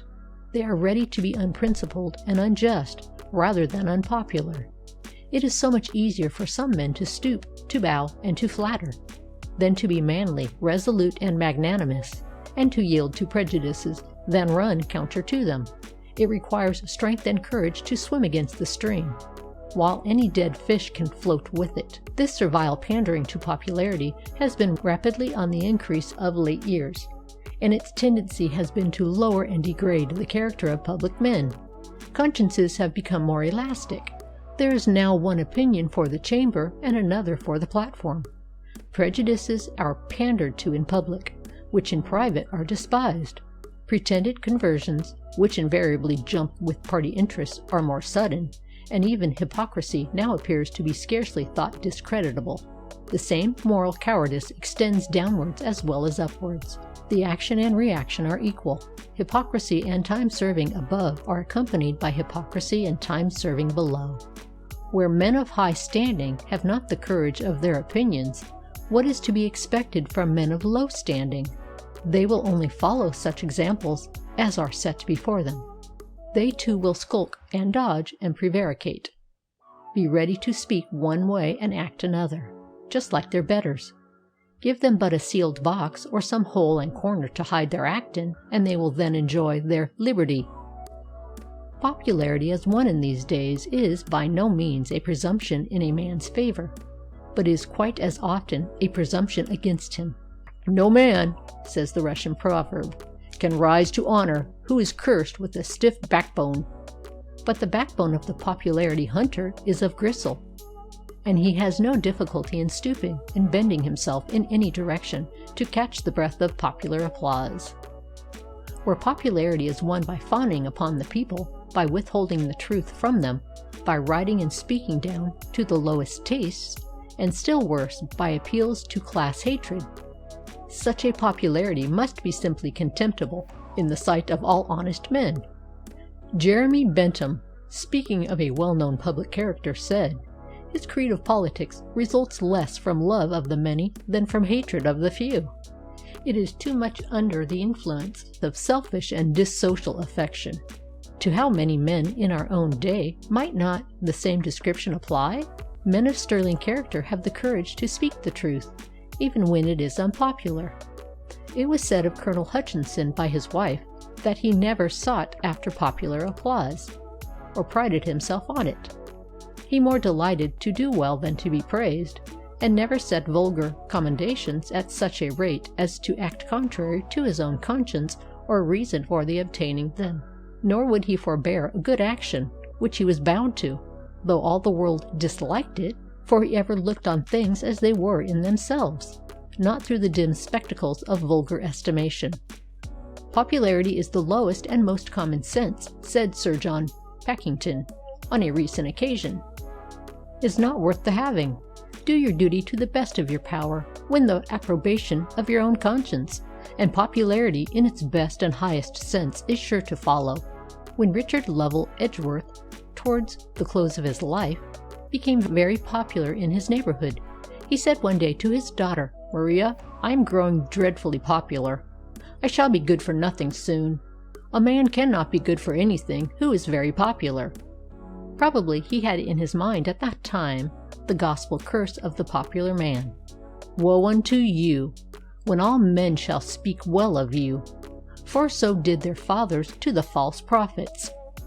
Intellectual intrepidity is one of the vital conditions of independence and self-reliance of character. A man must have the courage to be himself, and not the shadow or the echo of another. He must exercise his own powers, think his own thoughts, and speak his own sentiments. He must elaborate his own opinions, and form his own convictions. It has been said that he who dare not form an opinion must be a coward. He who will not must be an idler. He who cannot must be a fool. But it is precisely in this element of intrepidity that so many persons of promise fall short, and disappoint the expectations of their friends. They march up to the scene of action, but at every step their courage oozes out. They want the requisite decision, courage, and perseverance. They calculate the risks and weigh the chances, until the opportunity for effective effort has passed. It may be never to return. Men are bound to speak the truth in the love of it. "I had rather suffer," said John Pym, the Commonwealth man, "for speaking the truth, than that the truth should suffer for want of my speaking." When a man's convictions are honestly formed, after fair and full consideration, he is justified in striving by all fair means to bring them into action. There are certain states of society and conditions of affairs in which a man is bound to speak out, and be antagonistic, when conformity is not only a weakness but a sin. Great evils are in some cases only to be met by resistance. They cannot be wept down, but must be battled down. The honest man is naturally antagonistic to fraud, the truthful man to lying, the justice-loving man to oppression, the pure-minded man to vice and iniquity. They have to do battle with these conditions, and if possible, overcome them. Such men have, in all ages, represented the moral force of the world. Inspired by benevolence and sustained by courage, they have been the mainstays of all social renovation and progress. But for their continuous antagonism to evil conditions, the world were for the most part given over to the dominion of selfishness and vice. All the great reformers and martyrs were antagonistic men, enemies to falsehood and evil doing. The apostles themselves were an organized band of social antagonists, who contended with pride, selfishness, superstition, and irreligion. And in our own time, the lives of such men as Clarkson and Granville Sharp, Father Matthew and Richard Cobden, inspired by singleness of purpose, have shown what high-minded social antagonism can effect. It is the strong and courageous men who lead and guide and rule the world. The weak and timid leave no trace behind them, whilst the life of a single upright and energetic man is like a track of light. His example is remembered and appealed to, and his thoughts, his spirit, and his courage continue to be the inspiration of succeeding generations. It is energy, the central element of which is will, that produces the miracles of enthusiasm in all ages. Everywhere it is the mainspring of what is called force of character, and the sustaining power of all great action in a righteous cause. The determined man stands upon his courage as upon a granite block, and, like David, he will go forth to meet Goliath, strong in heart, though an host be encamped against him. Men often conquer difficulties because they feel they can. Their confidence in themselves inspires the confidence of others. When Caesar was at sea, and a storm began to rage, the captain of the ship which carried him became unmanned by fear. "What art thou afraid of?" cried the great captain. "Thy vessel carries Caesar!" The courage of the brave man is contagious, and carries others along with it. His stronger nature awes weaker natures into silence, or inspires them with his own will and purpose. The persistent man will not be baffled or repulsed by opposition. Diogenes, desirous of becoming the disciple of Antisthenes, went and offered himself to the cynic. He was refused. Diogenes still persisting, the cynic raised his knotty staff, and threatened to strike him if he did not depart. "Strike!" said Diogenes. "You will not find a stick hard enough to conquer my perseverance." Antitheses, overcome, had not another word to say, but forthwith accepted him as his pupil. Energy of temperament, with a moderate degree of wisdom, will carry a man further than any amount of intellect without it. Energy makes the man of practical ability. It gives him vie, force, momentum.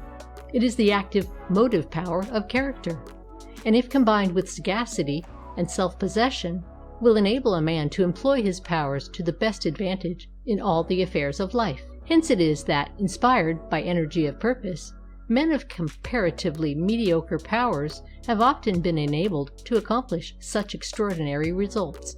For the men who have most powerfully influenced the world have not been so much men of genius as men of strong convictions and enduring capacity for work, impelled by irresistible energy and invincible determination. Such men, for example, as were Mahomet, Luther, Knox, Calvin, Loyola, and Wesley. Courage combined with energy and perseverance will overcome difficulties apparently insurmountable. It gives force and impulse to effort, and does not permit it to retreat. Tyndale said of Faraday that, in his warm moments, he formed a resolution, and in his cool ones, he made that resolution good. Perseverance, working in the right direction, grows with time, and when steadily practiced, even by the most humble, will rarely fail of its reward. Trusting in the help of others is of comparatively little use. When one of Michelangelo's principal patrons died, he said, "I began to understand that the promises of the world are for the most part vain phantoms, and that to confide in oneself, and becoming something of worth and value, is the best and safest course." Courage is by no means incompatible with tenderness. On the contrary, gentleness and tenderness have been found to characterize the men, not less than the women, who have done the most courageous deeds. Sir Charles Napier gave up sporting, because he could not bear to hurt dumb creatures. The same gentleness and tenderness characterized his brother, Sir William, the historian of the Peninsular War. Such also was the character of Sir James Outram, pronounced by Sir Charles Napier to be the Bayard of India, sans peur et sans reproche, one of the bravest and yet gentlest of men, respectful and reverent to women, tender to children, helpful of the weak, stern to the corrupt, but kindly as summer to the honest and deserving. Moreover, he was himself as honest as day, and as pure as virtue. Of him it might be said with truth what Fulk Greville said of Sidney: "He was a true model of worth, a man fit for conquest, reformation, plantation, or what action soever is the greatest and hardest among men. His chief ends, withal, being above all things the good of his fellows and the service of his sovereign and country." When Edward the Black Prince won the battle of Poitiers, in which he took prisoner the French king and his son, he entertained them in the evening at a banquet, which he insisted on waiting upon and serving them at table. The gallant prince's knightly courtesy and demeanor won the hearts of his captives as completely as his valor had won their persons. For notwithstanding his youth, Edward was a true knight, the first and bravest of his time, a noble pattern and example of chivalry. His two mottos, Hochmuth and Ichtien, 14 high spirit and reverent service, not inaptly expressing his prominent and pervading qualities. It is the courageous man who can best afford to be generous, or rather it is his nature to be so. When Fairfax at the Battle of Naseby seized the colours from an ensign whom he had struck down in the fight, he handed them to a common soldier to take care of. The soldier, unable to resist the temptation, boasted to his comrades that he had himself seized the colours, and the boast was repeated to Fairfax. "Let him retain the honour," said the commander. "I have enough beside." So when Douglas at the Battle of Bannockburn saw Randolph, his rival, outnumbered and apparently overpowered by the enemy, he prepared to hasten to his assistance, but seeing that Randolph was already driving them back, he cried out, "Hold and halt! We are come too late to aid them. Let us not lessen the victory they have won by affecting to claim a share in it." Quite as chivalrous, though in a very different field of action, was the conduct of Laplace to the young philosopher Biot. When the latter had read to the French Academy his paper, sur les équations aux différences mêlées. The assembled savants, at its close, felicitated the reader of the paper on his originality. Mung was delighted at his success. Laplace also praised him for the clearness of his demonstrations, and invited Biot to accompany him home. Arrived there, Laplace took from a closet in his study a paper, yellow with age, and handed it to the young philosopher. To Biot's surprise, he found that it contained the solutions, all worked out, for which he had just gained so much applause. With rare magnanimity, Laplace withheld all knowledge of the circumstance from Biot until the latter had initiated his reputation before the Academy.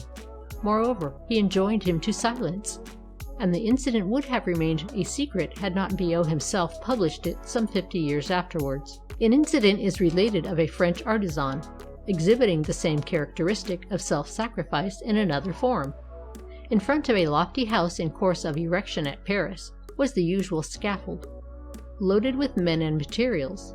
The scaffold, being too weak, suddenly broke down, and the men upon it were precipitated to the ground, all except two, a young man and a middle-aged one, who hung on to a narrow ledge, which trembled under their weight, and was evidently on the point of giving way. "Pierre!" cried the elder of the two men, "let go! I'm the father of a family." "C'est juste," said Pierre, and instantly letting go of his hold, he fell and was killed on the spot. The father of the family was saved. The brave man is magnanimous as well as gentle. He does not take even an enemy at a disadvantage, nor strike a man when he is down, and unable to defend himself.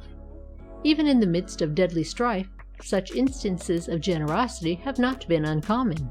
Thus, at the Battle of Dettingen, during the heat of the action, a squadron of French cavalry charged an English regiment. But when the young French officer who led them, and was about to attack the English leader, observed that he had only one arm, with which he held his bridle, the Frenchman saluted him courteously with his sword and passed on. It is related of Charles V, after the siege and capture of Wittenberg by the imperialistic army, the monarch went to see the tomb of Luther. While reading the inscription on it, one of the servile courtiers who accompanied him proposed to open the grave and give the ashes of the heretic to the winds. The monarch's cheek flushed with honest indignation. "I war not with the dead," said he. "Let this peace be respected." The portrait which the great heathen Aristotle drew of the magnanimous man, in other words the true gentleman, more than 2,000 years ago, is as faithful now as it was then. "The magnanimous man," he said, "will behave with moderation under both good fortune and bad. He will know how to be exalted and how to be abased. He will neither be delighted with success nor grieved by failure. He will neither shun danger nor seek it, for there are few things which he cares for. He is reticent and somewhat slow of speech, but speaks his mind openly and boldly when occasion calls for it. He is apt to admire, for nothing is great to him. He overlooks injuries. He is not given to talk about himself or about others, for he does not care that he himself should be praised, or that other people should be blamed. He does not cry out about trifles, and craves help from none. On the other hand, mean men admire meanly. They have neither modesty, generosity, or magnanimity. They are ready to take advantage of the weakness or defenseless of others, especially where they have themselves succeeded. By unscrupulous methods, in climbing to positions of authority, snobs in high places are always much less tolerable than snobs of low degree, because they have more frequent opportunities of making their want of manliness felt. They assume greater airs, and are pretentious in all that they do. And the higher their elevation, the more conspicuous is the incongruity of their position. "The higher the monkey climbs," says the proverb, "the more he shows his tail." Much depends on the way in which a thing is done. An act which might be taken as a kindness if done in a generous spirit, when done in a grudging spirit, may be felt as stingy, if not harsh and even cruel. When Ben Jonson lay sick and in poverty,